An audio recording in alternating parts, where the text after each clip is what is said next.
What it do, what it do, what it do, what it do, what it do, what it do, what it do, what it do, what it do, what it do, what it do. Should play upon the Ziggy2x. Back at it again. Brand new day, brand new video.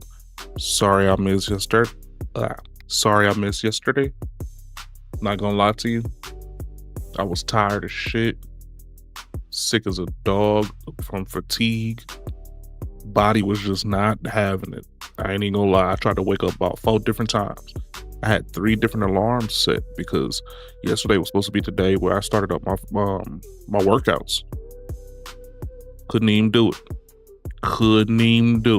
Not even gonna flex you. Body said hell to the no.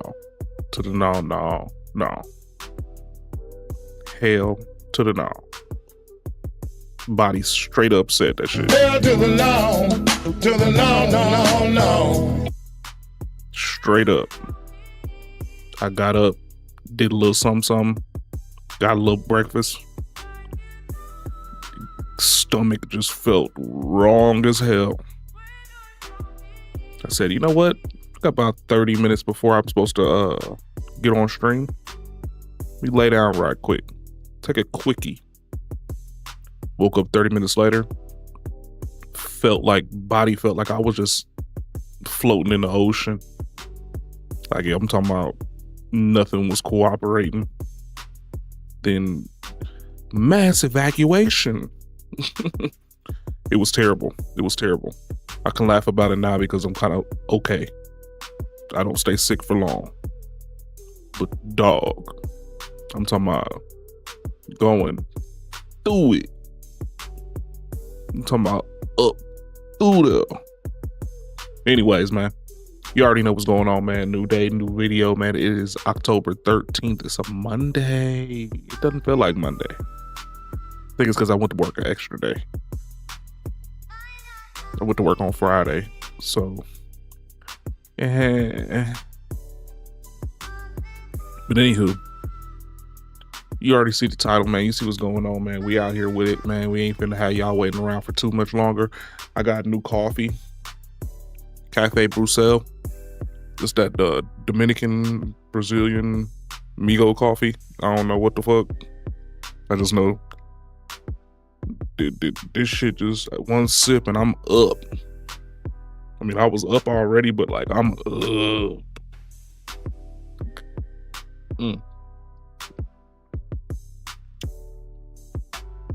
Who knows? Who knows what that's about? Anyways, let's go on and get into it, man. You already see what the title is, man. We got a whole bunch of cool stuff today, man. Let's get into it. Bust it down, Tatiana.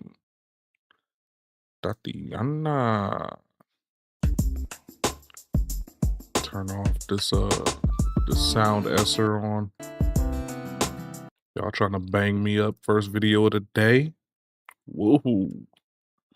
Sponsoring this video. So I got the brand new Meta Ray-Ban display glasses. Unbox therapy. I have played around with every version, and now they've released these brand new AI glasses with a display in them and a Meta neural band to enhance the functionality and do some pretty cool futuristic things. Ooh. Pretty cool 2 little futuristic boxes, things. The glasses I and like the Meta neural band. That's right. So this band actually acts as an interface, and you put it on your wrist, and then all of a sudden you have a way of interacting with the display that you're seeing on the glasses. Let's start with the glasses themselves. So the name is very straightforward. Meta Ray-Ban display. Satisfying unboxing experience like the previous versions, a different case. They also include a cleaning cloth here. Ooh, look at that. Microfiber and a Type-C cable. And of course, this case also has a built-in battery. So the device can give you up to 6 hours of battery life or 30 hours when you include the battery that's inside the case. The case will charge up on the side here and this Type-C cable right here. I think that's leather. Ooh, soft material, even softer on the inside. Meta Ray-Ban display up top. Ooh. Look at that. Look at that. Wow, I can see the waveguide display in there. Monocular. Cool. It's interesting how different companies have their different approaches to this wearable tech. Meta has decided that the thing should be lightweight and indistinguishable, or as indistinguishable as possible from regular things that you already wear on your face. Obviously, the arms here are a little bit wider, and it looks like you have some sort of touchpad there. Little Meta Ray-Ban badge down on the side here. Obviously, we're gonna have our speakers still sitting above the ear. And we're gonna have all the functionality of the standard Ray-Ban Meta glasses. We're gonna be able to answer our phone calls, and we're gonna have Meta AI built in. But now we've got a display. We're gonna have our cameras there as well. What are you laughing at, Mo? I'm Robert De Niro. They definitely 100% feel like glasses on your face. And you can't really notice the fact that there's that much more tech in there. Now let's go ahead and take a look at the neural band before I boot these things up. It looks kind of like a watch strap. More fun with packaging here and arrows. Paperwork. Type-C cable, I presume? Type-C on one end and a magnetic charger on the other.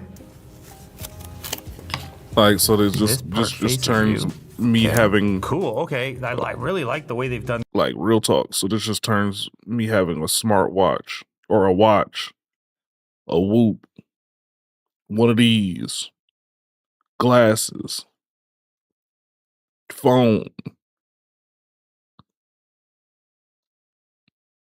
you know, like, what's that? AirTag. Like, I have to charge, update, and keep abreast of all of these battery units for like a million fucking things now. Like, Jesus Christ, bro. Like, I just had to say that real quick because I just thought about, I mean, when the reason why I don't wear my smartwatch all the time, I have a smartwatch. I don't know where it's at. A little Asus Zen watch. Honestly, one of the best low-tech, high-tech smartwatches there is outside of the for Android, besides the Galaxy Watch or the Google Watch. But I have to charge it all the time. There's times where it might die before I end up done with whatever I'm doing with it. You know what I'm saying? Like, I mean, it has like a 10-hour battery life, but I'm doing active shit on it, and I mean, it's already gonna be done. It's killing my phone battery because it's connected to it, and then it's connected to the Bluetooth headphones or whatever. You know what I'm saying? Like, we have so many things that need to be charged and updated and connected to a grid and connected to this that connects to that. It's just so much. I ain't even gonna lie to you. I really want to get these glasses, but it's like, I already got a lot of stuff on my wrist. Like, where would I put what, I would put it over here with my jewelry, with my bracelets that I never take off? Would I put it over here with my watches that I interchange with all the time? Like, then where would it go on the wristwatch? Like, would it go all the way up here? Would it go in front of the wrist? I mean, like, so many things. Then I still have to remember to take it off and charge it. Magnetic latch. Like, oh, baby. My display is on now. Full color display over here. Hey Meta, what kind of dog is this? what kind of dog is that? Why does he look mean? This is a Pomsky, a hybrid breed that is a cross between a Pomeranian and a Siberian Husky. A hybrid I think Otis was too happy with me in that moment. breed that is... He's like, hey, don't try to identify me. I'll tell you what I identify as. Now, next up, this is a new enhancement. This is live AI, and this is a real-time conversational AI where you don't have to keep prompting, but instead you just keep talking. There's a skateboard, a hockey stick, and a fire extinguisher. Now, we can also provide more information in hopes of getting a more comprehensive answer. Hey Meta, what's the weather like tomorrow? Is it a good day to play basketball? In Aurora, Ontario, tomorrow will be mostly sunny with a high of 25 degrees Celsius and a low of 16 degrees Celsius with a 20% chance of precipitation, making it suitable for outdoor activities like playing basketball. Okay. Can you set a reminder to play basketball tomorrow afternoon? Sure. I'll remind you to play basketball tomorrow at 1 p.m. Now, obviously, I don't need a reminder to play basketball. I'm down to play basketball whenever. But This is an example of how the AI in this case can reach into multiple areas. Not only can it answer a question, it can also set a reminder for you. When are the Blue Jays playing next? The Toronto Blue Jays are scheduled to play their next game against the New York Yankees on September 5th, 2025 at 7:05 p.m. Eastern Daylight Time. And then in the Blue Jays question, we're looking for information about a news item, in this case, a sports news item. And then we can go ahead and use our gestures because we're wearing that band, which allows us to either zoom in or zoom out. Now, the handwriting might be the coolest functionality. This has a science fiction feel to it. Smartwatch. I don't have a band on it right now because, you know, I'm a watch guy. So I just kind of been switching bands around, but I haven't charged the shit up in a forever. Asus ZenWatch. Probably ain't, it's not going to zoom in. I don't have an auto zoom. But Asus ZenWatch 2. Big ass. Pretty big. It's pretty thick. It's pretty substantial. Proprietary charger. It's actually a really nice watch, to be honest with you. It's really nice. But again, it's just one more fucking thing to charge, man. Like, I just don't be wanting to charge all these different things, man. And if I do want to charge it, then I be forgetting to charge it because there's so many things to fucking charge. Like, dead ass.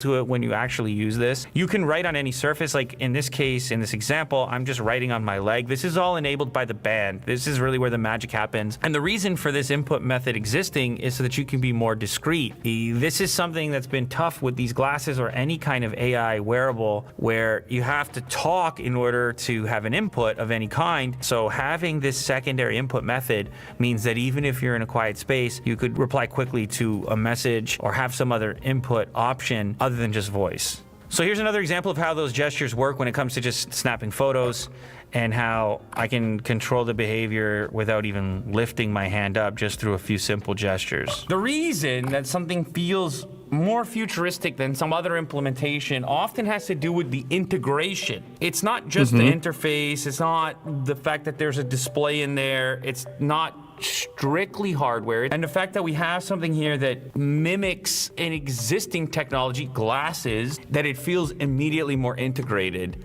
than if you have something heavier or more unusual, like any kind of headset, or if you have an abnormal amount of weight on your face, like the bracelet, you kind of forget you're wearing. It feels like a watch. And next thing you know, you're tapping and scrolling and it all feels very intuitive and it kind of disappears a little bit. So much of your input is already voice as well. It's really about the integration of the technology, the wearable in this case, with the human body and what we're used to and what comes naturally. That's when you have that experience where you're like, yeah, maybe that's the way it's going to look or be.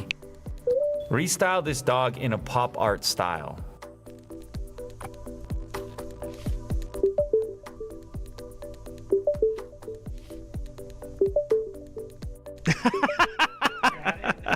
Here you go. Here's your restyle. Oh man, wait till you see this image. That's pretty cool. That's pretty cool. Not gonna lie to you. That's pretty cool. It actually just did it. It fucking Nike. Just fucking Nike the hell out of that shit. It just did it. That's pretty damn gangster, man. Not even gonna lie to you. Millions of copies each year for what many say is now just the same. All right, this is the retro scene with how Madden killed football video games forever. Same game re-released, which I believe 100% that it did because there is no other football game. And Madden has been trash for years, and no other football game. Okay. Every August, Madden is a franchise that has been around for decades. While it's now considered the definitive football game and has been for years, it wasn't the only pigskin thrower on the block. For several console generations, there were a plethora of funny, crazy, and even better football games to get your fix while throwing 80-yard Hail Marys to feel like the game-winning quarterback. You heard that Before right. yearly roster updates of real NFL teams, there were options, arcadey, blitzy fun, thievery, street-style insanity attempts at the sport, where even mutants were trying to break into the league. So let's look back at football video games that we all loved before EA killed them all. For over 2 decades, and spanning multiple console generations, many different football games would be released as the sport's popularity continued to grow. Early football games wouldn't have actual players or team branding, but would simply have the city and simple colorways to color the dots on the screen. One of the first games to actually have NFL branding would be NFL Football, released in 1980 for the Intellivision. This is the first game to be licensed by the NFL, but weirdly, they didn't include players or teams, just using the NFL logo on the box. It wouldn't be until several years later, in 1989, when NFL was released, that you could finally play as your favorite team. Developed by Atlas, yes, that Atlas, and LJN, yes, that LJN. NFL would include your favorite team, but not your favorite player, as they didn't have the player's likeness rights. That license was given to another game. Tecmo Bowl, also released in 1989 by Tecmo on the NES, would have the rights from the NFL Players Association to include players' names and likeness, but it wouldn't be able to have team branding, instead opting for 12 generic teams with just city names. With the success of these games, we would start to see an explosion of football games in the 90s, with games like NES's Play Action, Super Play Action, Sega Genesis Joe Montana Football, John Madden Football, and of course, Mutant League Football. These releases would have generic players and teams, as they wouldn't be licensed by the NFL. It wouldn't be until 1991 with the sequel Tecmo Super Bowl that you would first be able to play as your favorite team and player. This would be the first and only NES football game with real teams and players.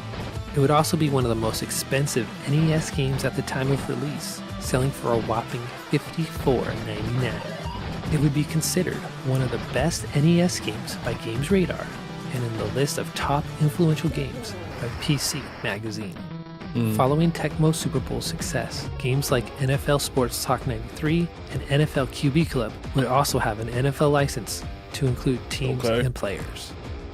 There are other games like Troy Aikman Football that would have just an NFL license and no player likeness, or games like Emmitt Smith Football and Sterling Sharp Football having the likeness of just those single players with no NFL or player license. Okay, I didn't With even know new he had a generations game. of consoles like Sony's PlayStation and Nintendo's 64-bit would come numerous other football games, all sporting real. That's Uncle Shay Shay, big brother, Sterling Sharp. So O'Shea Shannon Sharp. Shannon Sharp. NFL teams and players with their own licensing deals. Games like NFL Quarterback Club by Acclaim would have 8 games over the years from 1994 to 2001. NFL Game Day would be a series that will compete with Madden, with yearly releases between 1995 and 2005. NFL Blitz was an over-the-top arcade football game that would have several Blitz, man. Blitz was the shit. To 2012. Especially when it had actual NFL teams. Like NFL Primetime 2002 or Microsoft Studios release NFL Fever, which would release 4 games from 1999 to 2003. And of course, there's the NFL 2K series.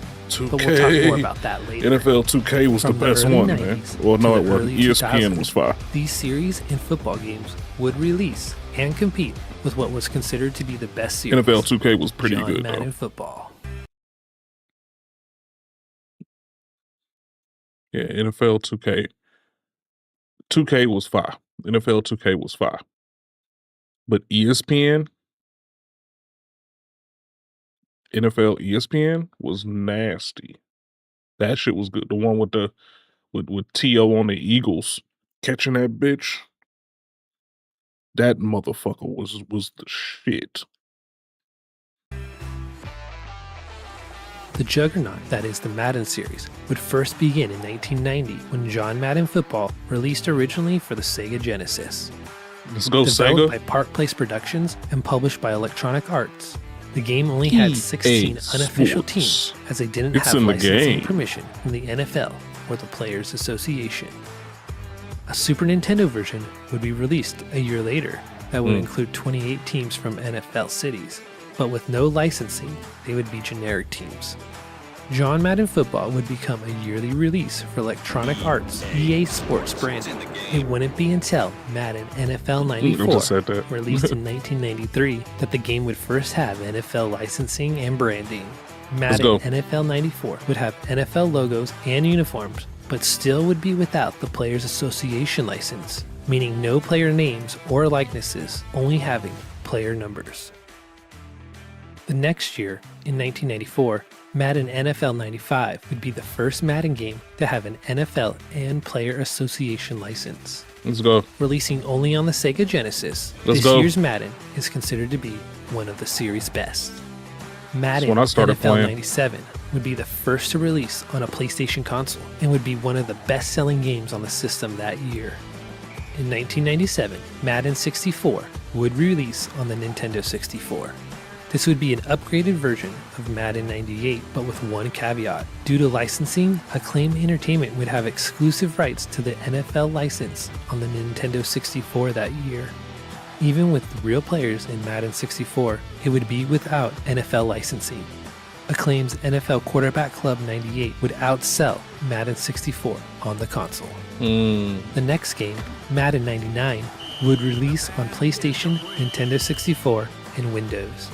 With a full NFL and Players Association license and the addition of a new franchise mode, this Madden 99 would end up selling over 1.1 million copies on PlayStation alone. Madden 01, released in 2000, would be the first to release on the PlayStation 2 and the first to have a player prominently on the cover, beginning a tradition that still stands today.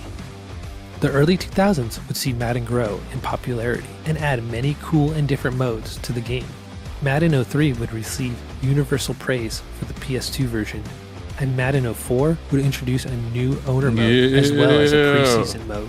That's when shit started getting Even with real. all its success and praise, the new century continued to bring stiff competition in the football simulation world in the form of Madden's toughest competitor, that being the NFL 2K series. Yeah, NFL 2K.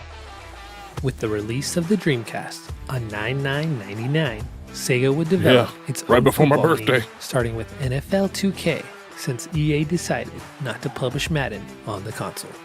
Developed by Visual Concepts and published by Sega, the first game in the NFL 2K series would receive a positive reception with scores of 9 out of 10 and praising the visuals, presentation, and the fun addictive gameplay.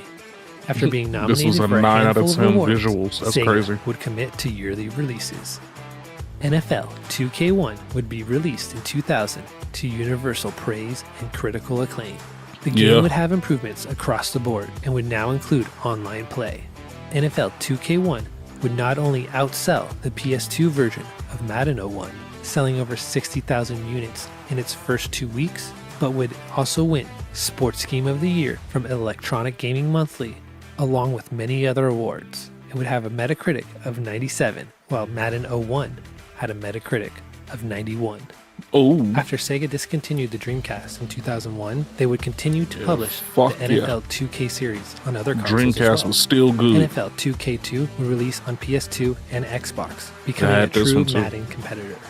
I did switch up to Xbox once Dreamcast died. Metacritic of 94 for Madden 02. NFL 2K3 was released in 2002 on PS2, Xbox, and the GameCube. This would be the first to have licensing from ESPN with presentation in the form of SportsCenter, and even have host Dan Patrick. NFL 2K3 would be the first to have Xbox Live, which would include improved franchise mode, have interactive menus, and real-life current coaches. Sitting with a Metacritic of 92, NFL 2K3 would win multiple awards on different platforms. NFL 2K4 would see the series rebranding its name to ESPN NFL Football. This year's installment would include a first-person view, player apartments, and a trophy room, also with more ESPN anchors like Chris Berman and Susie Colbert. NFL 2K4 would receive universal acclaim and currently holds a 91 on Metacritic. We can compare this to Madden 04, which received a Metacritic of 94. 2004 would be a monumental year for football games. NFL 2K5 would release with a reduced price point, causing it to sell really well. That's and at the one. At the same time, reduce the sales of EA Sports Madden series. Even with universal praise, numerous awards, T.O. on the and talk Eagles of calling doing the it one of catch. greatest sports Yeah, video that's the games one I was ever talking made, about. That's the it one would I be was the last addicted to. NFL 2 game ever. It would have a Metacritic score of 92, compared to Madden 05, which had a Metacritic score of 91. Not even 6 months after NFL 2K5's release, EA would go on to sign an exclusive deal with the NFL and the Players Association to make football video games.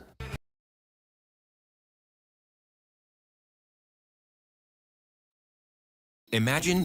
I ain't imagining shit.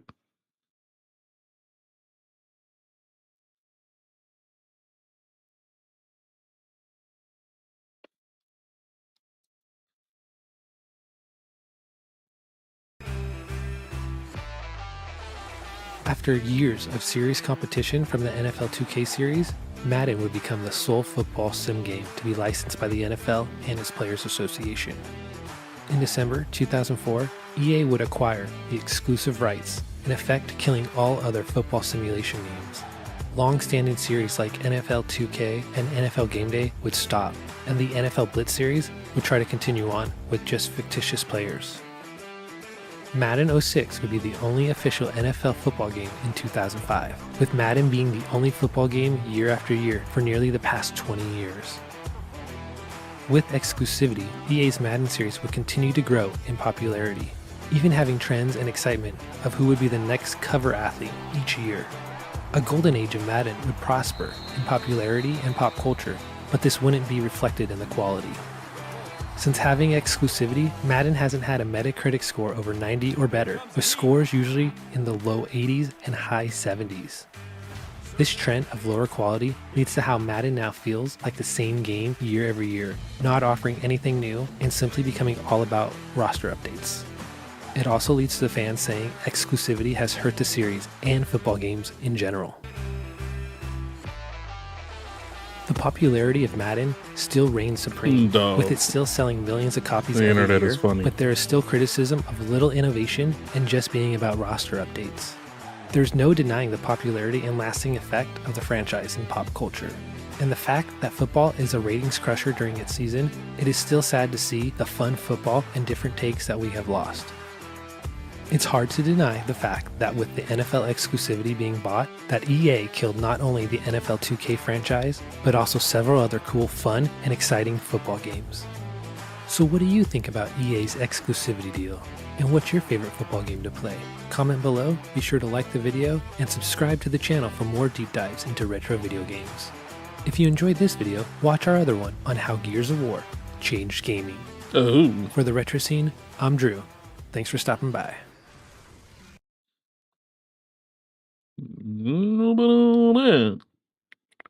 But I do know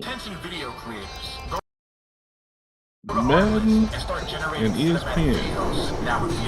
So was a game changer. This train fly? ESPN was a game changer. Open up, please! Open the door! There's a tornado! Okay, this one. Let me in! Come on! Oh, no. Chisel Adonis with the AI is going a little too far. Yeah. So, who should get that weird shaped Glock from?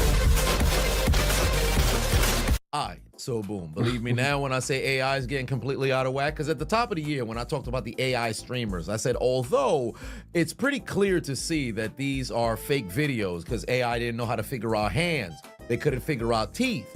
Fast forward to the summertime where it had the Google VO, I believe it was, where you had news anchors being imitated by way of AI. I said, you know, this is the worst that it's ever going to be. It's only a matter of time before they get much better. And now there's a Sora AI, which is taking social media by storm with the biggest fear that I had, and that's essentially resurrecting deceased individuals using their image and likeness, moreover their voice as well, to concoct these videos. My brothers and sisters, I no longer have a dream, I have a nightmare. We're all gonna die. Run for your lives. You know what? This isn't working. I've painted the same trees 1,000 times and I'm sick of it. I'm done with this canvas. Done with all of it. And you get that out of my face. I quit. You think you can just slide in here, take the spotlight and outshine Left Eye? Girl, you are out of your league. I'm the headliner, the trendsetter, the one everybody came to see. Good Lord, Aaliyah with a lightning quick forward. You want to know the truth? I ain't got no dreams no more. I am the dream. Did he just say that? The crowd is turning on him. Unbelievable. It's time to go back. No.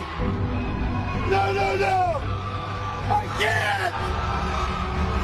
Please. This is my dream all along, brother. Enjoy hitting, Doc. Yes, the sir. watch gleaming, too. Yes, sir. Justice in gold and diamonds. Heavy piece right there. Feels good, feels free. Hey, we out here in Los Santos. Look at the whip, man. Hydraulics hitting like a heartbeat. Chat, y'all see that bounce? Smooth. Slide through. Oh, almost clipped that cab. We clean, though. West Coast breeze, man. This game feel like home. Hey, everybody, it's Mike. Yeah, I'm on the clock. Hard hat, steel toes, the whole deal. Look at that sunrise behind me. Gorgeous, right? We're tightening up this beam, making sure it's safe for folks who are going to live up there one day. My God, it drives itself. There is no one at the wheel. Correct, Albert. Waymo is in autonomous mode. I feel as though I'm witnessing the future. I have a dream that Saquon Barkley gets 70 rush yards. Cam Scatterboo gets 2 catches.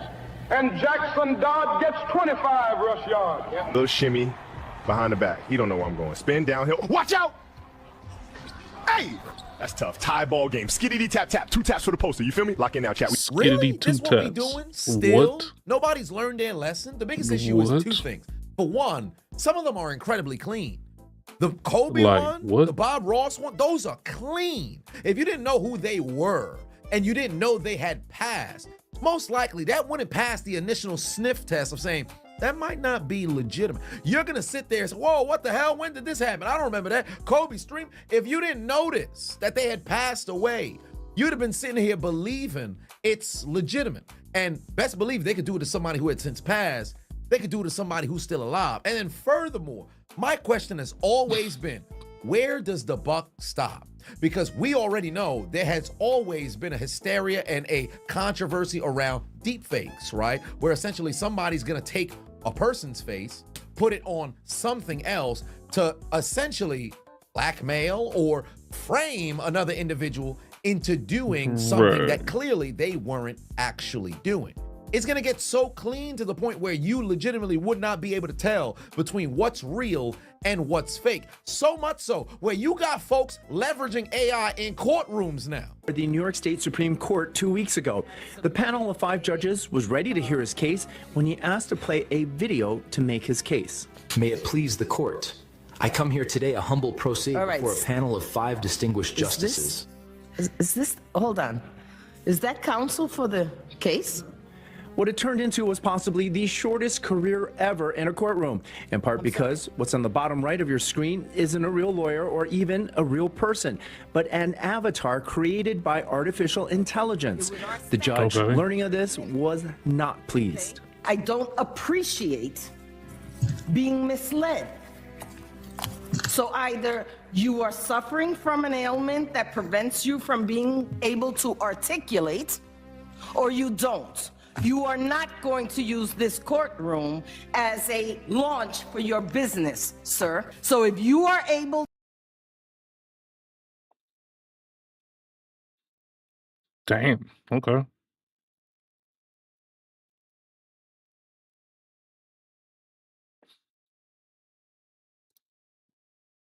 She was mad. To shut that off. Why? What are we doing? You could have represented yourself, but that's neither here nor there. Regarding utilizing people's image and likeness after they since passed away, you know how trippy that is if you happen to have been a friend or a family member or somebody who passed away, and here you go online, you see their face in some sort of video you've never seen before. For example, you saw Robin Williams' daughter had to put out a statement talking about, please stop sending her videos of AI altered content of her father. Do you know how crazy you've got to be to cultivate an AI video of Robin Williams passed away 11 years ago. Bernice King, Martin Luther King's daughter. Martin died in 68. That's over half a century ago. Motherfuckers making AI edits of her pops. And to make matters worse, it's one thing if you, all right, yo, you just posting it online. Motherfuckers is sending it to them. Do you know there's something missing up here?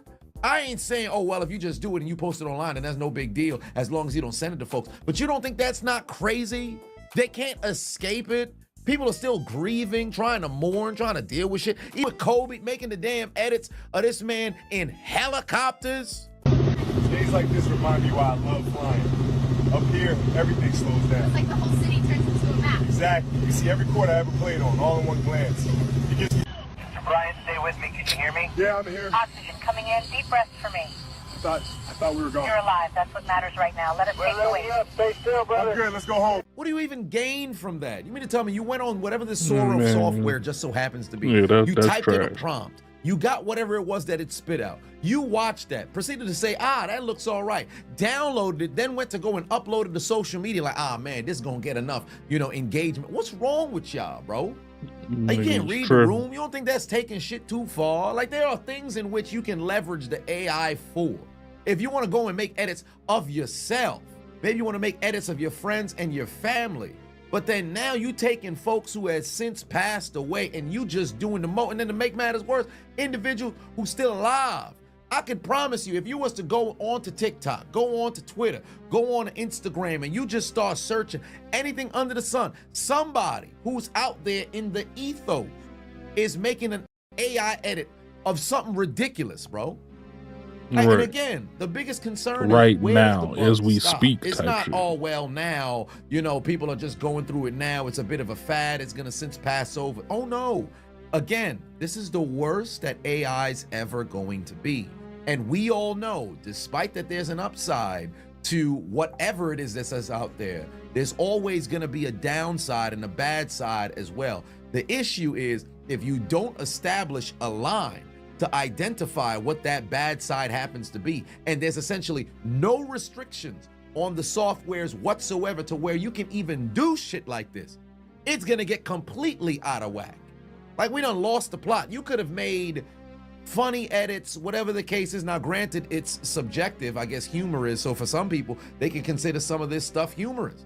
I don't see the humor in editing in a gun into Liv Morgan's hands and then having that posted as a YouTube short, despite the fact that these are no filtered on social media, so anybody under the sun can come across it, minors and entail. I don't understand the humor in making a Kobe edit or a Robin Williams edit or a Bob Ross edit or a MLK edit or a Malcolm X edit or a JFK edit or a Charlie Kirk edit or a whatever sort of edit that's out there. I just don't get it, bro. Probably the mark with the ball, the early pace, but look at the American in lane 3, elbows high, wrist rotation, spotless, plate one already in the rack, into the second wash now, the Japanese athlete keeping it tidy on the left, France just half a second back, listen to the crowd. Have you ever had a dream that you want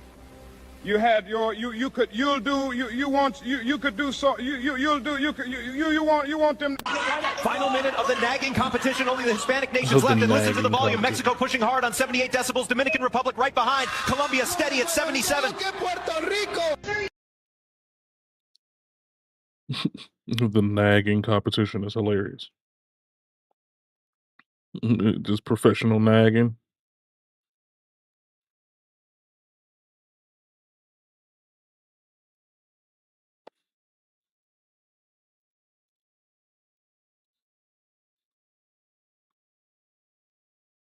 You still need to pay for those. I have a dream that one day these will be free of charge. Today is that day. Wait. And they're off in the women's vacuum final. Look at Clark push that stick back. Beautiful straight lines already. Brown's closing in. Lou trying to keep pace, but Clark. This is incredible. I've never seen anything like it. No one has ever lasted this long. More than 6 seconds. Unbelievable. I can't anymore. He's charging down the runway. Look at that speed for a man that size. Plants it up. Oh, my goodness, he's still rising.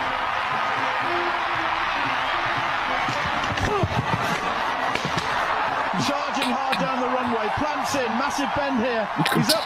I seen this shit the other day and I was sitting there dying laughing. I'm like, oh god. Let's go. Oh god, look at it, look at it. He's up, inverted, clearing, over the top. He got it. Racing the clock, 14:59. This is the one I had reposted on Facebook. Man, I was like, man, where is this at? 15 minutes, a new Olympic record here in Los Angeles. I don't know, dog. Maybe I've grown soft as I'm getting old and gray, but whatever the case just so happens to be, something about this just don't sit right in my spirit. And there was way more videos, like I said prior. I saw one edit of like an Eddie Guerrero if he was still alive in his late 50s on a lowrider and stuff. I saw a ton of other edits that they had out there, but just something just doesn't sit right with me, because they took what was before, you know, making edits of like avatars, if you will, when they had the summertime with the Google VO where it was AI influencers who just weren't real people, but they posed them as if they were real. Now you taking real individuals and then putting them into all this other stuff. It's just odd to me, man. It's odd to me. And again, like I said prior, my biggest concern is, where does the buck stop? And I don't know where that is. Y'all let me know if I'm tripping in the comment section. What are y'all thoughts on this Sora business? Because for me, this ain't it.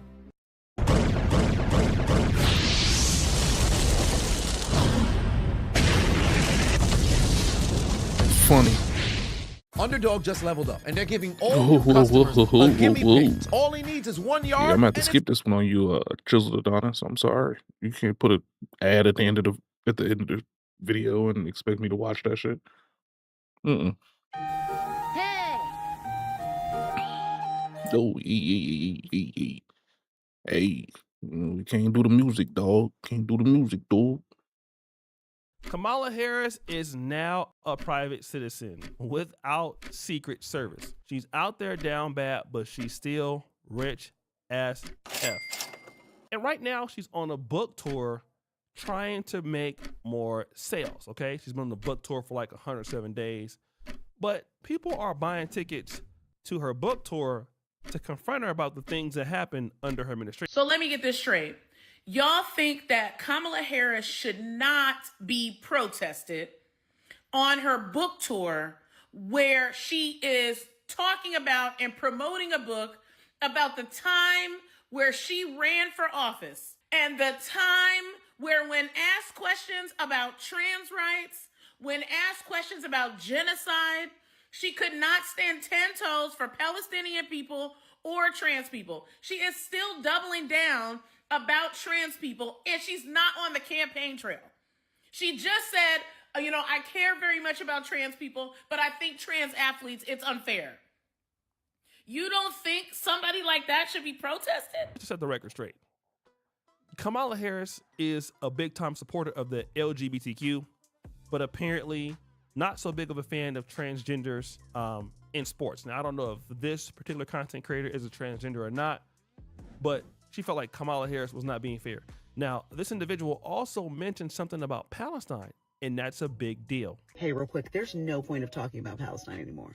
Because if you're only showing up to Kamala Harris's events and you're not taking that same energy to the White House, your performative activism means nothing. Demanding Kamala Harris atone for actions she didn't do is wild. It's insane. People are saying that she deserves to be boycotted for the rest of her life at every teaching event because she was complicit. Mind you, I agree that it's insane that she has not called it a genocide. Why isn't she called it a genocide? That's insane. What I'm saying is, if she called it a genocide then or now, it doesn't change the fact that she still was the only candidate on any ticket to call for a ceasefire and a two-state solution. The same person says something similar. Kamala Harris is not responsible for what's going on with Palestine, and you have a lot of people that are pro-Palestine, right?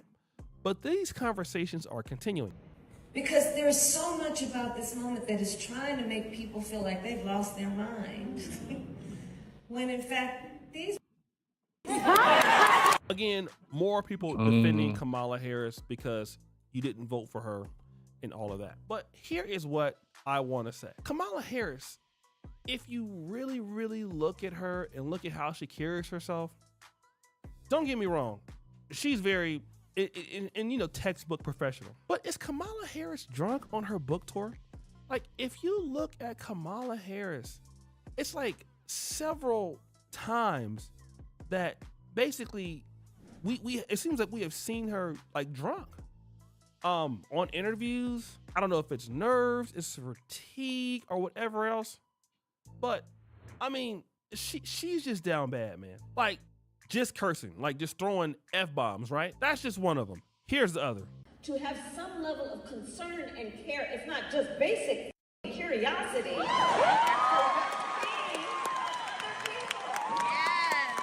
All right, let me just say this as a person who openly curses. Number one, we all curse. Even when Donald Trump was not the president, he never talked like that. And the reality is that Kamala Harris is just going out sad. Like, she just don't care. Obviously, she seems to be just down bad. And don't get me wrong, but we can see why she could have never been the president. Kamala Harris is just too passive aggressive. She can never stand firm on anything. She always speaks with, very soft language. And then she just unprofessional. I'm sorry, you're the vice president. You're going around using F-bombs, and you're the former vice president. You don't see Joe Biden talking like that. And again, it's like a new time. This is a new time for like black women or black politicians. Right. And she just continues to give you a reason as to why nobody should respect her. And again, this is not to say that I'm just, in lock steady approval, step and fetch with everything that Donald Trump does. Donald Trump is catering to his base, largely racist. I would still vote for him over Kamala Harris any day. I don't care if I lose subscribers. That is how much I despise Democrats. I'd rather have a person have a base that's racist than to deal with people who are even more racist and drive blacks out of communities by replacing them with Hispanics illegals or all kind of other illegals in the country. I just would rather deal with somebody I can respect that. You don't like blacks? I mean, that's still bad. But don't pee on me and tell me it's raining. Like, don't do that. And Kamala Harris on reparations can't take a stand. And a lot of these folks didn't mind that. But once she started taking that same behavior on Israel and Palestine, and then the gay community, now we mad. Now we don't like that. Now we got something to say about that. That's interesting. When it comes to black issues, and a lot of these folks is black, y'all didn't have nothing to say about that. But when it comes to this is why. And if Kamala Harris was the president, want to know what you would have gotten? Now we could talk about all whites are being racist. No, they was gonna do it anyway. You would have gotten so many illegals, pay taxpayer money, all in Chicago, all in LA. What do? They will have blacks at every chance, sticking up for illegals, sticking up for everything else, anytime, right? Let's do this. Doing it the whole time, right? That's exactly what they're gonna be doing. And that's exactly what would have happened. Y'all would have been crying again. Oh my God, I can't believe what's going on with these illegals. Oh my God, the tax money. Oh my God. That's what y'all have been saying. Crying. And this is the down bad. And again, her career's over. There's no way that anybody will vote for her. I'm gonna tell you right now. I will tell her exactly what's gonna happen, okay? And even the people who voted for her on the left, they don't like her. All right? Like, it's bad if your base don't like you. So if your base doesn't like you in the Democrats, she couldn't even win the primary. Like in 2020, she was terrible. So she only got it because she's the vice president. She had to basically get in there because Biden dropped out. Nobody was going to do that. No one. Nobody gonna vote for her. It's over. Stick a fork. So guys, what do you think it should be? O'Shea Duke Jackson back at it again with other. Yeah, this is not what I was expecting it to be, but it is what it is. I thought Kamala was crashing out a different way. I didn't know it was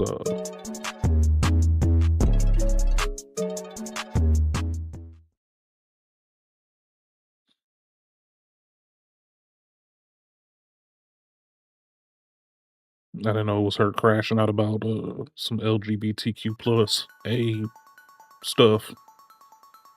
I thought it was something else. Thought it was like something pertinent,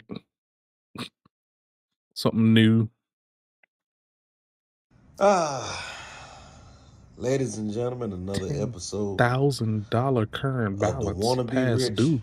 and Jesus Christ, what the hell she got this going on? girl posted an image saying that she was talking to a guy for 2 weeks, right?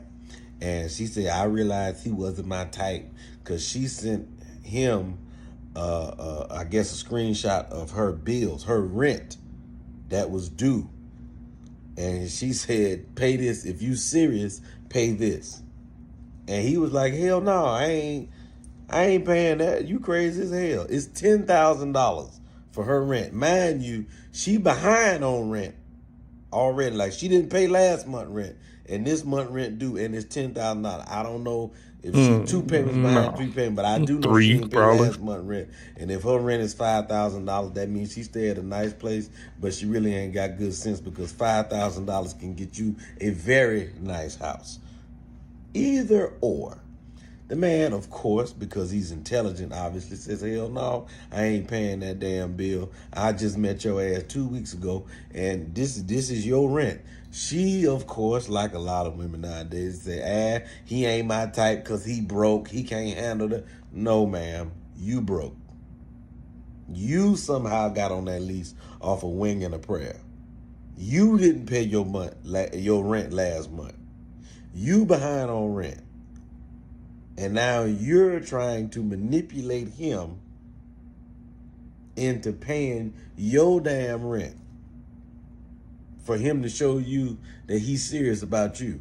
And the only thing that he showed you was that he's serious about leaving your ass right where you at, which he should have done. That's what the game is. It's a lot of broke ass people out here trying to manipulate somebody into paying their damn bills, fronting their lifestyle, a lifestyle that they did not earn. You got your monkey ass somewhere, probably done falsified some documents to have a $5,000 condo or whatever somewhere. You renting a spot. No damn well your ass need to be cross town paying that damn $850. Get yourself a job, girl. You trying to manipulate that grown ass man into spending money on you? No. Not when he can find another beautiful, intelligent, God-fearing woman who is wife material that ain't broke. Right. And now look at you. The only thing you can do is post on the internet about how he ain't broke. How he broke? You the one need the damn $10,000, not him. And that's all you can do. Bitch ass ain't gonna be who broke when you get evicted. Cause he's straight. He just ain't giving his money to your silly ass.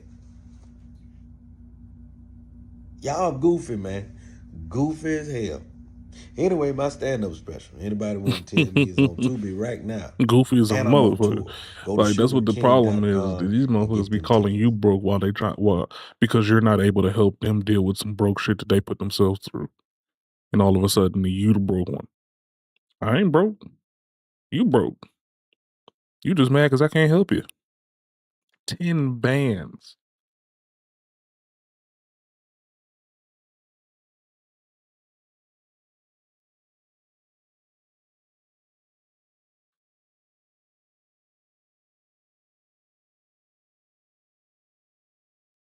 $10 bands for some rent. Pissed off because a lot of people out It's there 100 times are or acting 10 like they times don't more than what I make understand what is or what I actually pay. happening in the city of Chicago in regards to the ICE raids. Let me tell you something. Black people, again, are collateral damage in this. And all the black people that are getting mad at ICE and Donald Trump, hold on. You got to get mad at the politicians right here locally, because it was the politicians right here in your city that decided to dump the migrant issue on the black community like they do every single time. When they came across the border and checked asylum, they were able to come over into our city and get incentives like medical care, 6 months free rent, free transportation, free child care. We fed them each and every day. And those people that they were giving assistance to, They didn't go up to the north side and to the white community. All of the people out there protesting that are white, they didn't open up their doors for them, and they didn't want none of the shelters on their neighborhood. Guess where they opened up the shelters? In the black community. Those same school buildings that they shut down in 2013 that were educating black kids, they took those school buildings and they made them migrant shelters. And then they gave over $700 million to a company out in Florida to manage those shelters. I'll do you one better. They did this in the middle of a budget crisis. And it's amazing to me that you can see Brandon Johnson, which I believe this gentleman actually ran, and I'm always link back, so that'll be in the description of this video. It's funny because I think this guy actually ran for mayor against Brandon Johnson, if I'm not mistaken. Correct me if I'm wrong inside of the chat. But it's funny because they did this in the middle of a budget crisis. They found hundreds of millions of dollars. We still don't know who owns these companies that benefited so much from this illegal migrant crisis. We know that Chicago was also leveraging it in order to try to get more money from the federal government, which was the coup that they were using during the Biden administration.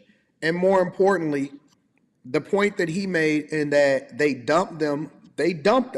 Now remember this, for all of you liberals, especially you black people that continue to vote these people in office, because it first starts at the local level. I tell people all the time, especially all of the people that try to convince me, oh, my vote don't matter or whatever.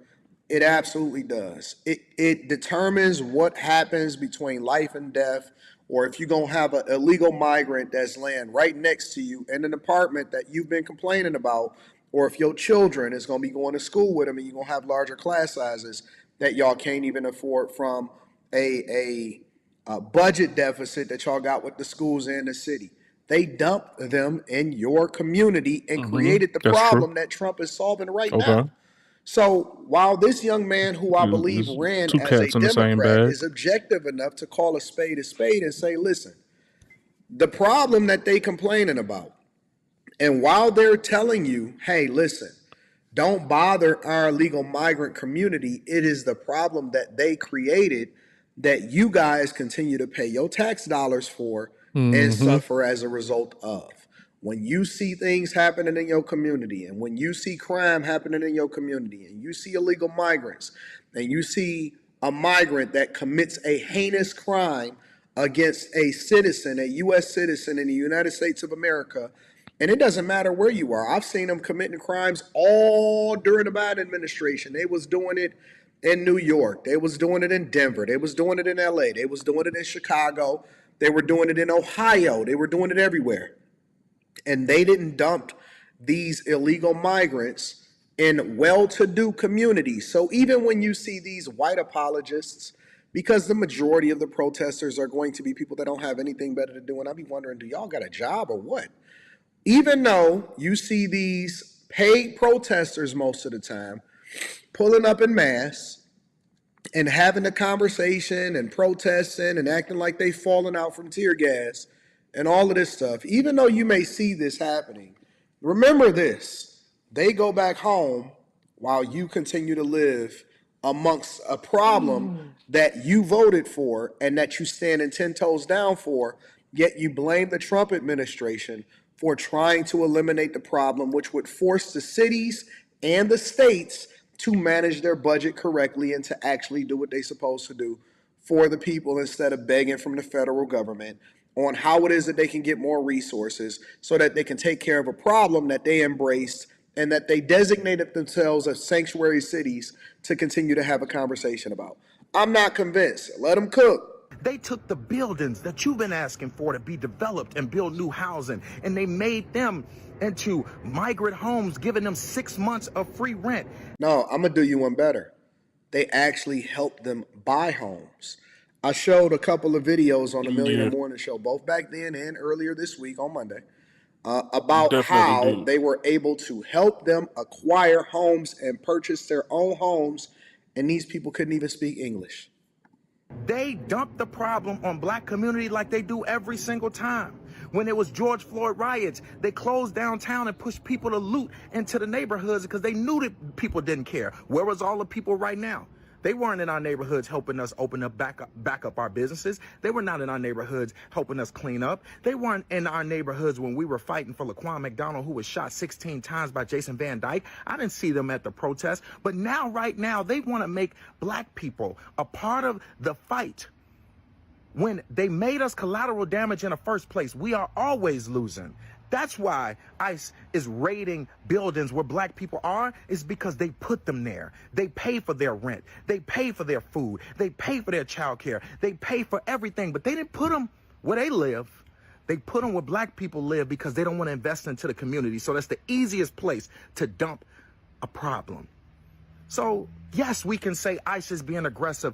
Yes, we know that our armed forces are always aggressive more to us. But what we can say is that our politicians did it to us. They should have never allowed them to come over here in droves like they did. And then when they did come over here, they should have never put them and dumped them in black communities, acting like we didn't want economic development, like we didn't deserve better schools and deserve community centers and deserve grocery stores. We deserve better. And our politicians need to act like it.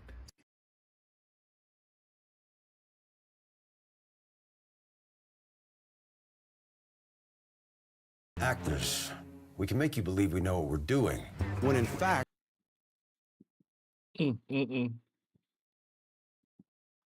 mean, I ain't gonna say he's 100% true because, you know, I'm looking at it from a school perspective. But I ain't gonna lie to you. At the peak of the migrant crisis, Atlanta was looking real Haitian. I'm talking about I was going, you know, I lived not too far away from one of the biggest shelters in Atlanta. And 100% there was more Sudanese looking Haitian looking people there than people that look like they're from here. You know, from time to time, man, if I got loose bills on me or something like that, some tip money or something like that that I know I'm not finna use, I give those ones out, man. I ain't gonna trip. I ain't gonna flex. I do that shit all the time, man. It's good karma for me. I don't be thinking about it in a sense of getting it back or anything like that, but like, um, dead ass. A few times I was trying to give some money out. Them niggas didn't even know they didn't even know how to speak English. They didn't know what they was doing. They was just there. You know what I'm saying? Like, yo, yeah, let me get that. I'm like, oh, yeah, man.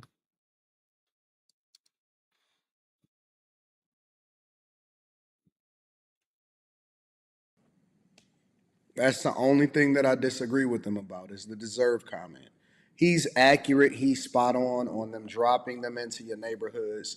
He's accurate and he's spot on about how they created the problem that they trying to blame the Trump administration for.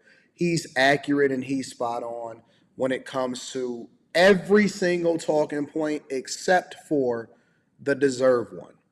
And the only thing that I disagree with him on the video and is in that last point, in that you don't deserve anything. You get what you vote for.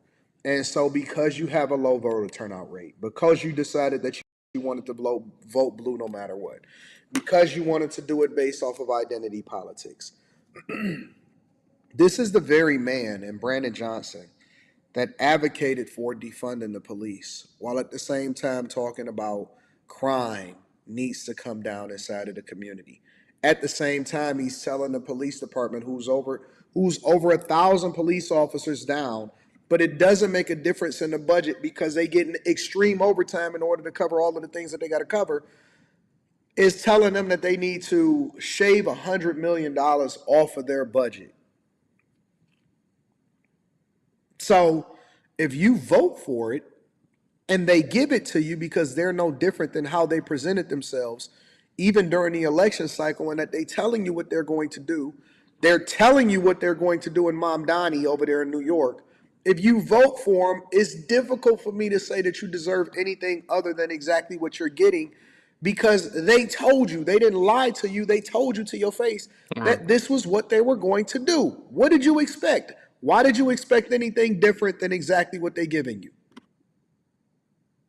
Nobody deserves anything. You get what you earn, and you put the time in, you do your due diligence, you educate yourself, and then you make an informed decision, and then you live with the consequences. Let me know what y'all think inside of the comments. Make sure y'all tap into the Patreon. Link is in the description. Teach Henley 40% off your first order, 20% off of life. He cooked. Just don't agree with him on that last point.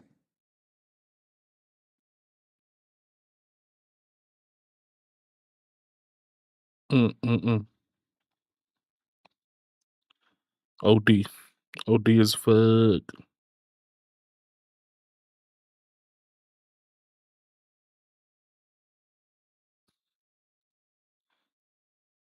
The club scene is over because men want to be women. Don't get me wrong, I'm all here for women, but in the club scene, it's a different story. That is nothing but women outside. Man, where y'all at? It should not be this bad, where it's like damn near 20-1. We create a space where they don't have access to us. It destroys their world.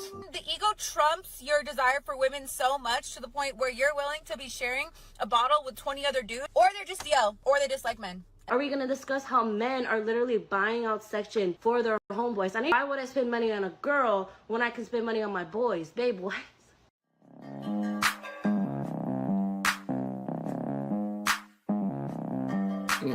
They're not even thinking about the they're not even thinking about the critical aspect of this shit. The men are going in on the sections. I mean, if the section is going to be $1,500, why the hell would I pay for it all by myself if we all going together, right? So if I'm splitting the damn section up with my homeboys so we can all be in here kicking it together in a section where we can actually sit down and get a free bottle with the section, why would I tell my niggas to leave? We all put in on this. That's like kicking out a roommate if they paying their bills on time. The fuck are you talking about? You're just mad because we're not just buying the section plain out fresh off, just one section for one person and then inviting women in so they can come in and drink for free on us? Why? Like, what is she mad about because men are having sections with, it's their section. You want to do something with your section, go get a section. I'm here to tell you, it's not.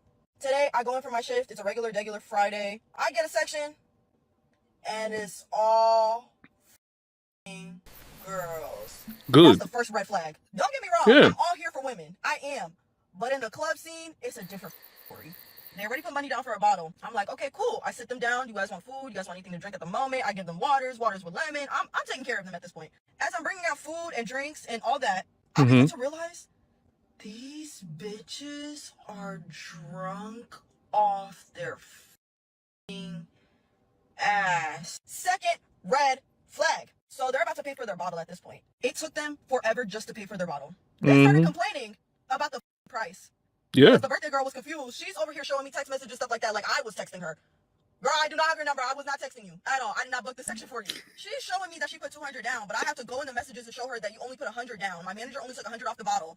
Now she's going back and forth with me, getting irritated. I'm like, her friends had to calm her down. Like, please get your friend. Get your friend. So once they explained to her, like, hey, we only put 100 down, like, this is the price that you're getting. Within the first round of shots, I kid you not, they started knocking everything over. Everything that was liquid was getting knocked the over.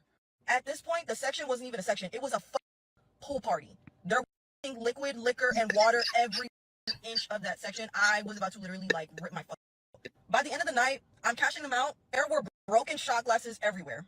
Water everywhere. Couches fucked up. To the point where they even moved to the section next to them. Like, who told you to do that? Who told you to do that? So now there's a mess on the section next to mine, and now I'm obligated to clean that. I'm just like, what's going on? And the best part of the whole entire story, no fucking tip.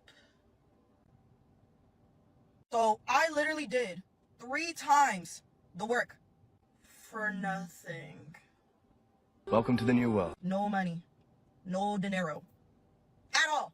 Of course, I'm not saying this is all women at all, because I know there's women out there, they be having money, they be popping them bottles for real, because I know my friends do. But can we just get it That's together? a lie. I know that we deserve, as women, we deserve everything in the You're a world. We don't bottle need it, girl. honestly.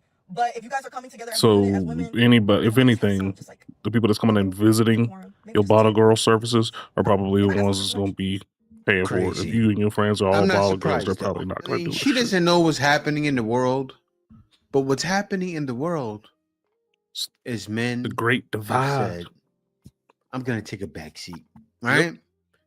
And the women are pissed about it, but she's explaining the issues and the drama that happens when you see nothing but women in the section.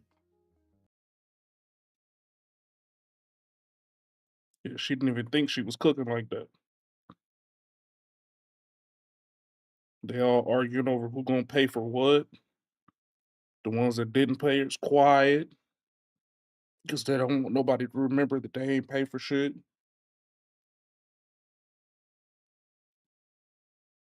Mm-hmm. It's about to start getting ugly out there, man. About to start getting ugly. Because men are refusing to do every it. time. The same issues every time. Especially when she saw they were already drunk.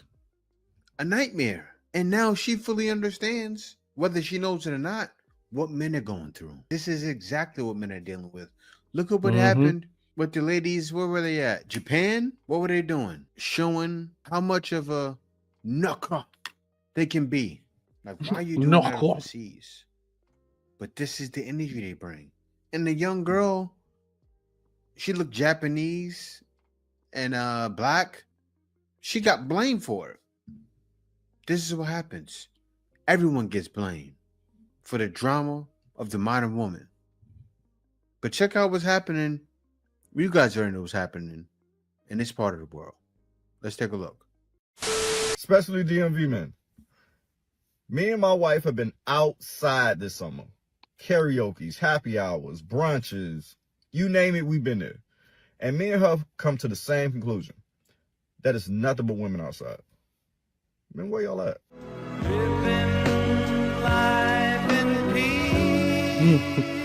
I mean, I get it. Drink prices are high.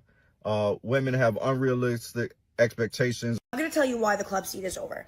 The club scene is over because men want to be women. And when I say men want to be women, they want to cut the line. What they want from a man. I mean, some of their egos are on Beyonce and it should be on Rashida. Real talk alert. I get it. And I understand that maybe Unc and them really haven't taught you how to speak to women. I get that. Yeah, it ain't even about that. It should not be this bad. Didn't you get the memo? Where it's like damn near 20-1. And when maybe it's just me being old school, I wanted to be where the women were, especially the beautiful ones. And they have been there, and y'all have not. Ladies, I don't know what to tell you. I don't. Man, this nigga's soft. Looking good out there. And may the Lord be with you in your journey. This man didn't get the memo, but it's cool. He's married. Right? He doesn't know what's happening. You don't need to know. Men have spoken. We done. By not speaking. Yeah, we done, son. Men have spoken by not speaking. Because it's written all over our face. We don't have to say a word. That's how it is. Men have nothing to say. We've said everything we can. It's getting played out now. Seriously. Like, why are men going to keep trying to explain themselves? Those days are over. To a species that don't want to understand anything. And it's not just black women. It's all of you ladies. The ones that can be dealt with, they're speaking up. But men don't want to play ball no more. Understand that. First of all, this isn't true. Second of all, I need men who are watching this video right now to really reflect on the fact that there are men in my comments celebrating and laughing because they think that the women's only club closed down. What they're saying to us is they do not want us to feel safe. It's like the choosing a woman to be What? an Uber driver. They want to have access to us all the time. What? And when we create a space where they don't have access to us, it destroys their world. You can't make this shit up. Because it's almost like their value comes from oppressing us. And so when that space falls through, even though this space didn't fall through, when that space falls through and doesn't work, they celebrate. And they tell us that they're happy that we don't have a space to feel safe. Let that just sit for a minute. I ain't letting shit sit They because don't you're not want saying nothing us worth a damn. to feel safe and protected. They don't want it. I'm here to tell you right now, we don't care. Let me tell you something. We don't care. It's gotten to a point now where men can care less. Right. Men could. Right. Men can care less because it's going too far. All you ladies do is this. We don't want men around. So we're leaving you to your own recognizance. Right. You're free. You're released. Like when you get, like back in the day, I remember back in the day, you get locked up, send you bookings, they release you on your own recognizance. Same thing we're doing. You're free.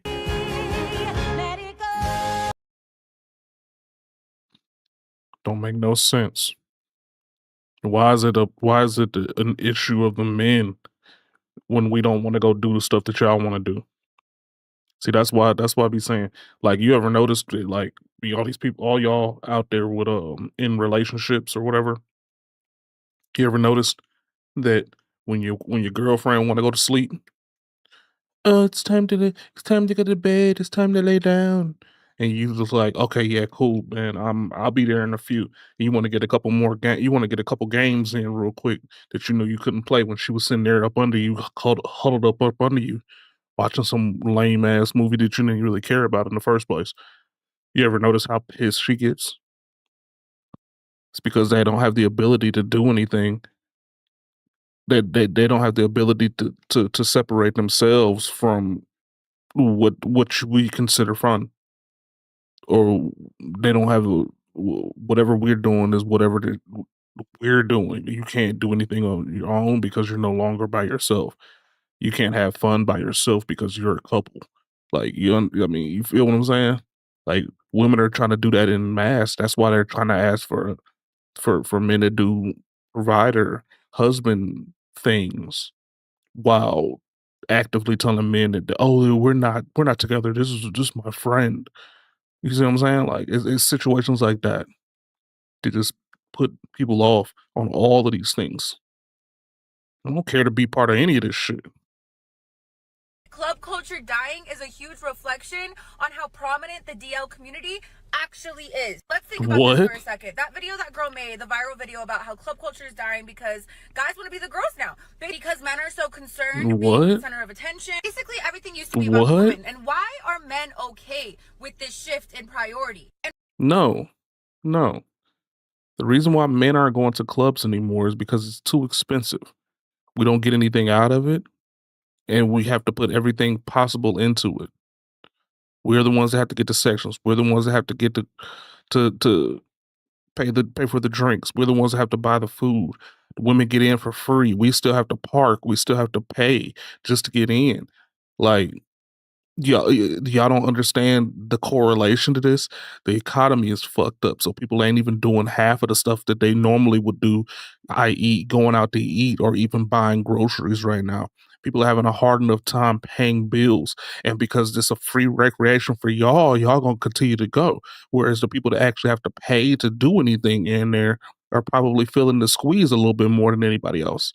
And then on top of that, the unfeathering way that the society works, where the club scene is not even a way to get what you want to get out of the club scene anymore. Back in the days when I used to go to the club, you used to be able to walk out with 3 or 4 numbers. 3 or 4 chicks that you wanted to deal with. 2 chicks danced on you that you didn't even have nothing to do with. You didn't even get no numbers from them. You got to dance from them. You know what I'm saying? You go up there, you met your weed man, you met your drug man, whatever the hell you want to do. You had a good time.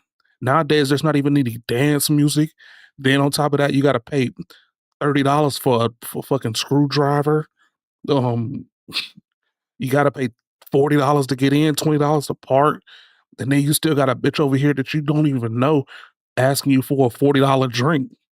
And then you ain't even gonna get a number from her, or you can't take her home at the end of the night. Like, what is there? What advantage is there to go into a club at this point in time? It'd be different if things were like how they were back in the days, and it was just a little bit more expensive than it is now. It is what it is. But you're telling me I'm paying all of this exorbitant money, amount of money, and I'm not even getting the basic necessity out of it, like fun, the ability to even talk to girls, dance with a girl, maybe take one home if best case scenario. You serious? And you think I'm going to continuously dig money into it? Like, come on. For what? For what?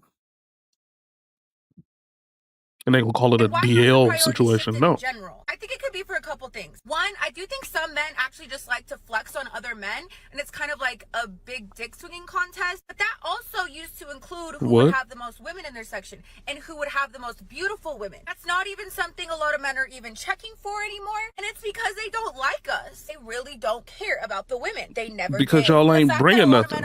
Y'all ain't bringing nothing to the situation. Filled with men should be very telling as to how they actually feel. This is a lot of men's dream come true, and that's why it's not changing. People don't tell women the truth these days. Men get told the truth all the time. Women have no problem telling a man, I don't want an average man. It happens every day on my show. TLC said they don't want no scrubs, and we have no problem telling average men, you ain't crap. But if I just happen to have the nerve to agree with a woman that says she's average, then I'm Satan. I do think there are two scenarios. One, the ego trumps your desire for women so much to the point where you're willing to be sharing a bottle with 20 other dudes to feel important and to feel like you're in. No, I'm sharing that bottle with 20 other dudes because all the motherfuckers chipped in. You came over here floozy doozy out of nowhere and willing to and trying to take a shot out of my bottle, and them don't even want nothing to do with me. Like, when they start doing that, in a space of importance opposed to actually prioritizing being around women, and they want to feel important. Why would I prioritize being around women? Why? The priority should be having fun, because the last time we talked about clubs and clubbing events and outside societies, socializing and everything like that, women said, don't bother us. Did I miss something? Where they're all fighting to get one Instagram story of one bottle that they didn't fucking pay for, or they're just or they.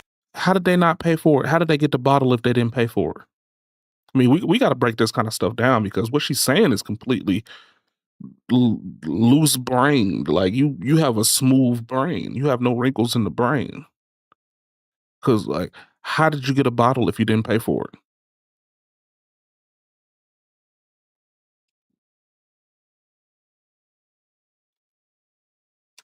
Am I missing something? Just like men. If you use shame as a tactic to get your way, you may be low value. And that's exactly where they want to be, and they're happy in their home. You're often insulting to get your way, or to shut people up or shut people down. You may be low value. I've already seen 3 videos of men's point of view on why they feel like club culture is dying, and their go-to is women are broke. Women don't have any money. Men are the only ones in the club buying bottles. If it wasn't for the men, club culture would be dead completely. Babe, I feel like club culture is dying already, and it's because of the men, okay? And this is not going to turn into a I hate all men. No. However, let's hear it out. Y'all are going to strictly put it on women being broke. That's y'all's go-to. Like, genuinely asking. That's going to be y'all's go-to. That's what you're shooting for. That the reason why the club culture is so trash is because women are broke. Babe, I can guarantee you it's not that. Okay? First of all, are we going to discuss the entry fees that they're charging now? Are we going to discuss the lines? Are we going to discuss... Now, how many years were women getting free before X amount of time? the music? Are we going to discuss the freaking outline of the club itself? Are we going to discuss how men are literally buying out section for their homeboys? I even saw somebody in another video saying, why would I spend money on a girl when I can spend money on my boys? Babe, what? Yeah, because I get an ROI from spending money on my boys. Eventually, it's going to swing back my way. Maybe he'll get the section next time. Whereas if I spend money on a chick that I don't even know, 99% of the time, especially nowadays, I'm not going to get anything out of it besides a thank you, and that's far and few in between. You don't even get a thank you when you hold the door open for a chick no more. You know what I'm saying? So it's like, what is she's seeing it in a skewed view. She's seeing it in a view from that's beneficial to her and not beneficial to the entire bigger picture. Because ain't no way. Them the same lines that we had to fight through to still pay money to get in. Just spend money on my homeboys. So is he putting out? Is that? Are you putting out? Me?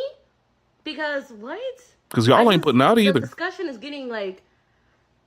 Y'all ain't putting out. I don't even know. Again, there were people in my last videos, and I didn't even say anything disrespectful, and the men were in y'all the not putting out. Sassy as hell.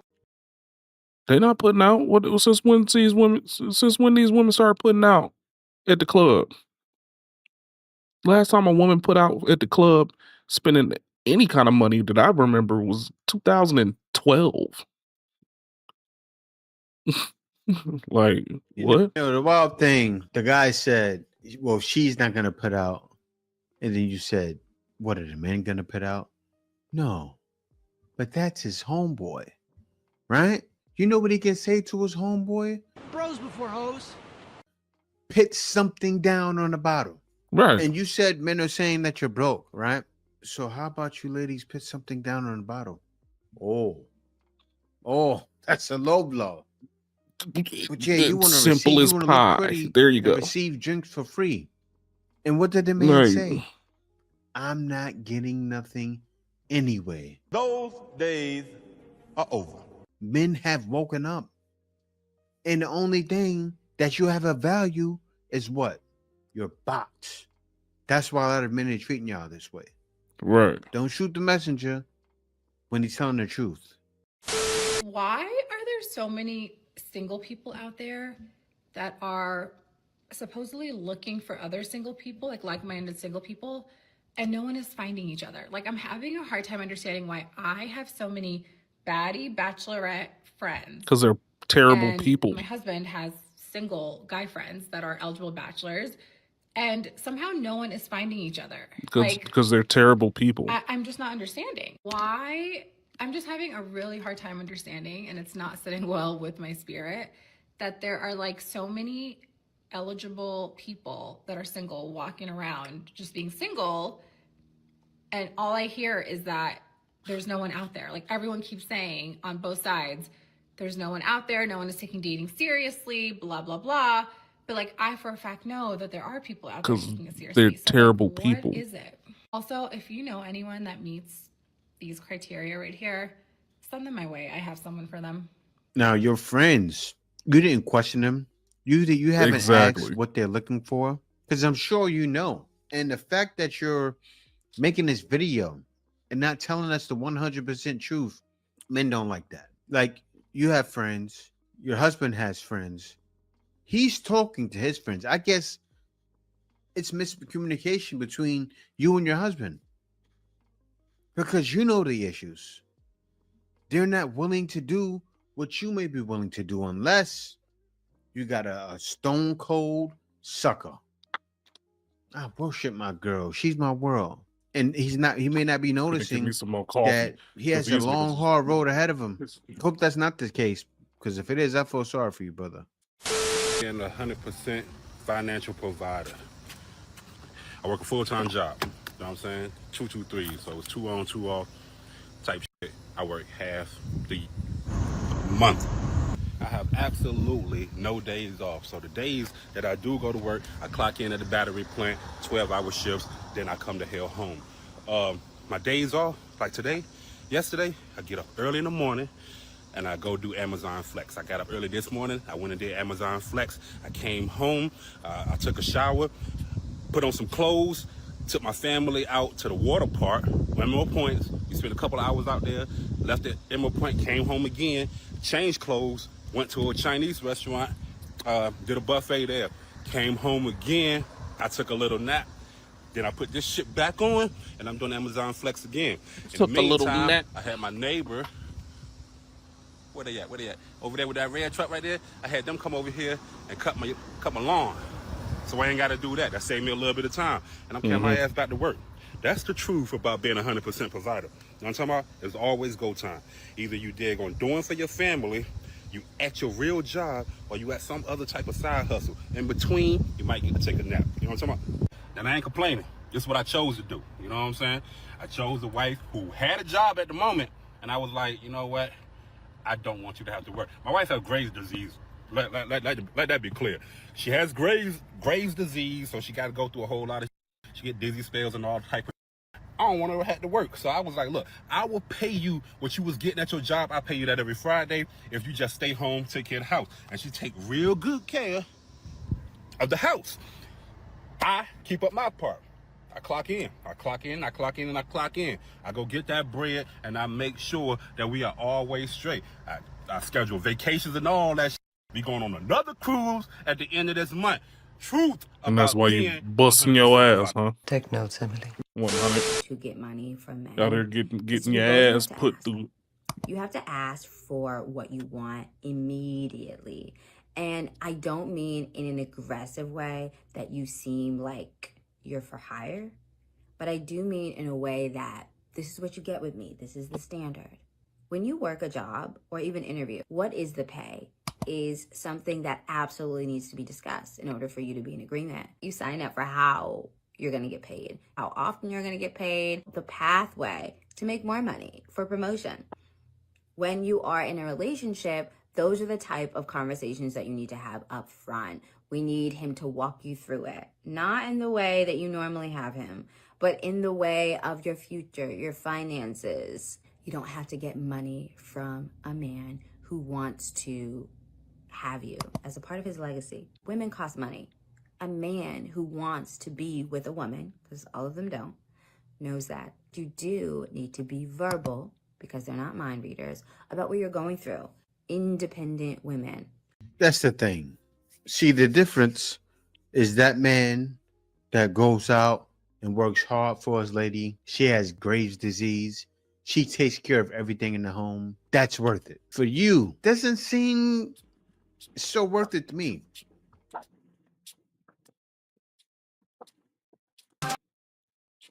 Perfect time. See, even if they want to say that last dude, the one that says he works 2 on, 2 off, 3s and all that shit like that, he's not getting the value out of his woman that he would like to get. If he was, then he wouldn't be saying the shit that he was saying. There'd be no reason for him to even brag or talk about what he had going on at all. The fact that he even had to say anything about that lets you know that he's going through it. Something ain't quite right. Something ain't equaling it up right, and he had to say something about something. You know what I'm saying? So, fuck what he talking about. The little shorty was even weirder because, yeah, women do cost money, but the fact that I'm not hearing you explain what value you're giving to him. This man's wife had with her upside down eyes, If I was going through a situation two-tone like that face with my looks wife, a different color I'd than her probably do the body same and thing. shit. Like, I Night wouldn't pay for that. and day. I wouldn't pay for So, that. as any Just other being man honest. would say, what do you Ain't bring for to me. the table? Absolutely nothing. Not for I would me at love all. to hear it. I'm going to let you keep speaking because I want to see what I you bring don't- to the table, if you even mention it. Are struck with a disease. And really, I think it's ego. For some reason, we think that we're supposed to pretend we're good at things that we're not. You may be really good at finances until your friend calls you up. There are these new shoes and you need them. And it's really not practical for you to buy them right now. You're doubling down on your 401k, putting more money in your index funds. But these shoes are screaming your name, so you buy the shoes. So you're just a girl. Men are really good with the boring stuff of life. Let him lead. As a flower, you need good soil. A man, a generous man who loves you and wants you to be a part of his legacy, wants to leave everything to you, wants you to have his last name, wants to see his face in your children. You're not going to have to beg him to invest in you. A man has a hard time investing in a one-time thing, as he should. He should be smart. You should want him to be smart. A trick is a counterfeit from the devil. All the devil has for you is what the kingdom of God has for you, but the counterfeit. You don't want a trick. A trick is nothing to a husband, to a Boaz. Amen? When you are looking for said man, stop, because you actually shouldn't be. The Bible says a man who finds a wife finds a good thing. So let him find you, and it'll be apparent. The Bible also says that you would be a wife before you're found too. You know what I'm saying? You would be doing wifely things prior to me finding you and deeming you a wife. You being a wife doesn't just automatically click on as soon as you find the man that will be willing to do all of the husbandly things. That's what the issue is that these women out here thinking that what you're just gonna fall into this predicament like Lincoln Logs or something. You're just gonna snap into being a wife out of the blue because the other Lego pieces around you just so happen to deem it okay to do so. No, you have to be that practice. You have to be that. You have to be that in practice. You have to be that in game. You have to be that during the playoffs. You have to be that during the championship when you get the ring. You have to be that continuously. You want to continue to be a champion, you got to keep grinding at being a champion because every year is going to be something different. It's going to be a different um, form of adversity that either comes to diminish what y'all have going on, get in between what y'all have going on, financial hurdles or anything like that. You have to be ready for all of that. You have to be gaming yourself up and practicing to be the best version of yourself as a wife or the best version of yourself as a husband. Not just getting picked out of the bunch and just hoping that that man don't get bored or tired of paying for every damn thing for you because it gets boring quick, real quick. Trust me. That he is yours. And if it's not, you can pray about it, babe. And the Lord will tell you, don't rush it, because you'll know when you know. A lot of us thought we knew, and we were wrong. Your life plan, your finances won't look like everyone else's, but a lot of people are on here not giving you the details and not telling you that there's 5 men in the background, right? There's not a Boaz. Or they're doing something strange. I'm not here to tell you any of those things. I'm here to be transparent. If you ask me too many questions, though, I'm gonna shut my mouth. I haven't worked a 9 to 5 in over a year. I want to say like a year and 3 months.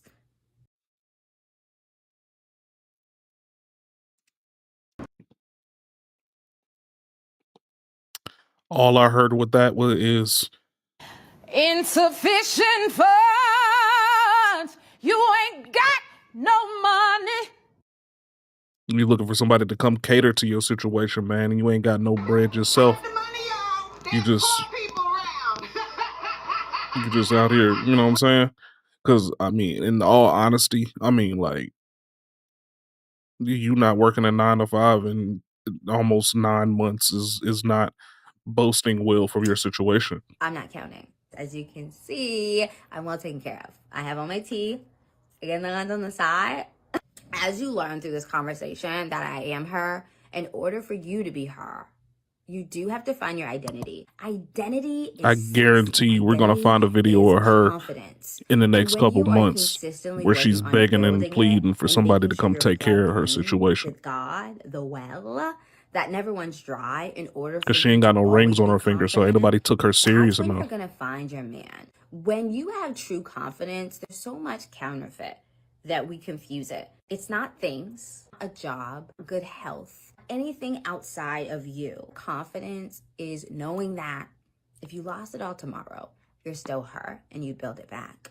When you are truly confident, I nothing guarantee she can got hold you about back from showing you're a $40,000 in star, credit no card matter debt. what life throws your way. Guarantee it. That is going to help you to be seen by the Guarantee it. man who She got about absolutely $100 is worth in of assignment makeup on and right is now. supposed to have you. Liar. This girl is a liar, and she used the Lord to do it. And I'll explain why. I can't say she's so much of a liar. I'll explain that too. What I mean is, that's your situation. So for you to sit there and talk like what you're experiencing, what your husband is giving to you, She you ain't make got it no seem husband. like there's so many men out there like that. She ain't got no husband. This is not the case. So with that being said, what you're portraying to other ladies is a lie. And you are the problem. You ladies that get a man that does this for you, not understanding, you think, oh, everybody can get that man. No. Especially if you have a black man. Not that many black men exist like your man. If you would have said that and crunched some numbers together and put and show some results, because that's what you need to. I mean, my main thing is that she said she's not had to work a regular 9 to 5 in 9 months, and she's well kept. What man is taking care of a woman that they actually want to be with for a long period of time? I'm talking about, i.e., marriage and having a wife and kids and a stay-at-home woman is going to do that for that length of time, but then not commit by having a ring on her finger. Because look at this hand. This is her left hand. This is her left hand. Is it not the left hand that's supposed to have the rings on it? So she ain't got proposed to, she ain't got married, but she's been sitting up for 9 months being a quote unquote kept woman. I guarantee. Whoever that man was is just a man of influence. He has enough money to pay the bills at your residence or wherever you're at right now, living your lonely ass life.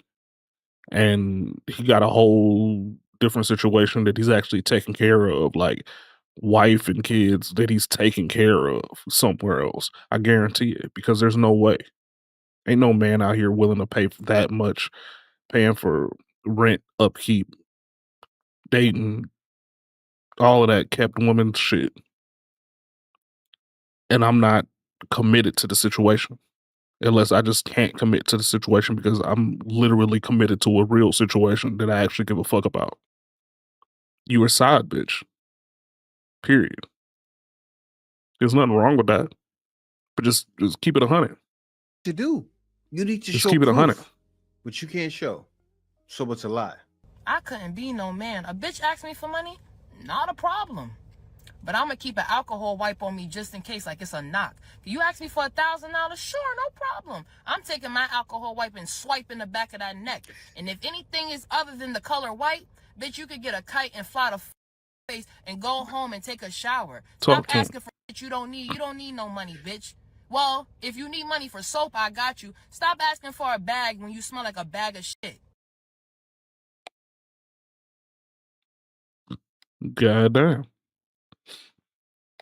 She more cutthroat than most men is. I ain't gonna lie to you because I couldn't even do that. I couldn't even do that.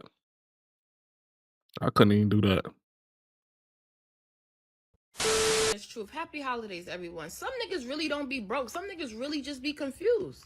Cause I be confused. Cause what? Y'all bitches kids is what, about 4 to 8 years old now? 4 to 8 years ago, you posted a twerk video, a picture or something. Your baby father commented and said, and I quote, "Damn, that ass is fat," end quote. And I'm gonna tell you what you bitches did not reply. You didn't reply A, plan a date. You didn't reply B, you gotta take me out, get my hair done before I reply to you. You didn't say none of that. What did y'all bitches say? It's not even that fat, LOL. Then it took that nigga 3 hours and 37 minutes because he said, and I quote, "I don't even do this Instagram. You just send me your number," end quote. Then it took that nigga 19 hours to convince you to come to his crib. Then it took that nigga 3 blunts, 2 blunts with grab, but 1 without, and a bottle of, since this is 4 to 8 years ago, Casamigos to get you to fuck. So back to what I was saying, niggas really don't be broke. They be confused because why did that nigga do nothing for you? And now got I gotta everything. do everything for you. And I know what y'all bitches is gonna sit here and say, oh, I can't want to upgrade my life. I don't want better for myself. You should have been wanting better for yourself. And that's what I'm saying. That's why I hate y'all high sedity bitches think y'all above everybody. Bitch, it took that nigga nothing to get you. To crack. Less than 7 days. To Less crack. than 72 hours. Niggas don't be broke. 90% of the time, it don't even take that much. Ooh, that's deep. Guys are not broke. They're confused. It's so deep. And who is it coming from? I wouldn't even say confused. A lady who has. We just ain't hearing that shit. She's aware that's what a lot of you baby mamas are doing. Because so many of you are baby mamas requesting the most, wanting the most, right? And then on top of that, you're the ones in the club wanting to sit in guys sections. Doing the most. Exactly. It's wild what's happening in today's date market. And you ladies don't see that you're a problem. Right. It's sad. Non-negotiables as a man with strict boundaries. Damn, These they're are killing my bro right boundaries. now. You do what you want to do. These are mine. Say I get. Okay, so quick correction. Boundaries, standards, expectations, rules, and non-negotiables are not the same. Hello, my name is Dr. Raquel Martin. I'm a licensed clinical psychologist, professor, scientist, and podcast host. And if you're here, you're here to learn. So let's break down what he's actually describing. All of these things that I'm single. All right, let's go. Let's cook. You give me your schedule and I plan a date. If for some reason you're busy on that date and you can't make it, it is up to you to give me the day that you're free or your next availability. That's actually a boundary. It guides his behavior. He's not going to chase you. You need to reschedule. Don't like the language. You asked me in our first few dates for nail, hair, shoe money, you're clipped. That's not a boundary. That's a standard. He's saying what he looks for in a partner. Again, don't like the language. I wonder why they left.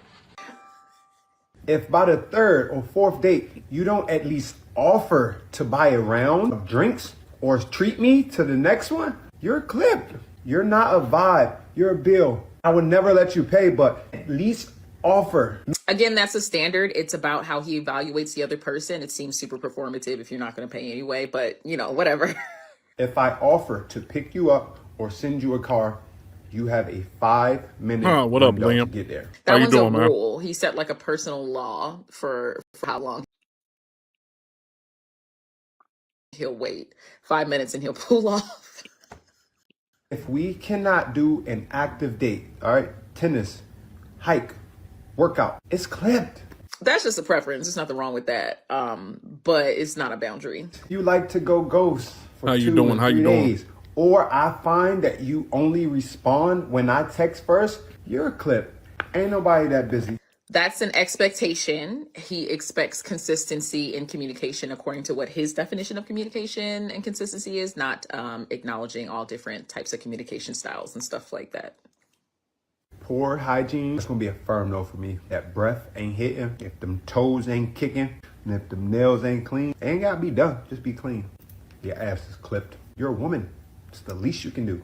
That's an expectation. Hygiene isn't a boundary. It's a baseline. However, the language in terms of like, it's the least you can do, gross. If I see that you just innately lack nurturing qualities, it's clip. That's a standard again. What he's looking for in a in a partner, not what guides his behavior. Here's the bottom line. Everyone has the right to decide what they will or will not put up with in relationships, and clarity is kindness for you and the other person. But it's also important to know the difference between a boundary and a non-negotiable and a wall, because language like "you clipped" might sound firm, but sometimes it's just a wall that shuts down connection. Boundaries protect you, but they can also leave room for healthy connection. I The know fuck it is she all. talking about? I'm a modern woman. Hear me raw. It sound just like that white lady that said, Right. "Oh, they just don't want us to be safe in safe spaces. Yeah, you know, what? We need to be in safe spaces alone. They don't want to see us flourish." No. Make them care less. And look at you. Got your degree. Ain't nobody got time for that. Can't wait to correct the man. Right. Couldn't wait for that. To get your pat on the back by feminist ladies out there. Oh yeah, you did a good job. This is sad, man. Look at her. She looks beaten up and bruised. Look at that face. She look homely as Look at that fuck. face. She looks sad. She look every bit of somebody's 50. Complain about what this man that ain't got no kids that's in his early 30s got going on. Like the fuck? What are we talking about here? This might ruffle a few of y'all feathers, but it's all right. Y'all be okay. It's that a lot of women aren't really prepared to be a wife. And let me just go ahead and elaborate on that, okay? A lot of them want the ring. They want the house. They want the man's last name. They want all the things, right? They want to be my man, my man, my man, my man. They want the things. But there you when go. you step out, are you really representing that man the way that you should? And I'm talking about like when you're out in the club and you know that there's other men hitting on you and you are enjoying that attention, are you okay with being like, you know what? No, like, let me go ahead and reevaluate the type of outings I'm going to go to, because I for sure did. When I realized that I really, really was like rocking with my man and we were going to make it official, I didn't mind leaving the club scene behind. Not that I didn't go back out to the club. Don't get me wrong. Me and my husband still was out together. You hear that? Together. I just was not out mingling with random people just because I wanted to go out and have a good time. Like, my good time consisted of going out on dates with my husband. My good time consisted on like finding activities for me and my man to do. Not for me and my single friends. No shade to my single friends at the time, but I was literally like wife me down. Like, I was on that type of time because I wanted kids, I wanted the marriage, I wanted all those things. So I also had to make adjustments. Like, I had to leave an old version of me behind, and that was my choice. See, some women are afraid that, oh, if I get with this man, he's gonna want me to change. Listen, that's not how real love works, okay? That's not how it really works. My husband didn't ask me to change. He didn't say, hey, stop partying. You changed because you wanted to. Do, that's fine. Like, you know, like, I'm not trying to stop you from living your life, but it was me who was just like, you know what? No, like, I actually want to try this, you know, this type of life with you out because I'm having way more fun with you anyway. Now, with that being said, life does not stop just because you get married. So some people would be like, well, life don't stop because you get married. Of course it does not stop. However, you do reevaluate a lot of situations. I'm not going to put myself in a predicament where people can run back and tell my husband, hey, did you see Simone at whoop, whoop, whoop? Did you see Simone at whoop, whoop, whoop? I'm not about to put myself in a situation where men feel like they have the availability to even come and talk to me. Like, no, when they see me, they going to know. Like, no, that's Damian's wife. And that's just period, right? That's how I'm coming behind my man. Now, what I am going to say is that if you are looking to be married, be okay with leaving some activities behind, especially if you know that the environment is not for a married woman. Carry yourself with some standards, some morals. It's not just about your man, but it's about yourself too. I couldn't agree more. There you go. On the G, she said everything that we're supposed to say. You're going to change for the person that you want to change for. Now, that doesn't mean you have to. That doesn't mean that person asked you to change at all. But if you're a constant club goer and you love this person because whatever reason, and that person says that they don't like going to the club that often, but they'll go every blue moon with you, dial it back. You're in a relationship. You're supposed to be you're supposed to be relating. You feel me? So like, oh, see how the video started up? It didn't even tell me anything. We're gonna pause it right there. But yeah, I mean, like, you're gonna actively make decisions and changes incrementally to your lifestyle or the lifestyle of the person that you give a damn about, because that person is actively changing incrementally or drastically for whatever reason for the benefit of you. And if they don't do that, whoop-de-doo. Oh well. That may not be the person for you. But if they do, and they're actively making decisions to make your life better, and you're actively making decisions to make their life better, then you're going to be in a good space for forever, as long as you don't hold those changes over the people's heads. You know what I mean? Like, the main thing is that, like, if you're going to stay the exact same person from the beginning to the end of whatever relationship you're in, then more than likely you're going to get left behind because somebody's going to change. Somebody's going to have resentment. Somebody's going to have any plethora of reasons to want to leave. But if you're actively trying to make a situation better, a situation a little bit stronger, a little bit more cohesive, a little bit more hand that washes the other hand, you're going to change in some aspects, small or great. It's going to happen. And the more people like click into the mindset of that actually being a feasible situation, the more active and the more relative that these relationships are actually going to be, and the longer they're going to last.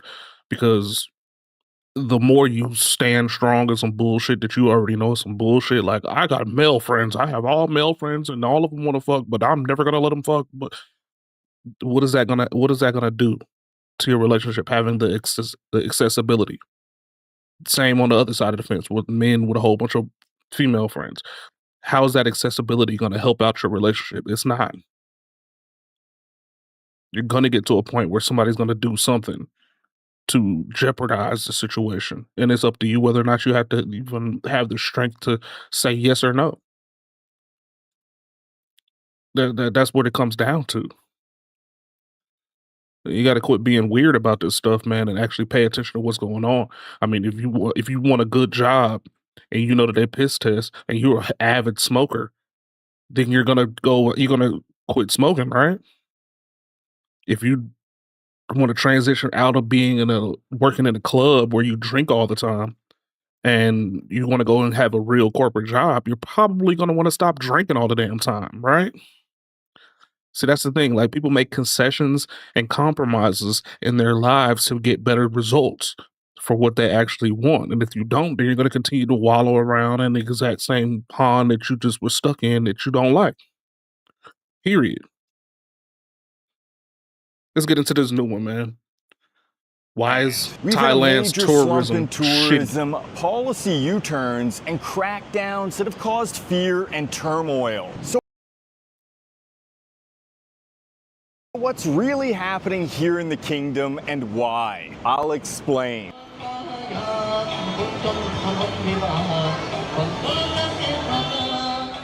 After 2 years of uneven recovery, the latest data from the Tourism Council of Thailand points to a clear reversal. The council expects 33.1 million foreign tourists in 2025, about 7% lower than 2024 and 17% below the 2019 peak. The revenue picture looks even worse. Tourism earnings are down more than 20% from pre-pandemic levels. That decline is steeper than the drop in visitor numbers, showing that those who do come are spending far less than before. Behind the headline figures lies a sharp shift in who's coming and why. The biggest drop is among Chinese tourists, once the backbone of Thailand's tourism industry. In 2019, 11.1 million Chinese visitors came to Thailand. In 2025, projections hover between 4 and 5 million. Chinese visitors were typically high-spending tourists, and in their absence, Thailand's visitor mix has changed dramatically. They've been replaced by lower-spending regional travelers from Malaysia and India, along with a rise in independent backpackers and short-stay visitors seeking value over luxury. Average tourism revenue nationwide now stands at just 44% of 2019 levels. Put simply, for every tourism dollar Thailand earned in 2019, it's now making only 44 cents. Fewer tourists are arriving and they're spending even less. And here's the thing.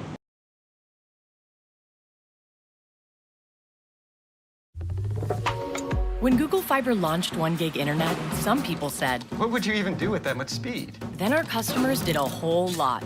So we launched 2 gig. I don't even have to think about it. And then 5 gig. I have no worry about the bandwidth.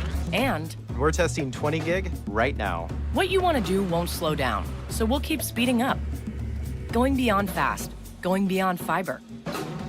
Find out if your address is eligible today at fiber.google.com.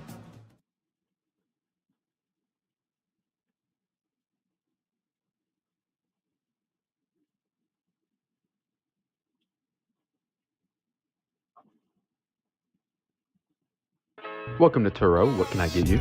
Yeah, hey, I've got a camping trip this weekend. Can I get a gray Bronco with all-wheel drive and a sunroof, please? Thanks.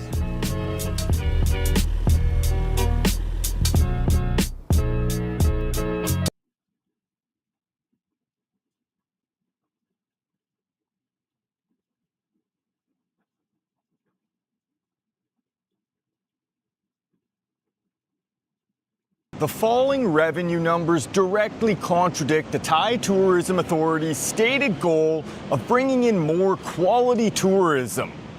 So what went wrong?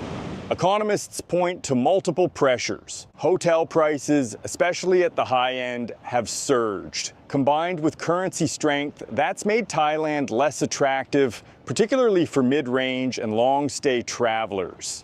At the same time, competition across Asia has intensified. Vietnam, once a minor player, has rapidly emerged as a serious rival, bringing in record arrivals with more budget-friendly costs. Japan has also re-entered the picture. The collapse of the yen has made it one of the most affordable developed destinations in the world. Much like Vietnam, Japan is projected to see record tourism numbers this year.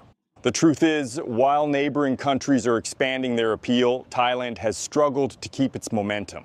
But one key factor underpins the massive decline in Chinese visitors. In China, an unofficial boycott began in early 2025 after a well-known actor was kidnapped by human trafficking rings and smuggled into the scam compounds of Myanmar. These compounds, often run by Chinese organized crime groups, have used Thailand as a staging ground, a place to recruit, move money, and traffic victims across borders. Over the past 5 years, this web of cyber fraud operations has exploded across the region, generating an estimated $50 billion in annual revenue. Thousands of Chinese citizens were lured with fake job offers in Thailand and neighboring countries, only to be kidnapped, smuggled across borders, and forced to run online scams. The UN Office on Drugs and Crime estimates that up to 200,000 people are currently held in compounds located in Myanmar, Cambodia, and Laos. In the West, this story is barely reported, but in China, it's headline news, even inspiring a blockbuster film, No More Bets. And Thailand has come to be viewed as a logistical and financial hub for the scam networks. Thai policymaking hasn't helped. For years, authorities largely ignored the rise of scam networks, even as the UN and other international bodies sounded repeated warnings, including allegations that the country's banking system was a hub for international money laundering, ranging from the scam networks to illicit weapons transfers. Now facing a collapse in Chinese tourism and pressure from international regulators, Thai authorities have responded with sweeping crackdowns, a dragnet approach that has created a new set of problems and risks alienating repeat Western visitors and retirees. The banking crackdown in particular has been something of a disaster, as authorities cast a wide dragnet, freezing thousands of innocent accounts and generating negative headlines worldwide. What was meant to restore confidence created fresh uncertainty. This is all part of a pattern of broader mismanagement and confusion. Earlier this year, a leaked proposal to shorten the visa exemption period left travelers unclear about the rules, which, to clarify, remain 60 days visa-free, not 30. Contradictory tax announcements on foreign earned income have sown doubt for years. And recently, authorities announced a headline-grabbing plan to restrict alcohol consumption after midnight, with fines of up to 10,000 baht for anyone caught drinking past legal hours. Given that alcohol sales end at midnight in most places, enforcement would cripple Thailand's nightlife economy and potentially criminalize tens of thousands of tourists. Not exactly a winning tourism strategy.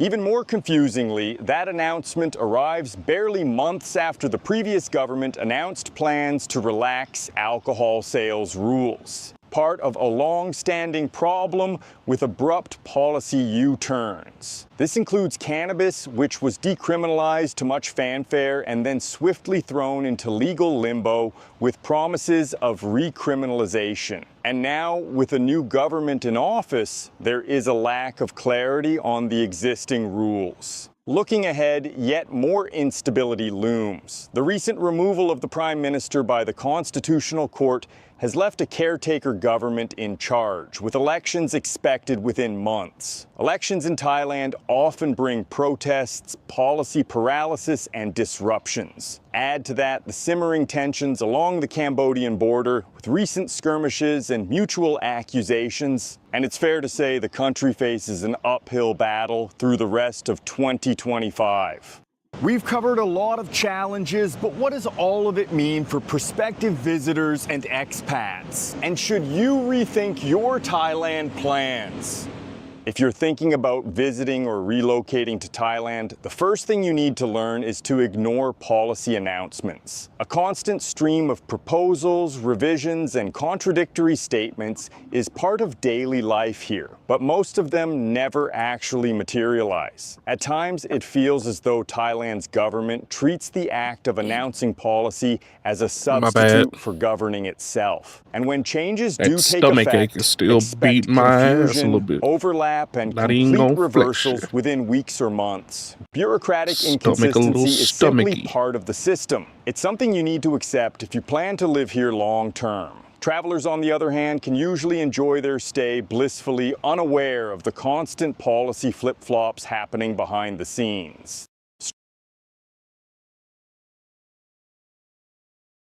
Do you know what's really fun? Making a website on Wix.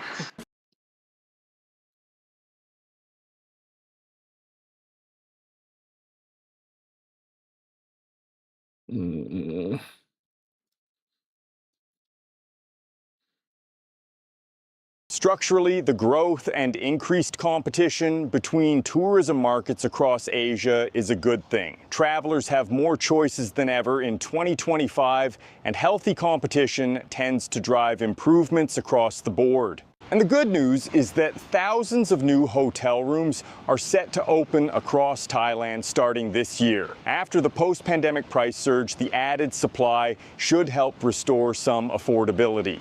But for Western tourists in particular, Thailand isn't even in a slump. Arrivals from Western countries are actually up, and the decline is driven almost entirely by the unofficial Chinese boycott. And for visitors or expats, smaller crowds can actually make Thailand more enjoyable. But with 33 million visitors, the crowds are still pretty thick. And the pressure is leading to some improvements. Thai authorities are working to dismantle the scam networks which led to the fall in Chinese arrivals. And cities like Bangkok are undergoing major infrastructure upgrades. City authorities have announced plans to replace older diesel buses with electric vehicles to reduce pollution, alongside new work-from-home regulations and updated factory standards. And authorities have honed in on scams, with campaigns targeting the notorious taxi industry and a new program requiring digital registration for ride-hailing app drivers. This aligns standards with other countries, ensures driver identities are verified for improved safety, and signals an embrace of ride-hailing as an alternative to the problematic taxi system. Despite confusion, visa policies remain visitor-friendly, with 60 days visa-free, along with an option to extend for another 30. The Destination Thailand visa is a 5-year multiple-entry option aimed at long-stay travelers and digital nomads. And there are multiple straightforward retirement visa options. But just remember that when it comes to announcements, many will quickly disappear into the ether, and that also includes the positive ones. So take everything with a grain of salt, especially with national elections coming up. Let us know in the comments section, what do you think's happening here in the kingdom, and has it affected your plans? Have a great day. No, you have a great day. YouTube Premium is ad-free YouTube and the YouTube Music app all together. One subscription. Oh shit. Oh shit. 2025 has been a difficult year for Thailand. We've had a major slump in tourism, policy U-turns, and crackdowns that have caused fear and turmoil. Did we not just watch this video? Why would that be the next video after watching the video? Is the same Nobody video. went to the Texas State Fair. The fuck? Nobody. What? Okay, I've lived in Texas for 50 years. No, this has never, ever happened, ever. Remember when big techs burnt down to the ground? I do, and then they had to get a new big techs, and next year it was a whole big production because we had a new big tech. I do. There are videos floating around of the state fair, of the Texas State Fair, and it is so empty, it looks like the park hasn't opened yet. Yeah, if this is what it looks like, where are the people at? I'm in shock. I read some of the comments. One guy goes, yeah, $24 for a turkey leg. Not done. No, not gonna do it. Don't blame him. $24 for a turkey leg? Seriously? And the state fair people said, sure, $24 for a turkey leg. Sounds on point. Nah. A turkey leg? If I go to the grocery store right now, I might be able to get a pack of turkey legs for about $10. And that's like 3 of them. Smoked already. Well, maybe it's because it's a bigger one. No. Y'all ain't finna gaslight me. 24 is wild. The other comments were, everybody's broke. Nobody can afford to do anything. No one can afford to go spend, a weekend with their family at the state fair anymore. The state fair was supposed to be the place that you could take kids to on the weekend. Nobody can afford it anymore. Okay, the top comment over here says, nobody has money to do ish anymore. Another top comment says, I'm proud of you, Texas people. This is a clear message that people are not going to be putting up with these crazy prices anymore. Is this Coachella 2.0? I hope people wake up and do the same for North Carolina State Fair. $40 to park, and you have to walk. $28 for a turkey leg, $12 admission for adults. Ride bands is $36 for all, no discount on nothing. And it's supposed to be the state fair. Should be free parking and admission. And I think this comment right here sums it up for a lot of people. It says, I can't even afford to smile. Ooh, and I learned something today, y'all. Did y'all know that the Texas State Fair is the largest state fair in the entire country? Now, apparently, according to my research, they typically will bring in around 2.5 million people into the state fair. But this year, y'all got caught slipping. I don't know if it's because the prices are too high, if everybody's broke, but these videos I'm seeing online is showing the state fair at Dallas completely empty. Like there is nobody on this ride. This is an aerial shot, by the way. Typically, state fairs are packed. There's not even anybody on this ride. And you got to ask yourself, is it because of the economy? Is stuff too expensive? And how much are y'all charging at this state fair? Because for it to be empty like this, nobody playing basketball. I need to do my research and see why is it so empty. And I was thinking as time went on, I would see videos showing there's more people turning out to the state fair. Maybe people didn't know about it, right? This is currently day 3 of the fair. Let's figure out how much the prices are for all this stuff. 2025 Texas State Fair. Here's everything I ate and the prices. One fair ticket equals $1. Started off with the Cookie Chaos milkshake. That was a 9 out of 10. Very good. That's a long name, but the Wagyu deviled eggs were amazing. It took the shine from the barbecue one. The barbecue brisket egg rolls, 8 out of 10. Very good. The fried banana pudding took all their shine. That thing is amazing. Had to come get another one of these brisket crepes. Easy 9 out of 10. A brisket sandwich with donuts as the bun. This was an easy 9 out of 10. That cheese pull was insane. Dickles Big Back Snack. Listen, that's a 10 out of 10. Had to do it again. And they have the most consistent turkey leg. Had to show it's who's boss. It wouldn't be the fair without the fried Oreos. And I also had the fried s'mores as well. Amazing. I had to come see Vegan Vibrations again. Easy 9 out of 10 on that. The Mac Loaded Bowl was a little rushed. On a good day, I'm sure they can score higher. This was definitely the best food year for the fair that I've seen. If you need any help finding anything, let me know and I'll comment below. Now, I'm glad that he enjoyed the food, but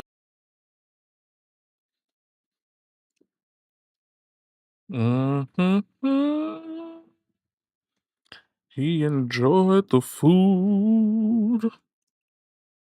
As he should.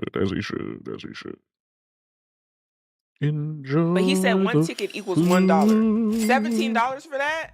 $22 for this, $8 for this. Are y'all catching my drift here? $14 yeah, that's crazy. For some egg rolls, 2. You know what? I don't got no more questions no more. It makes sense. $17. Yeah, that's crazy. Now, and I'm sure a lot of this tastes good. But why is it so high? We're in the middle of a government shutdown. People getting laid off left and right. Why is the food at the fair so Insanity. expensive? Like, you honestly could accidentally spend $100, especially if you brought 4 people. If you, your wife, your husband, and your 2 children go to that fair, you might spend $200. I don't know. It's really expensive. And that's not even including the rides. It's not including parking. These prices at these concerts and these fairs have been out of hand. And it just keeps getting worse and worse. I watched my wife eat $169 worth of the craziest food you've ever seen at the Texas State Fair. Do you think it was worth it or not? Let us know. Is $15 for a corn dog worth it? When they stuff it with somehow delicious lobster, it absolutely is. The outer corn layer was so crisp, plus a delicious sauce. Easy 10 out of 10. Then we headed over to the Oktoberfest tent, where we got brisket and beer cheese stuffed pretzels. The pretzels were so fluffy, just like our dog poop. But the beer cheese was just okay. Julie gave this an appropriate 6.9 because it's stuffed. Then we got a funnel cake cream cookie shot. Julie described this as fun and innovative, despite making me take 90% of the shot. 8.15 out of 10. Funnel cake was great. 7.5 in the Dewey Decimal System out of 10. And when they say they fry everything at the state fair, they fry everything. We saw fried butter balls. But guys, be careful. Do not let these squirt all over your wife's clothes. We scored this 1 out of 2 balls. This mac and cheese place has to do a better job being closer to my house. The Island Rumble Bowl from Mac Loaded. That looks jerk crazy. chicken and pineapple pico. This is actually a meal worth having. Pineapple pico? 6 out of 10. The deep fried praline cheesecake Don't lie, that gave sounds Julie like some that's right serious up my fucking flashbacks. She alley. literally told me to say that, which must be a good sign for me because this was delicious. 1 million out of 10. The steak dinner on a stick gets a 4 out of 10 plus a crown on your tooth because it was tough like the bathroom break I took after eating all this food. But the chocolate Dubai funnel cake fries transcend desserts as you know it. They combine Julie's 2 favorite things, French fries and sweet treats. If you want to see your girl as happy as if she just found out you're a secret billionaire, just get her these fries. Easy 1 billion out of 10. Now what was not impressive was the cotton candy bacon on a stick. This was a bunch of Texas-sized BS. I feel like I lit $16 on fire. 16 out of 100. Especially considering this mother sandwich was only $14. Despite a bit of soggy bread, 8.6 for this one. Overall, we had so much fun at the state fair, but what do you guys think? Was it worth it? I think everything is high. Let's just look at some of these. High $15 shit. for this corn dog. Granted, they said it had lobster in it, and I know lobster can be expensive. I don't care. $18 for 2 biscuit-sized pretzels. You know I what? don't care how $10 for the expensive funnel it is. cake, I'm not even mad at that. Would we like it cheaper? Yeah. But this was one of the cheapest things that I've seen. And I consider this like one of the things people like to go to a fair to get is a funnel cake. That mac and cheese bowl was $22. Fried egg roll with some sort of cheesecake in it was $8. This is the one that really got me. The steak dinner on a stick, $28. There wasn't much on the stick. I'm like, where is the dinner? This little funnel cake thing she got, $18. And though this is very creative, I've never heard of cotton candy bacon. I'm not really sure how that would taste, by the way. Cool I'm off a little that. curious. Anyway, Nah, I'm $16. cool. What makes it even worse I is am they didn't even cool. like. And to make matters worse, when you're at the fair, most people want to try different fair foods. Like, that's one of the things people used to go to the fair to do. That was the event. You didn't even Right. have to get on any rides. But if the food is this expensive, how much food are you really about to try until you need Not a Clark and whole Afterpay? lot. Until you need your credit card. Hello? And I'm gonna go ahead and say it. It's probably not that many people showing up because everything is so expensive. Okay, in this next video, she has a list of red flags and green flags, and she's going over how much everything cost her for a family of 3, 2 adults, 1 child. Let me know, would these be red flags for you or green flags?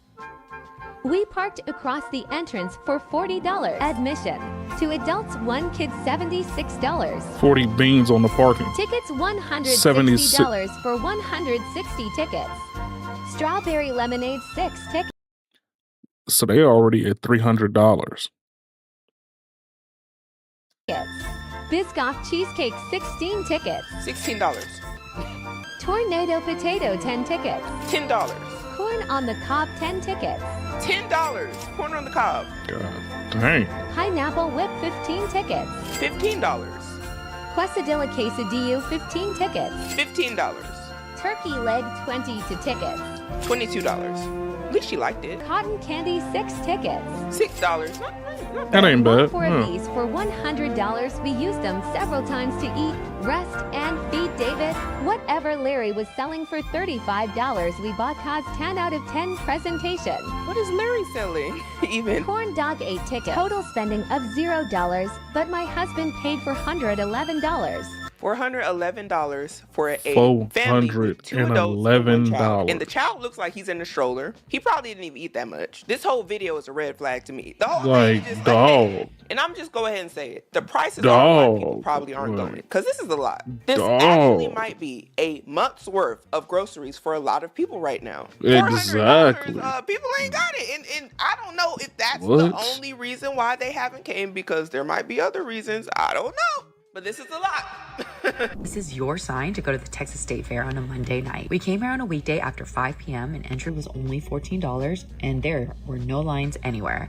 We also parked at gate 9 and then entered through the Penn gate, and from there we walked through MLK to hit all the best food spots before ending the night at Midway. First stop. That's insane. Insanity. Get that shit out of here, man. Insanity. $411 for some bullshit. Overproduction Trio. Finger food. This year's Big Tex Award winner for the lobster hot dog. Cool concept, but honestly, a 6 out of 10 for me for $15. Magnolia Beer Garden for the Dubai chocolate funnel cake. Soft, rich, and crispy at the same time. I devoured this. 10 out of 10. Then we went to the Vegan Vibration for the vegan crunch wrap. Super crunchy. Why is that $25?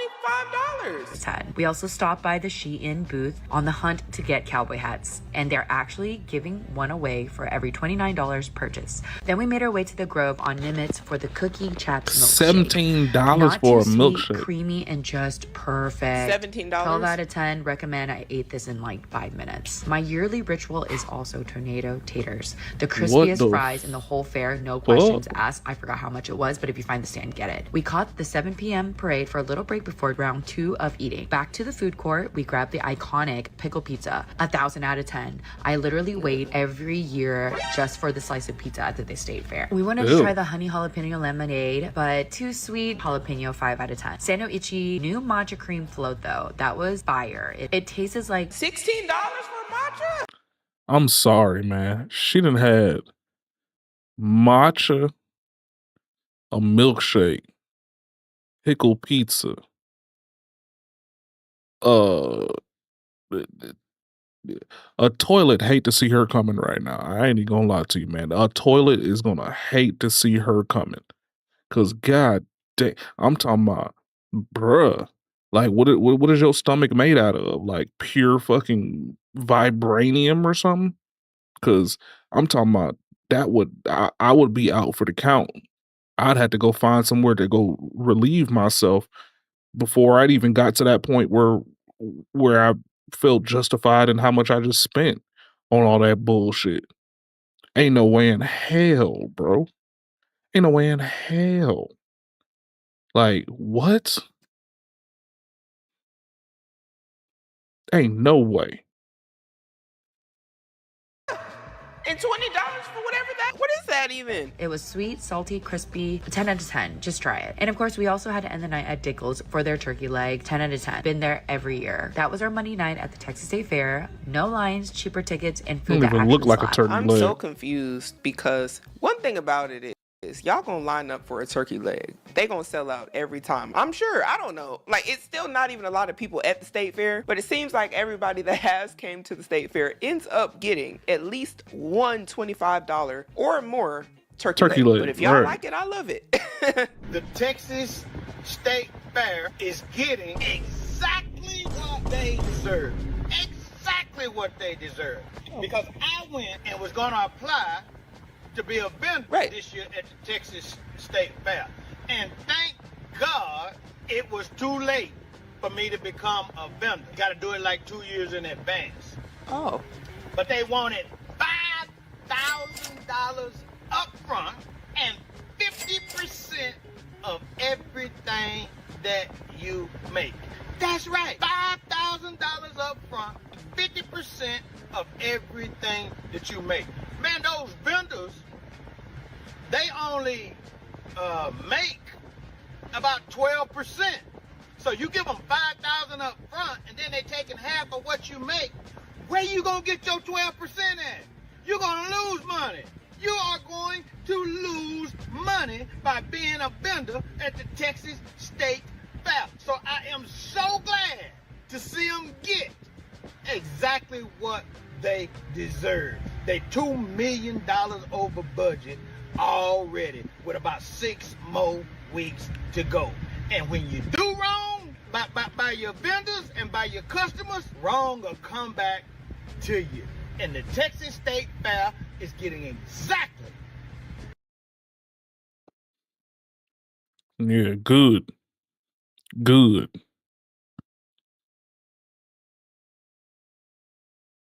Good. And I think that we finna have a state fair over here around the block from me. Well, not the state fair, but the city fair, Atlanta fair.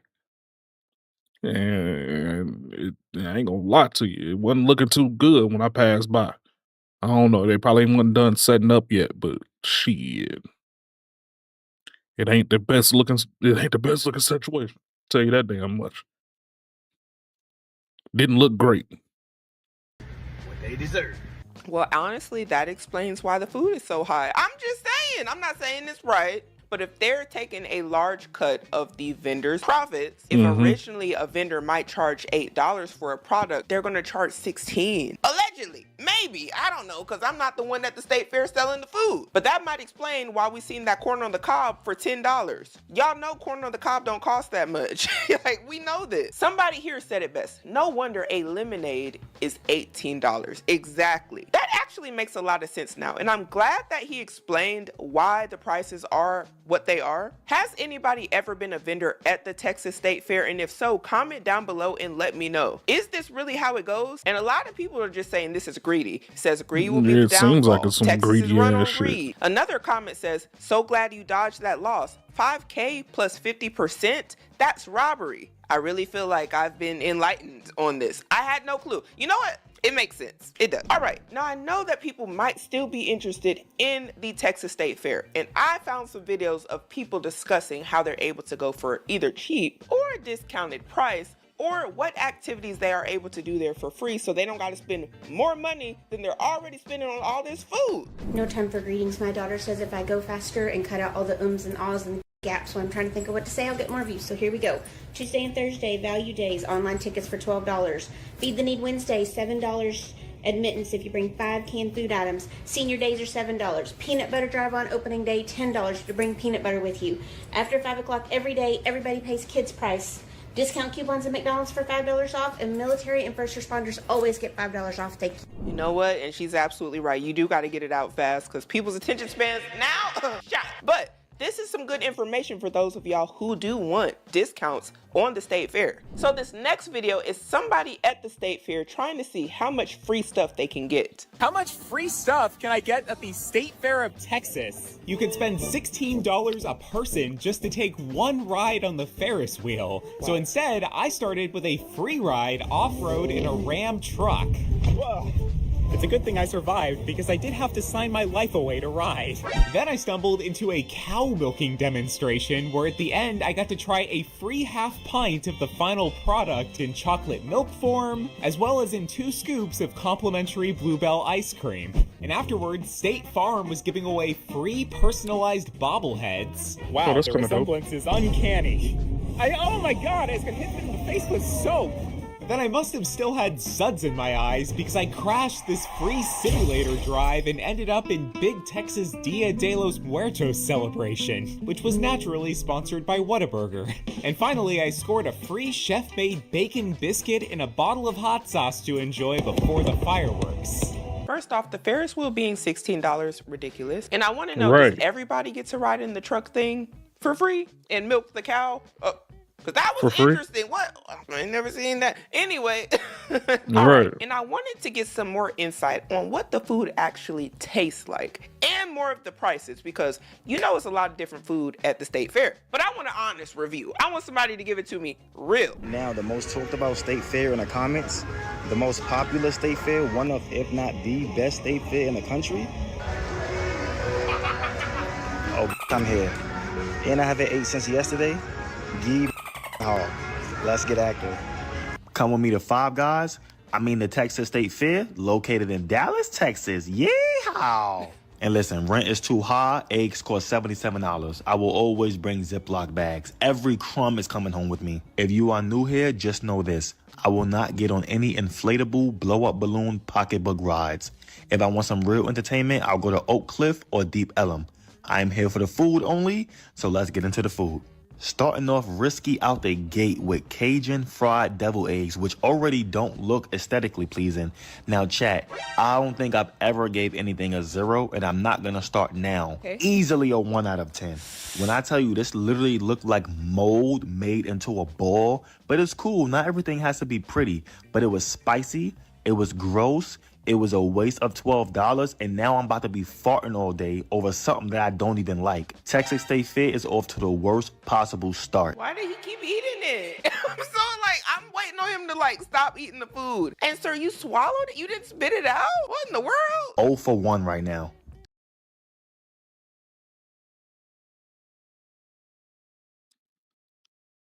I'm putting in this parlay, y'all.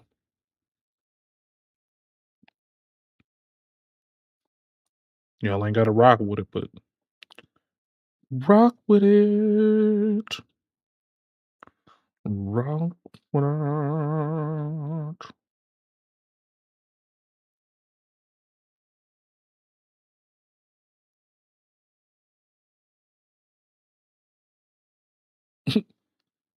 Oh, shit.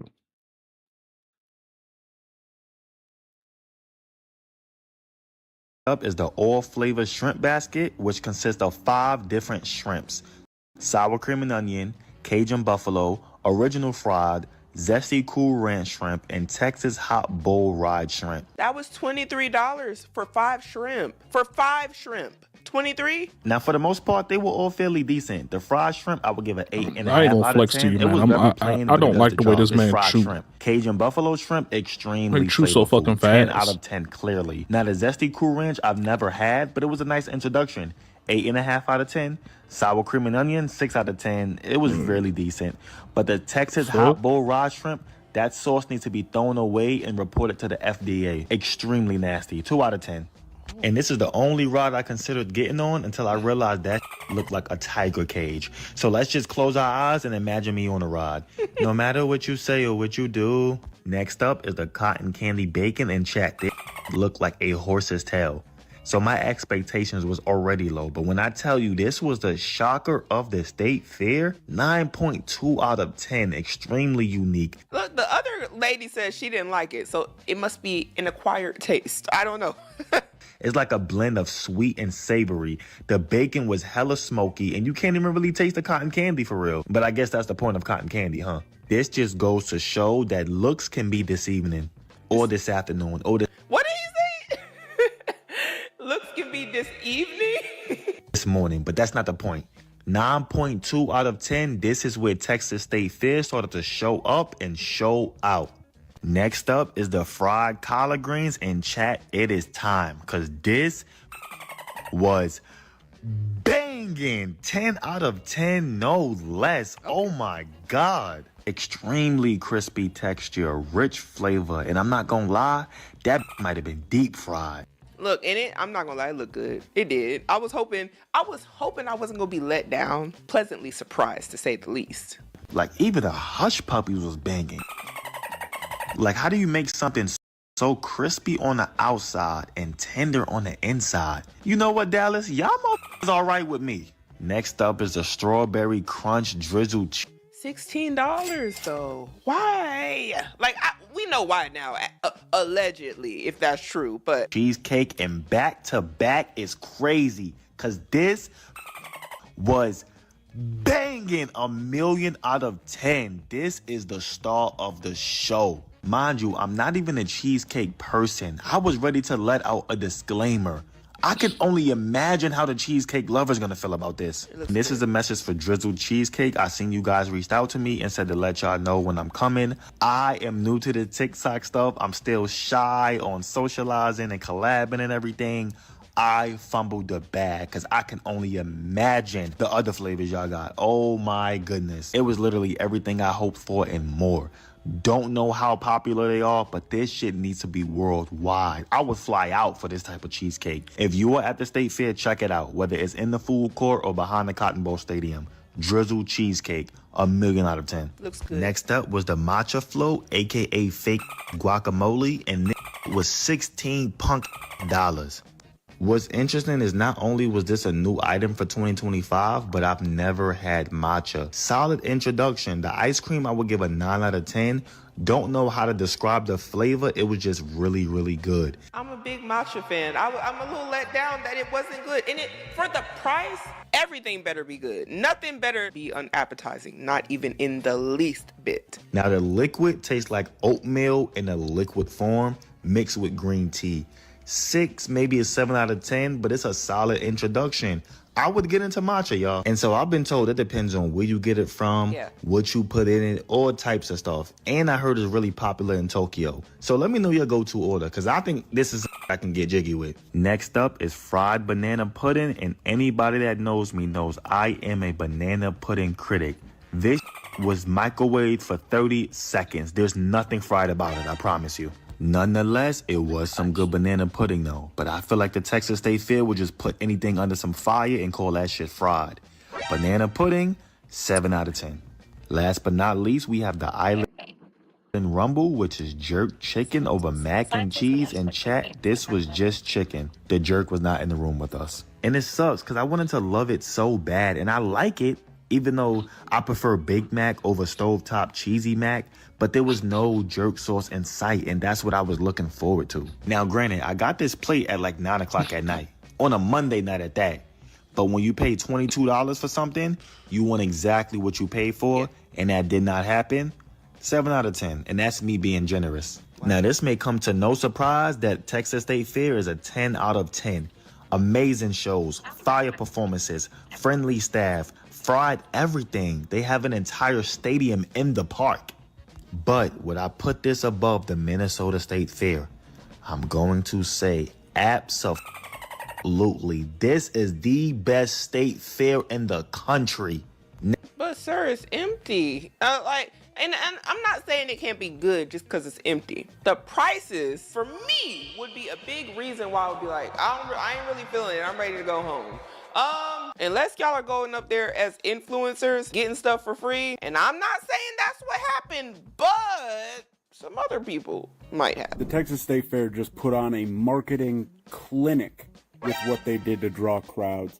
They paid micro-influencers to make posts about the fair being completely empty, and then paid large influencers to repost those posts, drawing in crowds who would be upset that the Texas State Fair had a small turnout. It is insane the level of rage bait economy we're in right now, and I don't know what to do about it next. Honestly, I don't think it worked. The state fair, from all the videos I'm still seeing online, is still looking empty. When did they do that? Allegedly, if they did. Yeah, that looks because the turnout retarded. still isn't there, and that's perfectly fine.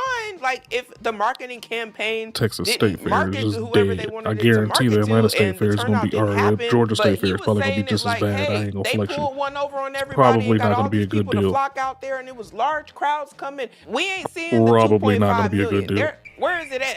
Where is it at? I'm not seeing proof of the plotting and the scheming. And honestly, it's probably really peaceful going to the fair without a bunch of people, a large crowd, being able to actually walk around with your family or your loved ones. Like, I'm sure it's nice, but it's empty. And it might be empty because things are expensive. But I need to know what y'all think about this one down below. Will you be visiting the Texas State Fair this year? Would you rather go if it was empty or when it's packed? Because protect your peace. Why not? Or are these prices so high that you wouldn't even consider it? But we got to start making better decisions today in order to have a better future.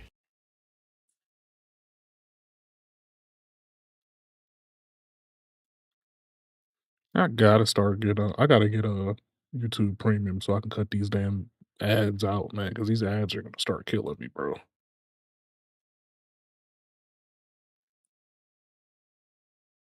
Hey, call me Shape. Call And today I'm reacting me to a Shape. video titled "Clubs Are Going Broke Oh, Since it's that Men same chick Left." with the same. Let's get right into it. If you think being a bottle Probably girl is talking fun, parts. I'm here to tell you it's fucking not.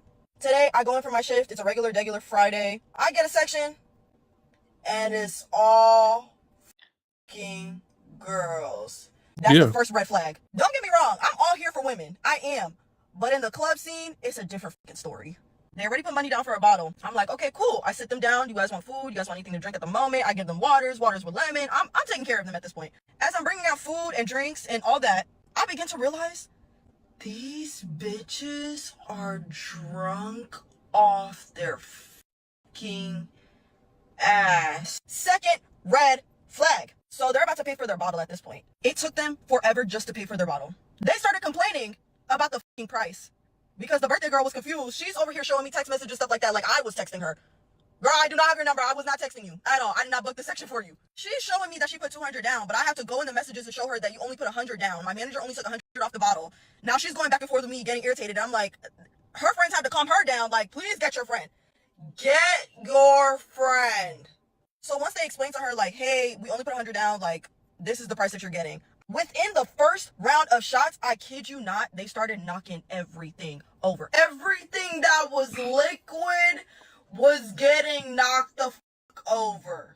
At this point, the section wasn't even a section. It was a fucking pool party. There was fucking liquid, liquor, and water every fucking inch of that section. I was about to literally, like, rip my fucking hair out. By the end of the night, I'm cashing them out. There were broken shot glasses everywhere. Water everywhere. How just to the point where they even moved to the section next to them. Like, who told you to do that?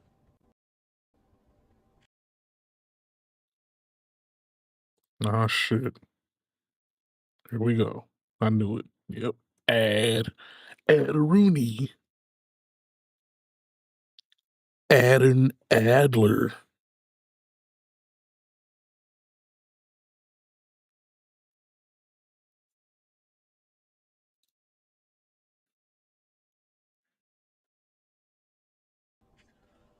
Who told you to do that?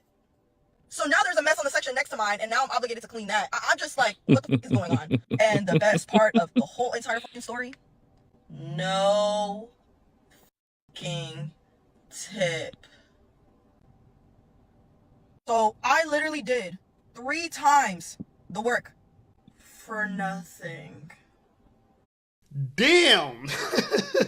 Now she knows this is like to be a man. This is what we got to deal with. And this is why we're not going to clubs anymore. I'm telling you, like, the clubs are crazy, okay? Look, there's women there, they're messy, they're drunk, and they're arguing. It's not a place that men want to be. Now, it's funny to me because she said it was a red flag when she knew it was all girls. Which lets me and you both know that if it was all guys, it'd have been a green flag, okay? Because she knows we're going to party, we're going to drunk, we're going to flirt a little bit, you know what I'm saying? And we're even going to tip very well, right? And we're not going to be knocking things over. This girl said it was like a pool party at the table because girls were knocking all the drinks over. So you probably got to swim to their section. You know, it makes me understand why women say that the women's restroom is the dirtiest restroom, right? It's because, like, can you imagine swimming to the women's restroom, right? Tampons everywhere. It's crazy, right? It's funny because they ruined one section and then moved to another. So she had to clean both. Sounds like a nightmare. Anyway, I thought this video was interesting as well. Take a look. Riddle me this. Why are there so many single people out there that are supposedly looking for other single people, like-minded single people? Yeah, this is rehashing exactly what I just looked at just a minute ago. So many we can skip this. I ain't even gonna flex you. This is exactly.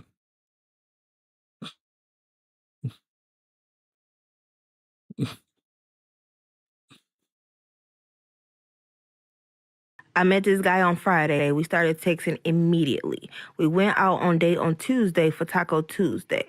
We went out on Friday to go bowling. We made plans on Saturday to go to a club because him and his friends got a section, but I had to braid hair, so I didn't make it. Sunday, we get up. I'm scrolling down Instagram. His Instagram pop up. I think I'm tripping. I asked my best friend, like, is he at a wedding or is this his wedding? I started going down a rabbit hole. It's his wedding. Still think I'm tripping. Can't be, right? I would have knew that. Texas. I would have knew that. Got married? Said, hell yeah, still up though. What the fuck does that mean? It's still up though. Then he tried to bribe me, saying we could do this and I'll give you this. I'll pay this and we can link up. But it's a secret, right? I never fell into it. I just entertained the conversation because I'd be bored sometimes. I just be doing shit I shouldn't even do for real. First, he tried to sneak over and play it cool, but then he said him and his wife don't have secrets, and she's okay to eat the cat. He's still cool as hell. He just invited me to his birthday party at his house with them. I want to test the waters one day, but not today. He cool as hell. His wife fine as his wife actually looked better than him. I don't know.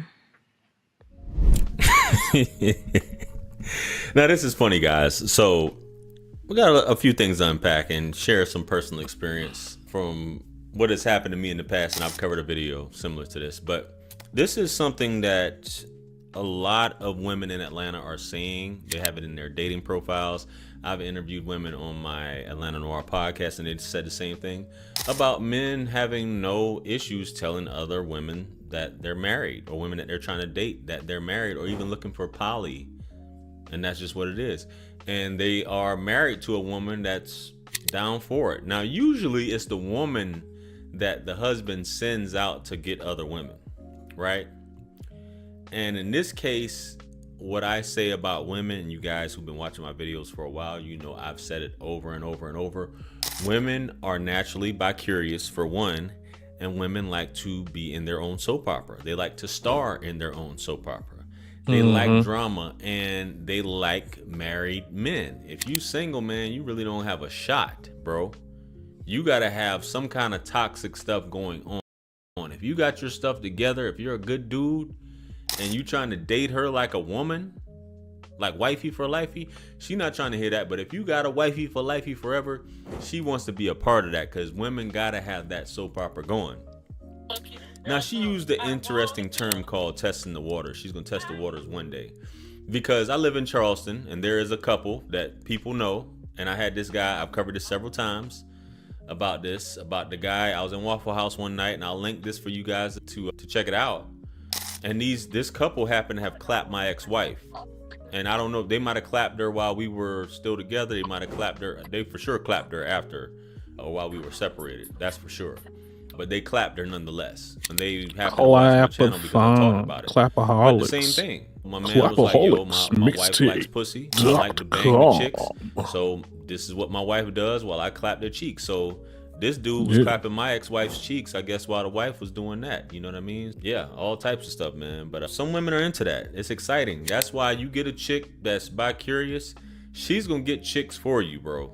She's going to get chicks for the whole situation. That's just how it is. It's hard enough for us average dudes to just get one woman that'll listen, right? But bro, it's a cold world out here, man. But that's how it is in Atlanta. If you go on any of these dating sites, you'll see that in majority of women's profile. No poly, no poly, no poly. And you have some women who are looking for poly. Hey, bro, let's get on to some clips, guys. Let's go. Every time I pop out 1 in the morning, I got gooning on my mind. CSSO Kevin, John Paul calling all the time, and all these goofy Sigmas glazing when LeBron is shooting. Yeah, I don't think I've ever seen that one. It wasn't really a cross, but if it was a cross or whatever, that would be different. But my man came up out of both his shoes. What kind of shoes you had on? Some slip-ons, good buddy? You feel me? Like, what's... Like, how he come out of both shoes? Like,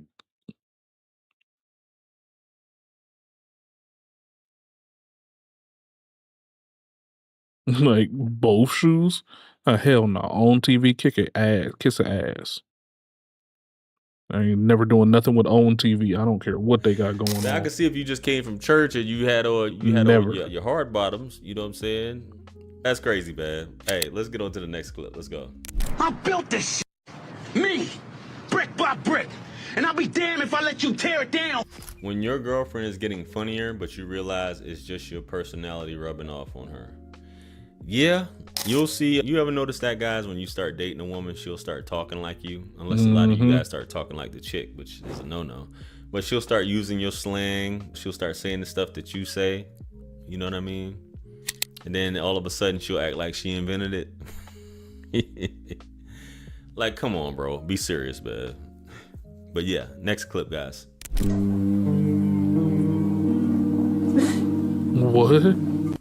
That's weird as shit. And insane. You see the toilet tank behind him? Like, that's I want to zoom in on that trash can. This obviously this is not in the United States. This is somewhere crazy. One of those crazy places where, man, that's what you see in like one of these horror flicks or one of these scary movies, man. But let's get on to the next clip, guys. Let's go. Hey, I paid for all you can eat. I'm still eating. Sir, you've been here 4 hours. Management asked us to end your service. Let's just head to the door, please. This is ridiculous. It's a buffet. We appreciate your business, but we need the table. Escorted out the buffet. Yo, it is people who be spending extended periods of time in there, man. That's insane. I ain't gonna lie, I'm one of them people. I be up in that motherfucker chilling. I be camped out in the goddamn. I get it. The concept of a I ain't buffet even gonna is lie a to you, variety of foods. I be camped out in the motherfucker. But man, how many plates can you eat, bro? Just thinking about that. Now that I'm getting older, like, go back for some more. Yeah. Go back for some more. So yeah, I'm gonna try every damn thing. Everything I can try, I'm gonna try. Doing here, man? What are we doing here in America? I'm trying to think, have I ever been to a buffet outside the States? Unless it was at a hotel. Yeah. I gotta plan my trip, man. Anyway, next clip. What you call your restaurant? Standing on business. Oh yeah, we stand on business right here. They stand on business restaurant. Get free. Fish. It's crazy how, man, on this, you be seeing these videos, they be having the phones, they be using the bed rack as to cook hibachi and stuff. I don't know how, like, the guards just be like, yo, go for it. Nobody be coming in smelling the smoke from burning metal and all type of stuff, like even on those cans. This is insane, man. This is insane. But, you know, they quick to hook up a burrito, man. Guys who've been to prison, and I met a few people, and I had a few guys I came up with that did time in prison, and they're like, it's just like the streets, man. Man, where's the buns at, man? You know what I'm saying, bro? You saying it's just like the streets. I guess they treating it like that, showing off, man. I'm good on that. I love my freedom, man. So anyway, guys, let me know what you guys think. Comment below. Like, share, comment, and subscribe. Much blessings and abundance. Stick around for the next video. It's going to pop up on the screen below. That's where I'm going to see you guys at. It's your favorite everything. This is Wisdom. I'm the best. Let's run it up to 1 million. Quit playing with me. Peace. Respect it. That's JR Wisdom right there, man. His dating in Atlanta really that bad. He ain't had nothing to say about Atlanta. He just made the title just to make it sound like it was some Atlanta shit. He out here. You know what it is.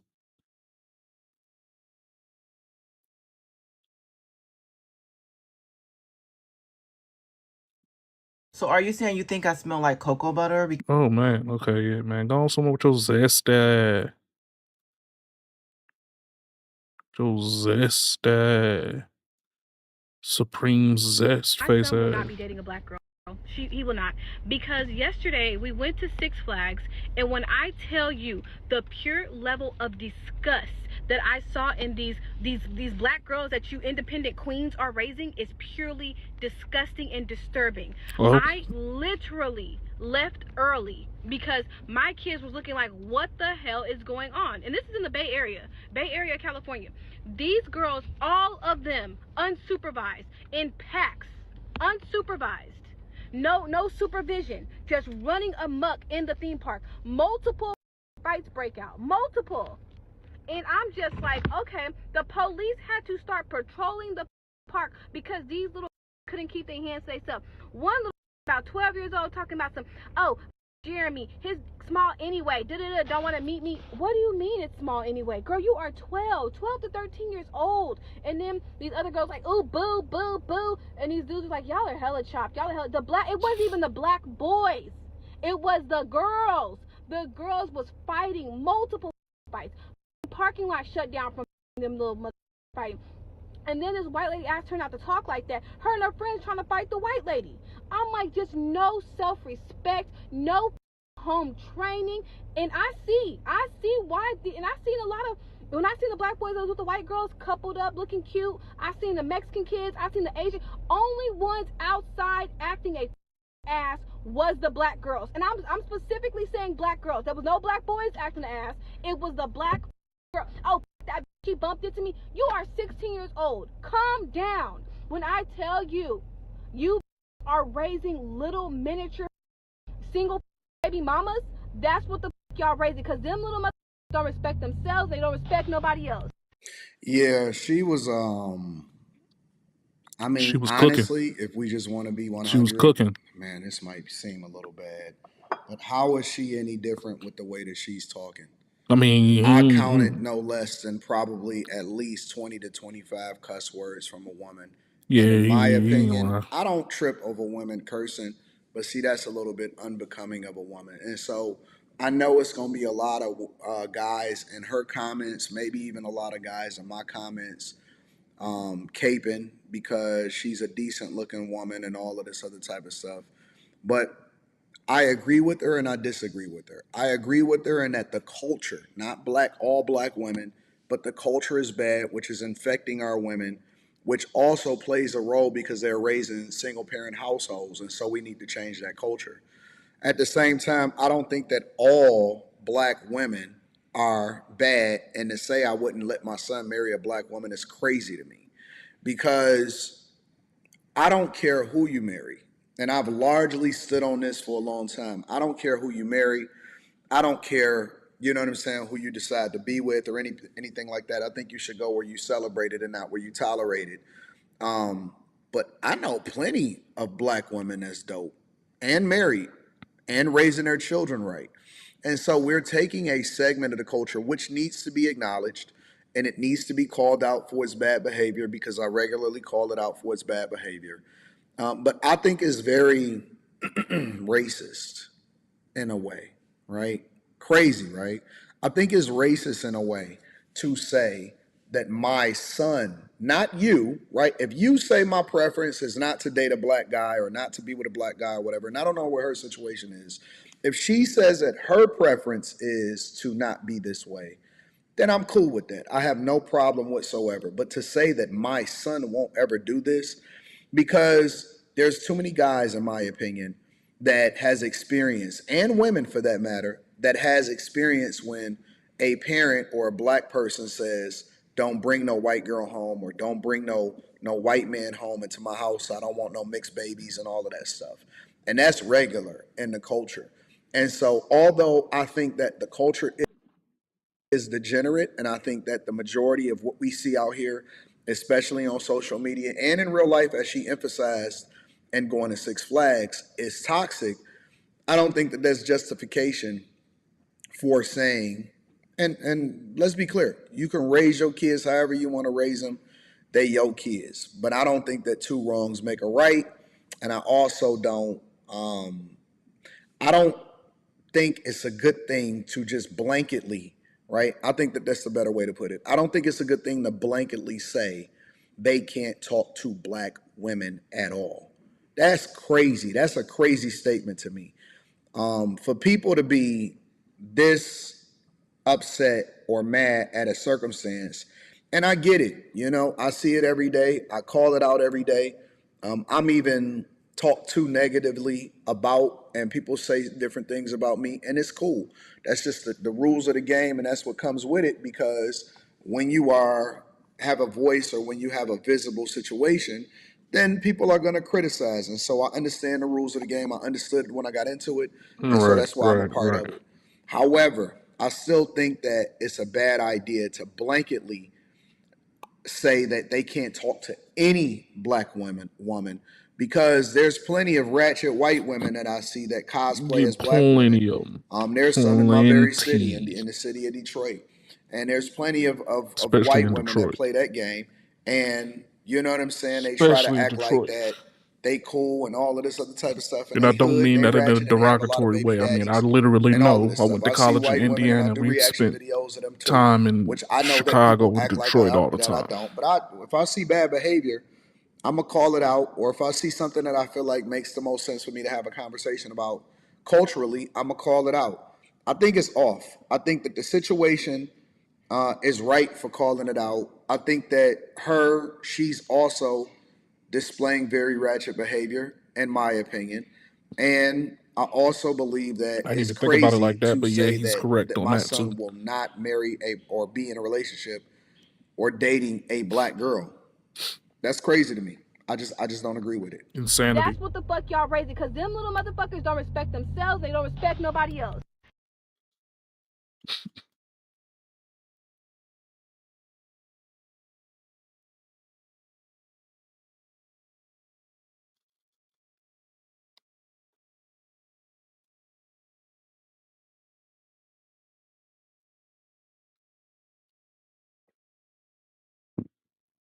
Excuse me. I do want to take a moment to apologize for my statements in my video earlier about how my son wouldn't date a black girl. I do want to apologize about that because I didn't realize that people just accept the behaviors of black girls that I find impulsive, I find disgusting, and I find disturbing. So I do want to take a moment to apologize for that. If that is the behaviors that you guys accept, then that is the behavior that you guys accept. And I should not be judging people for what they believe in. You know, if you believe that they not she being I don't know what the word is that I'm looking for. I'm a C student, you know what I'm saying? Now she's being PC about it. No, she's being okay PC in that about behavior, this shit. then that is okay, and that's what you accept. I mean, me personally, when I saw 4 girls trying to jump a white woman for her asking them not to say PUSSY and DICK in front of her kid, and you know, they're like 5 and 7-year-old girls, I personally feel like that was wrong. But again, you guys said that that's kids being kids, and that is fine. I've gotten a lot of backlash, and you know what? Nope, she's right. I mean, calling out bad behavior and calling out the culture is absolutely right. At the end of the day, if that's the way y'all are raising y'all kids and y'all feel like y'all kids can act that way, I am not one to judge. And again, my words, when I was saying it, I was very upset because of what I saw. You know what I mean? Like, it's not that my son wouldn't date a black girl. It's more or less like those type of black girls I would steer my son away from. And yes, I do give him guidance, and his dad does give him guidance to not put up with disrespect. You know what I mean? If a girl is going to be loud and disrespectful and fighting and a hooligan and all this other stuff, you don't deal with those type of girls, like, at all. So again, I think that the way that I viewed this younger generation, I guess I didn't have a clear understanding of it. But now that you guys have told me in multiple videos that I was wrong for calling them BITCHs and saying that they were, and was wrong for calling them HOEs for basically talking about penises and, you know, having sex and all this other stuff at 12 years old, I guess, you know, I just wasn't aware that that was okay. Nope, she's right about calling out the behavior. And I think that she, being a little bit sarcastic, obviously tongue-in-cheek, but then at the same time, what she's doing is she's cleaning it up a little bit. She trying to pacify the masses. Make That's sure what y'all she's tap into doing. the Patreon link is in She the ain't trying to description. clean it up. Always I mean, she's cleaning credit up to the the content creator, idea. regardless of But whether the thing I agree or is not. So that that link will be in the she's description pacifying also. them. Teach She's Henley, she's 40% probably off not your even first being order, sarcastic at 40% this off for point. She life. probably I got appreciate you. badgered to the end of time just because of her ideas and views. Kids will be kids, my ass. I wasn't calling nobody pussies and talking about sex and all that shit like that until I was 15 some odd years old. These little girls out here is fast as a motherfucker, and they out there doing some weird shit. She called them out, and then everybody talking about something. Well, I used to do that too when I was younger. It's not just a new age. And then they were badgered her by 1,000,001 comments until she had to agree or concede. Like, you ain't got to concede all the time. We could be out at the club, it was dark, whatever. Even outside, when Yeah, my that friend sounds and I like a got into man. our Uber, he pulled me over to the side and was like kissing me and introducing himself to my friends and this, that, and the third. So I Ew. just didn't feel No. the need to be like, oh, by the way, hi, I'm Donnie, I'm a man. Just had a man pick me up for a date. He asked me if I was a man in the car. I said yes. This man turns around and takes me back home. Had he asked me over text, it would have been less jarring, and it also saves embarrassment or fear for the other person. Riva TV. This is What's crazy. up, guys? It's your girl Riva, and I'm back again with another video. So I was actually sent this series of videos from the wonderful world of TikTok. I have not watched them at all. We're gonna watch them authentically together. Let's And then go, I'm going to Riva. give you guys my thoughts, my feelings, and my Fine opinions ass. on this Hey, entire conversation. Riva. Just had a man pick me up for a date. He asked me if I was a man in the car. I said yes. Yeah, you This man sound turned like a around and takes me dude. back home. So why didn't he Now, not this notice is off a the very jump? prime example of somewhat fragile masculinity, but also dishonesty. Not on my end, but on the end of the suitor. There's toxic masculinity, now there's fragile masculinity. I'm confused. I'm confused. I met him last Friday at a club when I was out with my girlfriends. At some point, we duck off, we're talking, we're chatting, we're dancing, we're like really having a good time. We're throwing banter back and forth, we're being flirty, all these things. Mind you, I am flat-chested. I am not a woman. I'm just a very beautiful man. Proceeds to kiss me, XYZ, right? Has been texting me every day since last Friday when I gave him my number. He proceeds to tell me in the car, I don't really know how to ask this, or, I really just don't know how to bring this up, but are you a man? And I looked at him and I was like, yes, I am. I'm just a very feminine man. Okay, hold on. Pause. Flag on the play. Okay, hold on a second. First of all, me personally looking, I would be able to maybe pick that out, right? But this is the thing. It's a club. Nightclubs are dark. I don't know if the man was inebriated. And obviously you're not presenting yourself as a man. Look at the hair, the makeup, the nails, and you're talking about being flat-chested, but not just because a woman is a woman biologically means that she is voluptuous, right? There's some women who are indeed I know some flat-chested women who are still biological women. So that's not even a part of the conversation.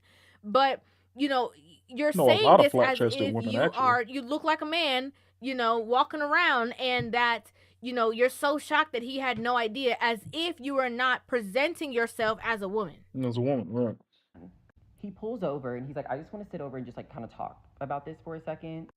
I've never been in this position before, so I'm just not really sure how to handle it. I had an inkling of a thought, but I didn't want to ask you and you be offended if you were not.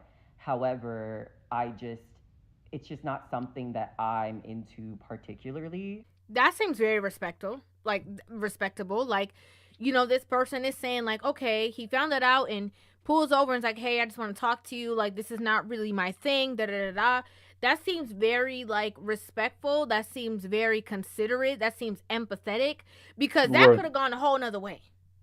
Especially because you said the first time y'all met that y'all kissed and stuff like that. That could have gone a whole different direction. So the fact that this person, pulled to the side and was like, hey, this is not really my thing. Right. I mean, I don't see anything wrong with that. And I think that's part of a bigger conversation as it relates to Black men being interested in just feminine energy, period. He proceeded to apologize and he's like, I'm so sorry. I just felt like I needed to get this off my chest and at least just ask. But if I'm being honest, I was just like, okay, yeah, that's fine. No harm, no foul. It's all good. He's like, is it okay if I just, turn around and take you back home? I'm like, absolutely. Yes, please. We sat there in silence as he did a U-turn and literally dropped me back off. But it goes to show that you look like a dude, sexuality man. truly is You look like a dude. And while people may not be into whatever parts people have or whatever the case may be, people are just attracted look to like a dude. Period.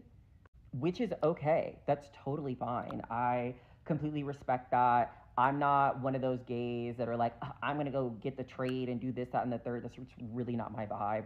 And if you are, I mean, pop off queen, do your big one. But I guess my biggest problem is if you had an inkling of a thought or you felt any type of way, you should have quite literally just asked and been honest from the very beginning. I mean, okay, so you said, right. At least he admitted it. At least this person admitted the situation. Exactly. Appreciate you for joining back, front burner. But yeah, at least this person admitted it. At least the dude didn't wig the fuck out, because most guys would have just wigged the fuck out and probably hauled off on this motherfucker. But the whole thing is, and don't get me wrong, I ain't got no problem with none of these people.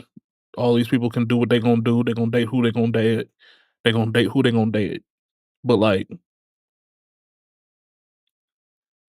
y'all didn't have, as far as what this story time goes, they didn't have no phone conversation, so she probably didn't even get a chance to actually listen to this motherfucker's voice beforehand, or saw them outside of the club in regular lighting beforehand, or had an interaction where they probably weren't already drinking or inebriated or drugged up or whatever the fuck beforehand.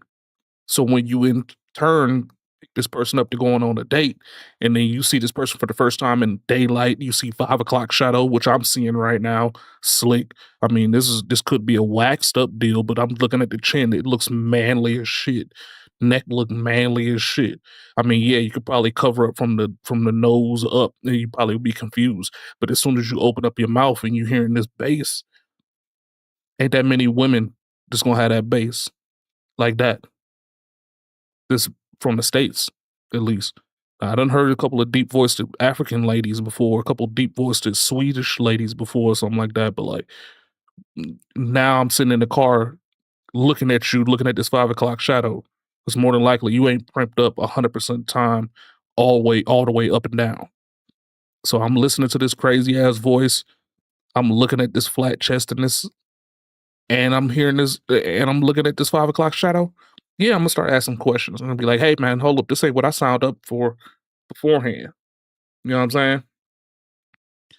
And I mean, like I said, at least Buddy didn't wig out, because I know a lot of dudes that would have just wigged out, hauled off on this motherfucker.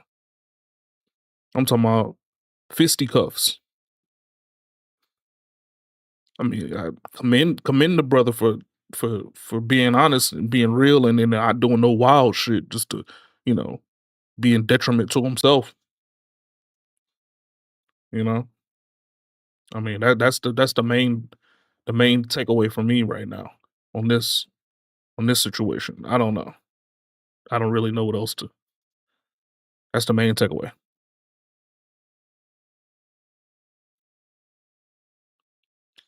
It's the modern rejection of femininity for An hour and feminism. a half getting Ah, ready for a yeah. See, I date. don't be hearing that shit. Not really into it, but like I was like open to, just seeing what. Now you wasn't into it. A lot of Okay, women just you kind of, see, this is the I stuff I don't know, can't take. girly Okay? up around me. If we gonna keep it real, we got to keep it I all the don't way be, real. I don't be First of hearing all all, these problems. if we just want to be honest, you know, Deep like I voiced said, ass nightclubs women are and dark. shit. I don't know what the That shit lighting is like. crazy. I don't know what he saw. I don't know what you were wearing. Like, I don't know the full, picture of whatever it is. To me, this person has very strong chiseled features that are more prone to be seen on a man. However, you do have women who have very strong chiseled features as well, a very toned, athletic build. Like, we see it all the time in different sports and stuff like that. So it's not like it's uncommon for women to have like a sort of like kind of like androgynous vibe to them. But the fact is that this person was kind enough to even bring up the conversation, to express himself to you, to have the conversation with you face to face, Right. take you carefully home, like all those things.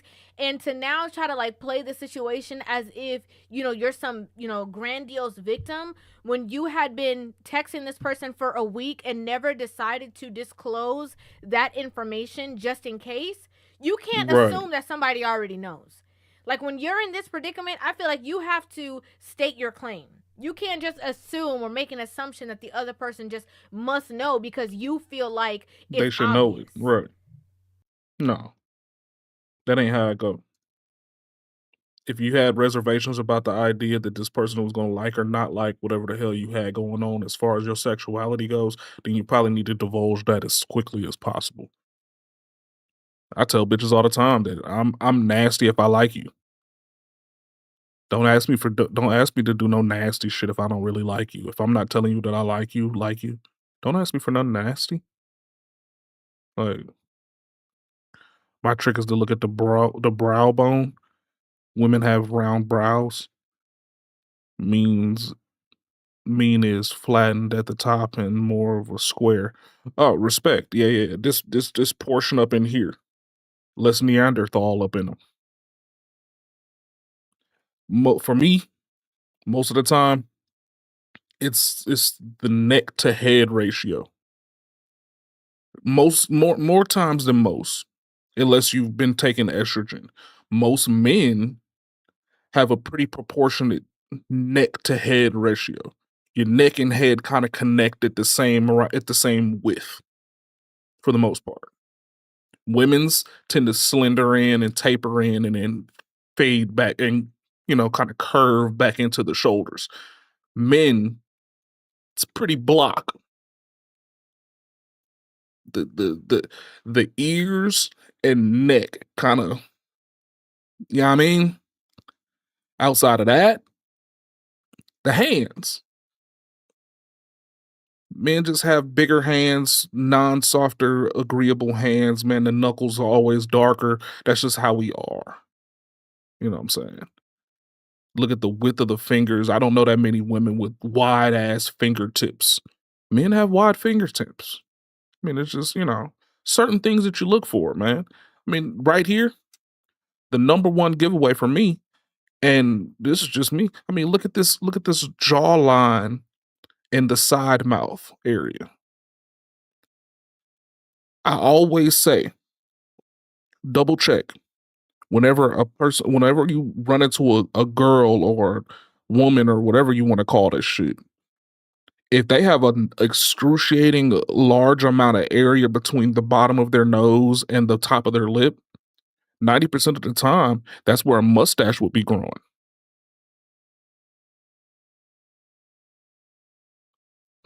Yeah, see, I don't really deal with Asian women that much. See, I wish I had some experience with that shit, but I ain't never met no white girl, black girl, or Hispanic girl where the neck and the head are straight up and down. Like I mean, I got a beard, but like the side of your head and your neck kind of parallel. Ain't no taper nowhere up in here to where your neck kind of curves in and it has a free flow into the collarbone area.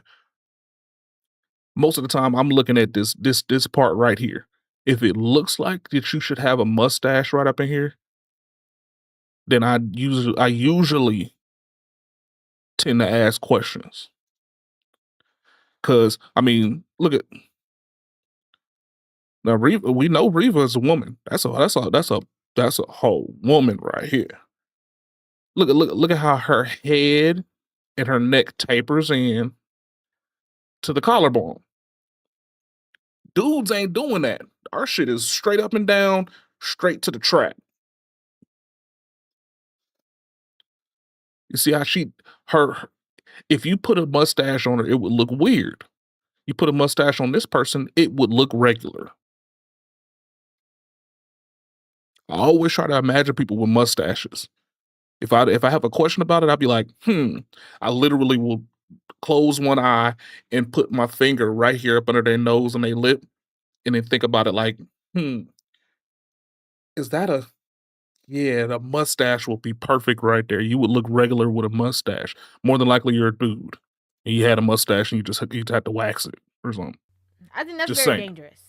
Happens, what would, transpire. Like, and then look at the side mouth. The side mouth side. Look at this. You have all of this extra right here, all of this extra meat and potatoes going on right here in this side mouth, where goatee would probably be growing. You see how she ain't got that?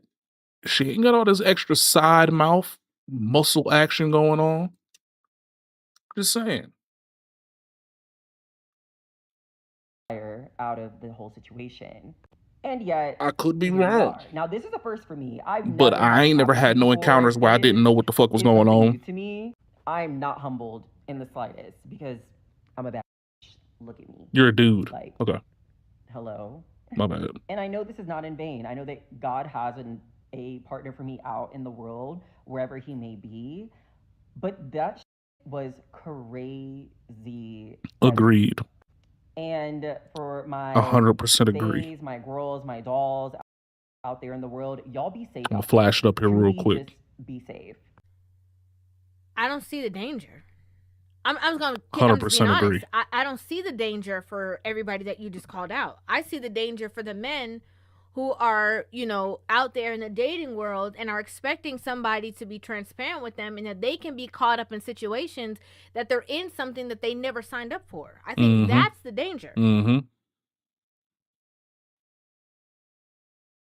Because for a slight moment in time, I was actually kind of for a slight moment in time, I was. Am I tripping? Y'all let me know what y'all think. You're tripping. And what were you scared for again when this man, asked you a question and you answered and he pulled to the side of the road and just wanted to talk to you kindly and apologize and drove you back to your home safely? What were you scared of again? Because I have never, I've quite Look at that literally never neck. experienced anything Look like at the this neck before. Oh my muscles. God, I'm like kind of This floored. motherfucker got But anyway, on to the next babes. neck That's muscles like a fine. mother. Look at it. Look at it. Look at it. Look at this. Look at all this depth. To Mr. Sir, good luck to you. And yeah, I don't know, y'all. I just, It it's just just looks like she has a 5 o'clock or whatever, has a 5 o'clock shadow already. so funny. I'm like literally just sitting here in silence, like, oh my God, like I need Like to a talk to someone full about this. beard. Anyway. Mm. Okay, first and foremost, I did not expect all of this discourse in my comment section. The fuck? I didn't. But now that I have y'all here and I'm not as emotional or shaken up, let's clear some Shaken things up. here, okay? What would you have been shaken up Shaken about? up. What would you have had to been emotional What? about? I thought you said that you weren't even that into it. So what would you have been shaken up, nervous of, stressed out about, worried? Like, what would have been the cause for those feelings is what I'm really trying to figure out. So confused. Shaken up. Like, strange activities. Oh, I swear. Oh, damn. Oh, damn. Oh, damn. Didn't unmute. Hold up. We got to go back. Stressed out about, worried. Like, what would have been the cause for those feelings is what I'm really trying to figure out. Number one, a lot of people have been like, you should just be grateful that you got home safely. I am very much grateful that I got home safely. Props to him, though, to tame his real mane Number and two. actually look good. Black Looking women at should be this asking this him. person with no makeup on, Hey, and real with talk. the hair Real and all talk. the accessories Hey, and honestly, nails. this looks like an extremely expensive wig. I ain't gonna lie to you. I think it's an extremely expensive wig. I could just the vibes right up in here in the hairline area. We'll investigate it a little bit more the longer the video goes on. But I think that's a wig. Okay, I have to be honest. I don't know if it would be so obvious to me that this is a man. Okay, I'm just gonna keep it real. Just looking at everything and the mannerisms and everything, I don't know. Maybe a very athletic woman. Maybe, you know, just because of the era that we're in, you'd have to kind of like do a double take, but I don't know. I get a lot of comments like this. You should have told him ahead of time. Now, with that, here's the thing. While, you know, With that, here's the thing. Outside when my just like I said, okay? This motherfucker is 1 octave away from being Joe Budden. Like, dead ass serious. Like, this shit is crazy. Like, you telling me you didn't know that it was a dude? Like, I mean, deep voiced women or not, like, dog. Deep voiced women ain't that damn deep. And if they are, man. Yeah, I didn't watch this video. That's what I'm saying. Sure? They were in the club and it was dark. So, you know, it's even harder to make that claim or understand exactly what that situation is. My friends and I got into our Uber. He pulled me over to the side and was like kissing me and introducing himself to my friends and this, that, and the third. So I just didn't feel the need to be like, oh, by the way, hi, I'm Donnie. I'm a man. No one's going to do that. Y'all don't go up to people and be like, oh my God, hi, my name is Shaquila and I'm a woman. Why? Because most times they don't have to. Different conversation for a different day. Also, women who are natural born women don't have to walk up to men and I'ma tell keep them that they're women because they already are that. But would I say that a woman has to tell a man maybe if she's pregnant and he doesn't know and can't tell? Does she have to tell a man if she's married and doesn't have a ring on her finger? Does she have to tell a man that she's in a relationship? Like, yes, she does. So it's the same exact kind of thing. Like, you have to be transparent with somebody who is interested in you or, you know, trying to, you know, progress things with you in a relationship and they don't know your full story. That's very important for you and for the other person. For everybody's safety. Like, be for real. Like, be serious, okay? All in all, I'm not saying that he handled the situation badly. You said that you were emotional. You said you were worked up. You said that you were worried. You said that you were scared for a second. You said that, you know, everybody from the community has to be careful out there because it's dangerous. So what do you mean that you're not saying that he didn't handle it correctly? What are you talking about? That's exactly what you were stating. My biggest qualm with all of this is that we had been texting for a week. When he mentioned in the car that he had an inkling, he said, I had an inkling probably a few days ago. However, I just didn't know how to bring it up and not be offensive. Hence why he waited until he saw you like a man with integrity and asked you face to face. Instead of asking you something like that on the phone where things can be misconstrued and it can seem like he's not a good guy, he obviously was not trying to risk the potential of something that he thought it could be with asking you a question, because he obviously was not. You're acting like this man says, oh, I knew, and I just wanted to waste your time. No, he really didn't know. He was like, something seems a little off. Not the same night, not even a couple days after that. It was well, into the week that he was like, hold on, something's telling me something's a little off. Maybe you gave him your social media, whatever it is, and he's like, something's not right. Which to me, I'm like, well, if you had a thought or an inkling of anything, you quite literally could have just texted me and just asked that. And I think I cleared this up with another young lady in my comment section where I said, had he asked me over text, it would have been less jarring, but to have me in a car with him and then ask me, if I was an actual woman, I would have told him to take me home, period. That's it. Now, I have no ill will towards this gentleman. I'm not making this to be like, he's wrong and he blah, blah, blah, blah, blah, blah, blah. That's not what I'm saying. That's not what I'm saying. That's not what I'm saying, y'all. The point is, communication is key. If you are unsure. That was not the point of the video. Okay, I know that you're making a new point of the video, but the point of that video was kind of like, everybody be safe out there and stuff like that. It was not just pinpointing communication. We're clarifying this now. About anything, someone you're seeing, someone you're dating, and you want to ask questions, as difficult as they may be, it's important to have those conversations ahead of time. It saves you embarrassment, and it also saves embarrassment or fear for the other person on the other side. You know what I mean? And to you homophobic fucks out here in the world, let me tell y'all something. The girls who are like, oh my God, now they want the streets to want them too, and blah, blah, blah, blah, blah, blah, blah. Pause, babe. A lot of y'all will be surprised that your straight counterparts and your men do want us femme gays. They do want the trans girls. They do want the dolls. Like, let's be.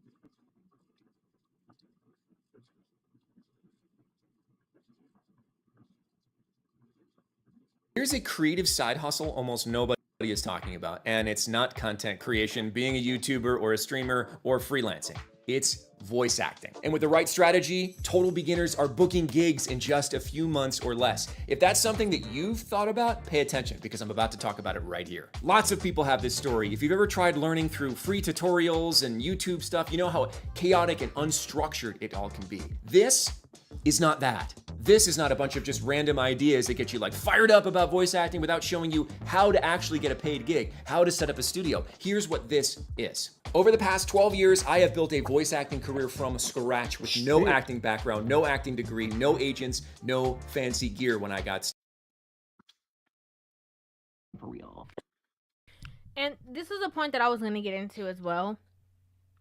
I don't understand the ideology just as a person in general, why you want to convince somebody who doesn't want you to want you, right? And that goes in like, if you are whoever you are, right, you would want somebody who's genuinely okay with wanting you, not somebody that you have to bamboozle into a situation or bamboozle into a relationship or coerce them to want to be in a relationship with you. That's not authentic. So I don't see the need for even that comment, right? Like, oh, well, y'all be surprised how much of y'all straight men actually want us. Like, it becomes this competitive nature for absolutely no reason. Like, I just think that's so foolish. And again, I think that in itself is dangerous rhetoric, because why should that be the chase for you? Like, when it can literally lead to harm. Like, I don't see the need for that at all. I really don't. And, regardless of that, this person who seemed to be, like I said, a person of integrity, seemed to be somebody who was clear and wanted to be, effective and was as respectful as they possibly could have been regardless of the situation, and knowing that they had already kissed you and built some kind of rapport with you and were taking you on a date. Maybe the reason why they even linked up with you was because they wanted to see you face to face to confirm. And when they saw you in the daylight, they were like, okay, hold on. Something ain't right. Like, you know, maybe that was the whole need, because obviously that person is on the prowl for maybe a relationship or something and wanted to go about things the right way. I don't see anything wrong that person did at all. I don't. In the same way that you talk about communication, you could have communicated just to make sure you guys were on the same page. But I don't know, y'all. I, again, did not expect all this discourse and people just having all these opinions.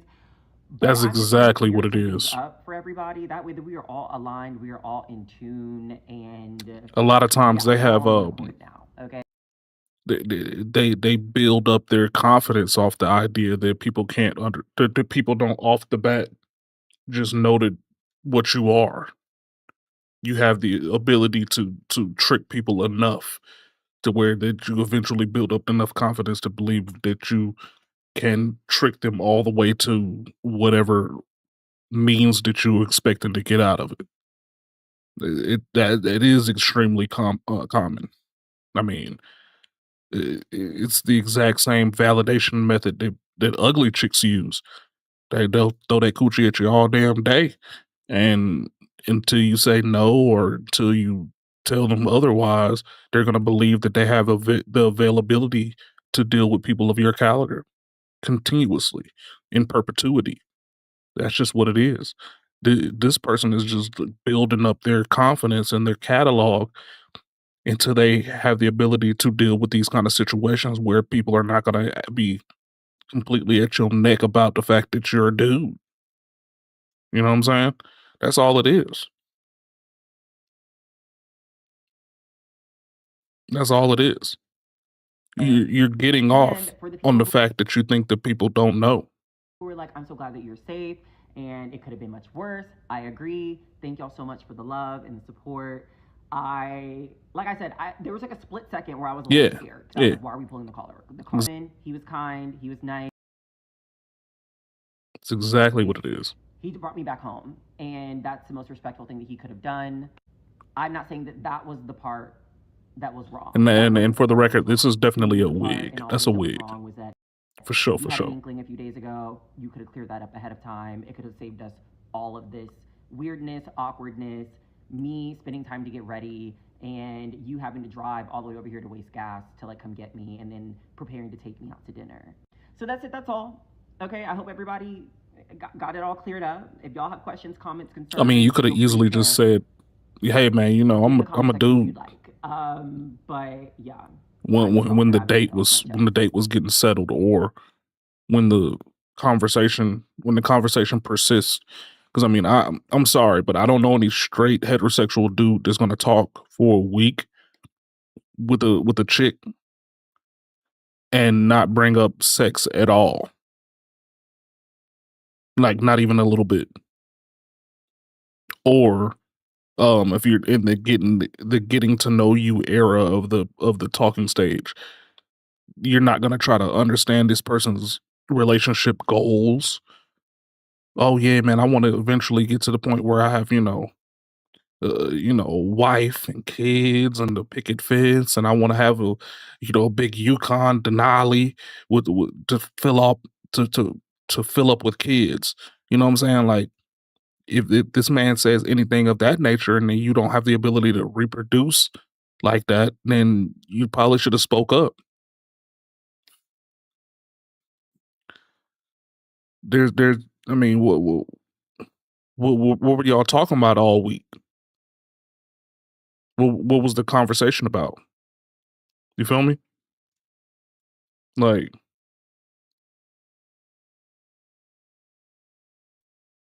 I know y'all see me over here shaking my head. And the reason why you don't need to be worried about that man's gas tank. Maybe the dude that she thought was a dude, or maybe that was a chick that's non-binary that would have been presenting as a man. went and hollered at this person presenting as a woman, thinking that that was a woman because you're a woman presenting as a man and didn't know any difference. And then if that was the case, then yeah, you probably would never think about or bring up the whole family aspect or, sex or anything like that. But I just don't know any dudes that met a chick in a club, got their number, proceeded to say that, hey, I'm gonna take you out on a date in a week's time. And they never talked about sex at all throughout the entire week. It just doesn't happen. It just doesn't happen. It doesn't happen. Of course, I don't know any men that go to the club, kiss on a woman or what they think is a woman, and don't walk away and think, that didn't feel right. I don't know. Now, I've been in the presence of a transsexual person that I didn't know was transsexual at first. And I mean, hey, I don't claim to have the abilities of Tanjiro Kamado and nothing like that, where I can just smell the difference between people, between different sexes or whatever. But transsexuals give off a different scent, a different vibe, no matter what kind of cologne or perfume you put on. 99% of the time, it smells like a man with perfume on. You've smelt that before. Everybody smelt that before. Or like like I'm a cologne dude. There's times where I buy a cologne that might be a little too feminine leaning, and I could smell the difference on me. Like, hey, yo, I smell like a dude with some girly shit on. Like if you get some hand lotion from your home girl because you ashy or something like that, you got a little dry spot on your body. You get some hand lotion for your home girl, and this that fruity ass passion fruit jasmine blossom or whatever bullshit. You put it on, and then now you walking around, you don't even smell like she smell like with that shit on.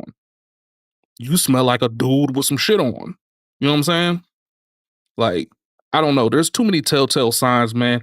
And if the person was okay with kissing you, and I mean, I don't care what nobody says. There's no way that you can kiss a man, or as a man, you can kiss another man that's presenting as a woman, and you don't tell the difference, man. There's no way.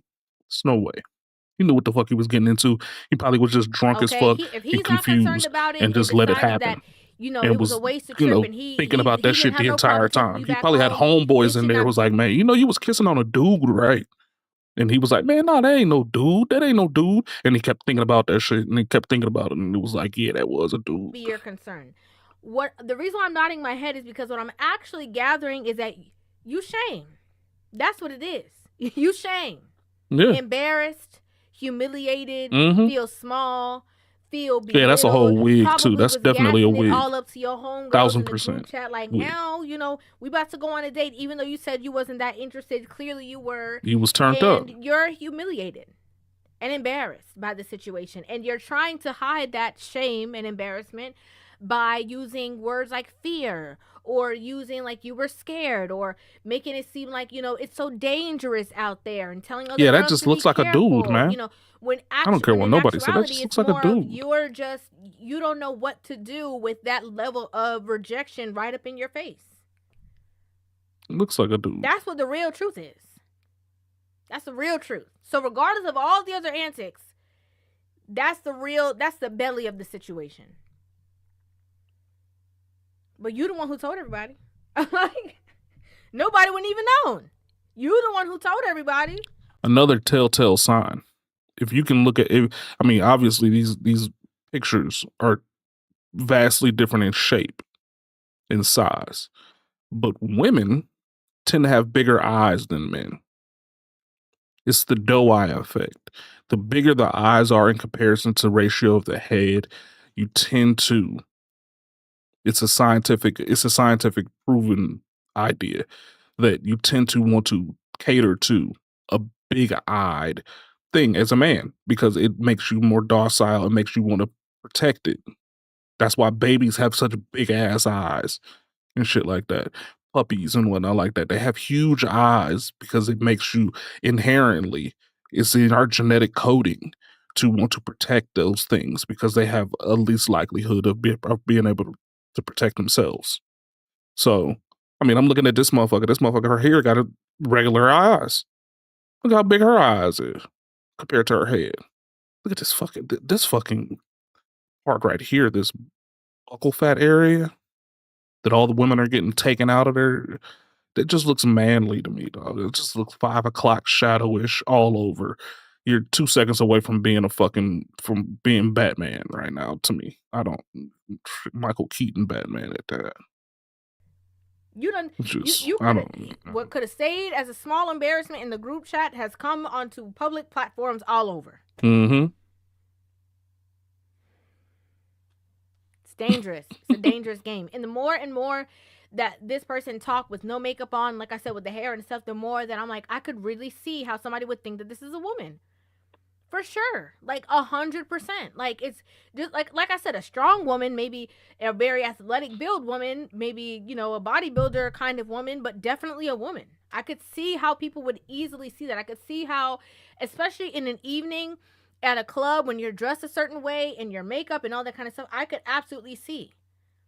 Now, again, I don't know if it was the social media. I don't know if it was something that came up in conversation that sparked his interest.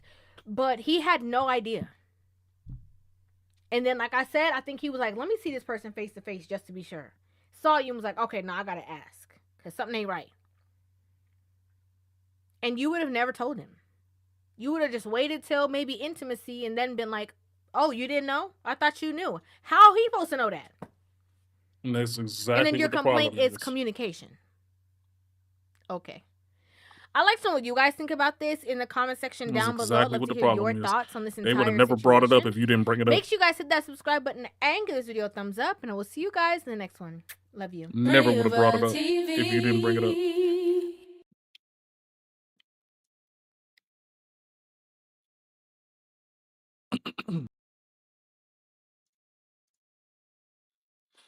Why are they trying to sell me Kias? I hate Kias. Keep a Kia and a Hyundai away from me, man. I don't care. A bunch of men get really pissed off in the comments section, then stop scrolling. You're gonna want to see this one.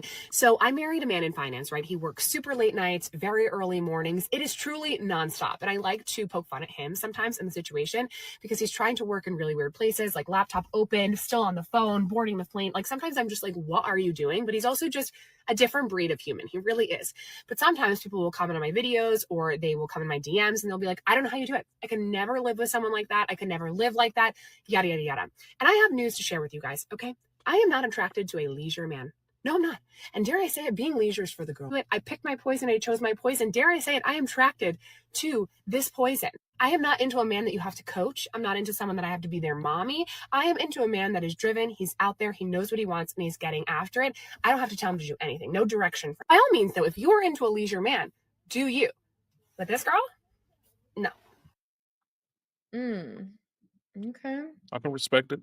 I only want to date a man that are busy with work.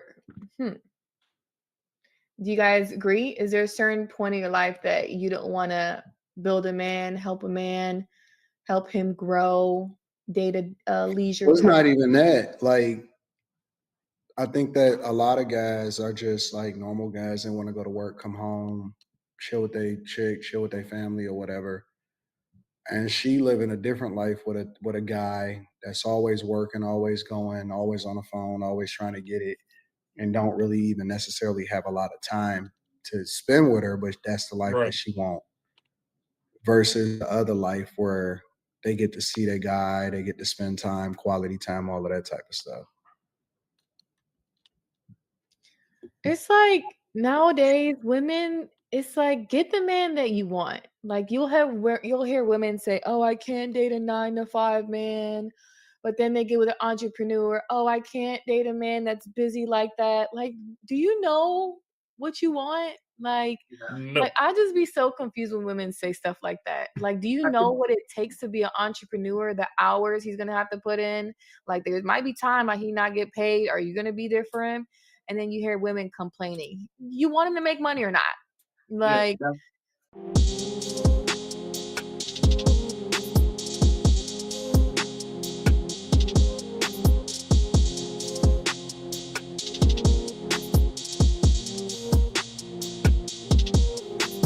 What's going on YouTube? It is your boy Rome back with another video. If you're new to the platform, welcome to the tribe. By the end of this video, I hope you subscribe. Got a video for you guys that I came across myself, as well as being sent to me by one of my subscribers.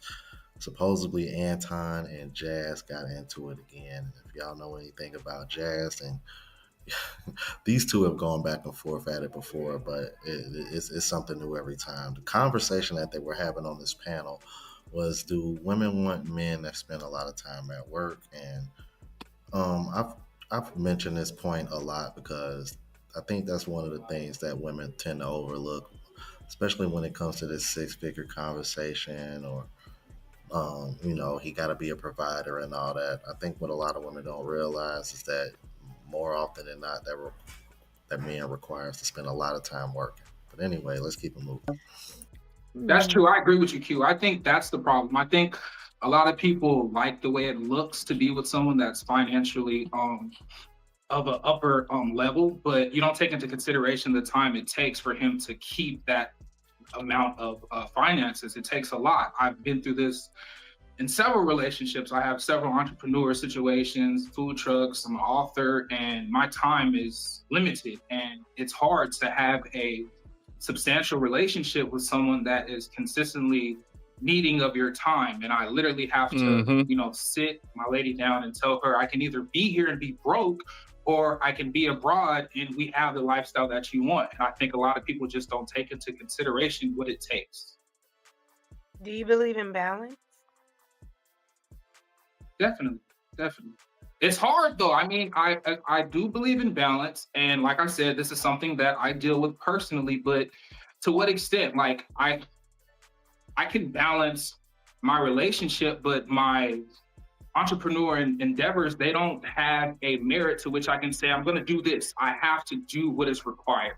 I think it's healthy for your man to disconnect. I'm not saying that you got to be all up under me 24/7, but if he out there grinding for 24 hours, at some point you got to bring it back, get a couple of hours, turn it off. So we can women always complain. Billionaire women still complain. It never ends. Yeah, I don't think so at all. It ends up turning into that joke. The one where, what was it? Like a dude was telling an extremely good joke. He was telling a joke to his homies or whatever, and there was a couple of women out there in the crowd, and he finished the joke. All the dudes were laughing, and then the woman was like, "Is that all? Like, is that it?" Like, oh, yeah. So y'all just not able to be pleased at all. That's what the issue is out here, man. Is the women you can't make a woman happy, and they stay consistently happy by themselves. They have to continuously be coaxed into being happy because they're just miserable people for the most part. And I hate to say it like that. I mean, but there's no winning when it comes down to stuff like that. You have to continuously add excitement and a new part of the algorithm into whatever the hell they got going on, because there's never going to be a point in time where they're just content. Like you said, billionaire women still complain. I'm not doing that. And I think if I may chime in, Don't nobody care about what you got to say, Jazz. I would never tell my man to not go out there and get the money, but if you know you have a relationship, you have to consider the relationship and consider what it takes to keep that relationship healthy and thriving. Nope. Yeah, I think in the back of the man and the man's head, need to do. In the back of the man's head, he's thinking, if I don't keep my... Go ahead, I'm sorry, go ahead.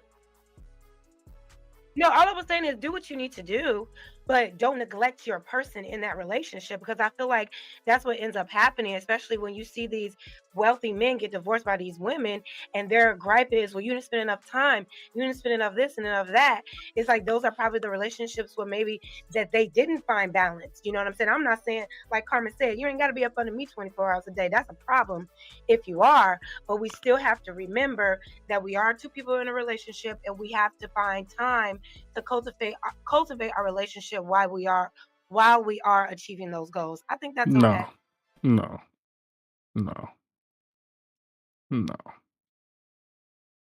It's your job as a woman to take it for what it is if you want to reap the benefits. If you don't want to reap the benefits, you don't care about the benefits, then don't worry about it. Leave the man alone. You can bitch and complain about whatever time he spends and not spends in. But if you want to reap the benefits, then you It's need to shut the okay as fuck up long and as let the the shit woman happen. understands that the more time he spends with her, the less likely he's going to be able to maintain whatever type of lifestyle that they have. I remember one Right. time I did a video about a particular couple. I think it was like one of those "Am I the asshole" stories where a man is providing 100%, but the woman was complaining about him not spending enough time helping at home. But in order for him to do that, he had to give up those hours. So Right. therefore, he's making less money. And then until one day, she realized that they weren't going out as much. And then, she goes to him and asks him why. And he told her, well, I had to make some adjustments and cutbacks because you wanted me to help out around the house more. And then that turned into a whole new problem. Exactly. So, yeah, that's okay. But as long as the woman understands what the man is giving up. So, again, balance. No, I'm straight. You can leave if that's what you Well, yeah, want. we know you all about yourself. I mean, listen, I'm not. My one rule, one of my rules is that one of my very few couple rules is I'll never stop anybody from leaving. Like, this is my life. This is what my life has always has been. This is what it will be. It's not changing. You deciding to get into it Right. don't mean that I'm gonna slow down for you. If you want to jump along for the ride and you want to follow me along with whatever it is that I'm going for, then that's cool. And I don't have no problem with people that say, yeah, I want to chill or whatever. That's not my life, and I'm not doing that. And my priority within you, my priority has always been what I think that God wants me to do. And if you want to be along with that ride, then that's cool. But I'm not slowing down for no one. Right. Yeah, I don't know if it's about slow it down. It's just like if there's a mutual agreement that we both are in this relationship, then it's up to both of us to cultivate that relationship while we're in pursuit. Now, the thing is, if you feel like you can't do anything else but pursue your goals and pursue your entrepreneurship and you have no time, then maybe not get in a relationship. Like, do what you need to do, but you can't. I think it'll be selfish to say, yeah, I'm in a relationship, but I'm going to totally neglect my girl or my woman because I'm in pursuit of the bag. It's like, then just stay single so you don't have I didn't even say the bag. I just said my purpose. And again, somebody listen, for ask whatever you for reason, life. It's like, what's the point? I don't know why y'all keep thinking that life is about y'all. If you want a happy woman, keep her busy, keep her balanced in distracted, and What is surprise her what with is nice things. neglect? Like, Ruminating in the enemy Neglect of the is you woman. saying, Ruminating like, is the enemy of the woman. this is what I'm They're doing. I don't designed care to about always you. be I don't care looking how for you feel in this problems. relationship. Exactly. I don't care about us cultivating our relationship as a couple, date nights or whatever, anything outside of business. When it comes to us connecting, if that's not important to you while you're on your journey as an entrepreneur, I just think it would probably be best to stay single unless you are intentional on finding balance. That's all. no, I'm not interested in balance. We know you're And not. and again, that may be for other guys. That may be Yeah, for if you other love guys. if you love your person, you're gonna make sure that they don't feel neglected. I think sometimes we I focus on don't give a work fuck about balance. what you feel like. And I Honestly, No, babe. I don't It's give all a fuck about Anton. Anton. No, yeah. Listen, if that's what you want to say, cool. But again, I don't force anybody Yeah, to no. stay or go.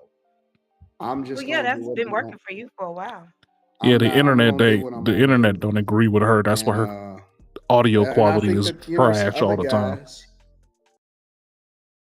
Audio quality is always trash because her computer and her internet don't even agree with what the hell she got to say. That's why they're not even letting the message go out how she wants to present it.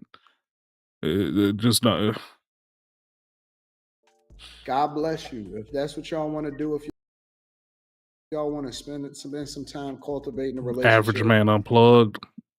Awesome. Rome. I think You that should that's do Your great. that. shit. And Your Y'all should shit you make don't think fuck that's up. necessary? y'all should make TikToks together. Y'all should get one account and do dances together while you at it. We Y'all taking could it do to all the of that. Y'all could do all of that. No, God you're bless not. y'all. You're But not. We taking it to the extreme. Anti saying, fuck my woman. I'm about this bag. No, Jazz. We Everybody taking it to the extreme. I was making my woman happy. There's nothing wrong with just taking a beat and just check in with the other. We taking it to the extreme, y'all. Like I'm not doing that. Just take a beat. That's all. Their okay to thing. check That's in. how they love. It's working, so let it be. And we can't define how he loves his wife and how she loves him. That's their thing. He's good. Oh They're yeah. happy. Maybe she don't like talking to him either. No, I think they're good. you say some Maybe of she the don't like wildest talking to shit. him either. Jazz know What? what she's doing, man. What? Right. Right. Bro, what are you talking about, man? Okay, so What? now I see why this conversation got heated, because in the midst of all that, she gonna sit over here and say, "Oh, well, maybe she don't like talking to him either." Yeah. So, Like, there's numerous times. I mean, I know I'm an Anton Daniels fan, right? I watch most of his shows whenever he presents a show, most of the clips whenever he has a clip. But it's been known for a long time that his wife is his best friend. They talk about everything, like all the time. They're business partners. Most of the endeavors that he's dealing with right now that you see on screen, she has an equal hand in the back end. Like, his wife loves the life that they live in because they get to go do whatever they want to whenever they want to. There's never a disconnect as far as what they understand from one another. There's never a disconnect in between what they want to do and what they can do. And on top of that, she has her hands in every last piece and pillar of his life. The only thing is that her life revolves around him and their child, and his life revolves around making sure that he is working at the optimal efficiency so he can take care of the entire picture. Now, if he's over here worried about what you got going on and what the kid got going on and what the house is doing over here, what these houses over here that I'm buying is doing, this business is running like this, that, his mind is split. He's not going to be able to focus on any damn thing or make any kind of abundance out of anything because he's everywhere. If he's focusing on the road ahead and you making sure that everything inside the car is good, then we good. You know what I'm saying? Like, the problem is these women out here have been too independent for too damn long and they don't understand how to work as a team with people. So they always want to be the fucking point guard, even when they no longer the superstar on the team. Sometimes you got to tell Brett Favre to sit the fuck down. Sometimes you got to tell Michael Jordan, hey, bruh, you might be a little too old for this shit. Maybe you need to be the two guard, or maybe you need to go be the point guard instead of the two guard. Maybe you don't need to take all the shots. Maybe you need to be the one dishing this shit out. Divvy all this stuff up. You be responsible for this part, so you don't have to do a million things under the sun just to make sure that everything keeps running. That's what these women need to freaking understand, man. Because it's like, if I'm dealing with all the things that possibly make you happy, then I'm dealing with everything that I need to possibly make me happy. Then everything to keep the house running, everything to keep the money rolling into the house. You don't want to work, but I got to make sure everything is 100% all around, all of that. Then the man's going to go fucking crazy. He's going to go crazy. Always, Jazz always got to say something slick and crazy, and then she be thinking Anton ain't paying attention.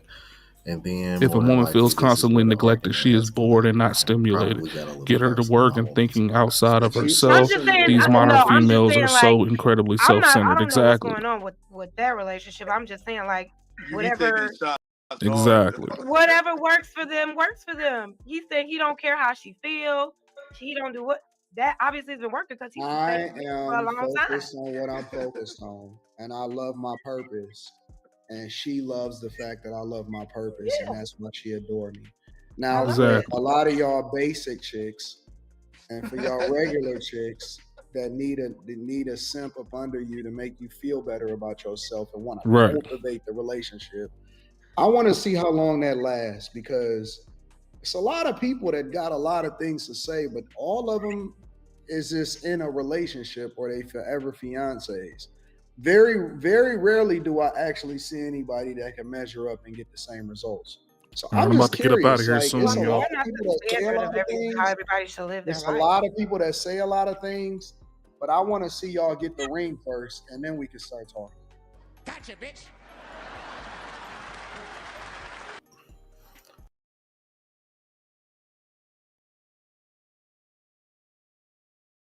Weak erections? Check out this chewable mint. You know you don't have to come all the way to the pharmacy to get your scripts, right? There's a more private option. Really? What is it? Here, just pull out this online intake form on your phone. Oh, Hims. Yeah, it's through Hims. 3 reasons why my husband was prescribed this dual action mint. 1, trouble getting an erection. The night kept ending before it had even begun. 2, trouble keeping an erection. Even when he was able to get an erection, he struggled to keep it up. 3, privacy.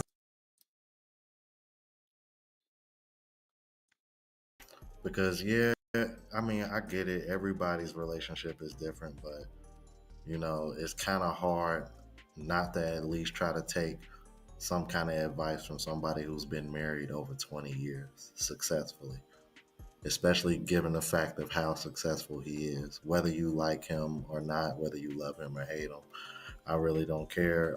But at the end of the day, the man has been married 20 plus years. That has to count for something, because a lot of people can't say they know too many people that have been married that long nowadays, can they?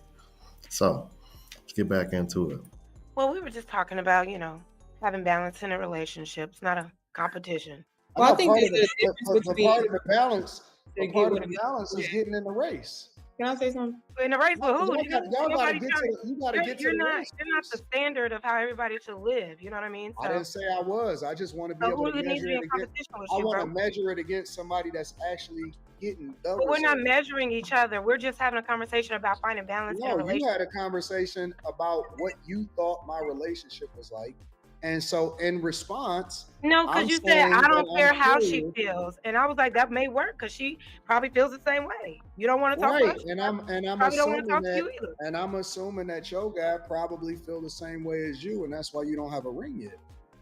I don't know what that has to do with anything. Has everything to do with everything. It does. It absolutely Peep does. this person right here. Peep this purpose. It has everything to do. This person over here is like. We're if talking it works about so well for if your way works. It's not about working then well. how come We're it just doesn't saying work? you're the one who's saying that fuck how she feel. I don't care. I'm not gonna stop. I'm not gonna stop what I'm doing for my woman. And I'm like, maybe that works for you because she feel the same way. Now you talking about me having a ring? The fuck does that have to do with anything? I'm just saying, has to do if with you like the everything, person, because if you like see the how person, how you triggered she is. pile on, and See so how now triggered she I'm is. asking, since you know Triggered in the what all motherfucker. of your recommendations, I how don't have come no it hasn't? recommendations. How I come just it can't hasn't find balance. translated? How come it hasn't translated into a ring? That's my business. I don't know. That's my It's not even business. what we're talking about right now. Oh. It's exactly what we're talking about. We're not. Oh. We're talking about But- finding balance, and you're trying to make it personal. And so what if I'm not married yet? You Anton? made it personal. Now you don't want to have a conversation. See, Well, listen. You're the one who said you don't care about. You're the one if who you just sat up don't there and said you don't I'm not care about offended. finding balance in your relationship. You don't give a fuck. These were your words, sir. I Because just repeated them the back way to he you. dictates his No, you didn't. relationship You is the Now you want to balance. take a You shot at added it. So some what? I'm not sauce married. on it. You added So some what? sauce on it. So what? And When so are y'all gonna find a better comeback? Like, you're not married yet. You're not married yet. Like, so? Can I ask a question? Anton, can I ask no, something you else? can't. No. Like, No. what the Give me a hell? second. No You the one who question. said you don't like nourishing or cultivating your relationship. And I said Facts. that must work for you because you've been married for so long. It may work for her as well. You don't like talking to her. She probably don't like talking to you either. See, Now you that's want the to take sauce. shots at But me? see, that's the sauce that you put on there. So Because what? you like to throw rocks and hold your hand and hide your hands. Oh, But see, that wasn't I'm a not. shot. You said that you don't like talking to her. Stop being. Yeah, and then in response, you said, "Well, shit, maybe she don't like talking to him either." That was the sauce. That's the sauce that Anton is.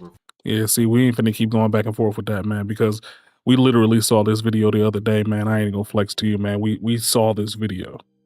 We already did a review on that bullshit, and we know where she gonna go with this. She gonna keep fading back until it makes it. She tries to deem him as a as the villain in this situation, and she tries to become the victim. Now, I mean, we all know that if it doesn't work for her, she gonna get the hell on. He's a rich dude. There's no reason for her to stick around for him. They've been married for so long, they got kids and whatever like that, man. If she wants to go, she'll go, and she can come out like a fat cat. The fact that she's still sitting there up in the situation, loving what she's doing, man, living how she living, then she's cool with whatever's going on, right? The way he talks, she sees all of it because she's like one of his editors, his wife. Thing is that Jazz just believes that she's right all the time, and that's what made Anton eventually blow up on her ass right quick. Because like we saw in the video day before yesterday, when we actually saw this blow up, but we didn't see the actual beginning of it. She's just gonna try to find a way to victimize herself to where she's the one that's in the right and everybody else around her is wrong. That's just how she works. She's the only one that's not in no real relationship. She's the only one that always has an objection to everything that's going on around everybody. You know what I'm saying? So we ain't gonna sit here and act like we're gonna just watch all of this shit over and over and over again, man. I ain't finna do that shit. I'm gonna save y'all the time wasted and just come up to the point to where she just starts crying and trying to, and she's the victim in about 30 to 40 minutes of this interaction. We ain't even gonna deal with all that. I'm gonna go on and get up out of here, man, because I'm about to be late to work looking at that, thinking that was gonna be a different video, but it's not. It is what it is, man. Y'all be easy, be safe, praise to the Most High. If you make some money when I'm not around, make sure y'all bring the receipt so I know you balling. That's what I meant to say. And try not to let these women gaslight you into doing some shit you don't believe you should be doing. Don't make them do mental gymnastics into paying for their bills. Make them do mental gymnastics and to make you go into the club, bringing them in, housing them, nurturing them, paying bills, anything like that, man. If it's not on your heart to do, then don't even fucking do it. Don't even tell them that you would, because they're gonna take it to heart and they're gonna act victims if you don't do it how they want you to do it. Fuck all that. You know what I mean? But anyways, man, play up on the Ziggy2x. I'm gone, man. Y'all have a good day, man. Be easy, man. Go check out some of these other videos I got, man. Every VOD that I've ever done is still on every page that I post on. Make sure y'all holler at your boy, man. Be easy, be safe, man. Praise the Most High. Yo.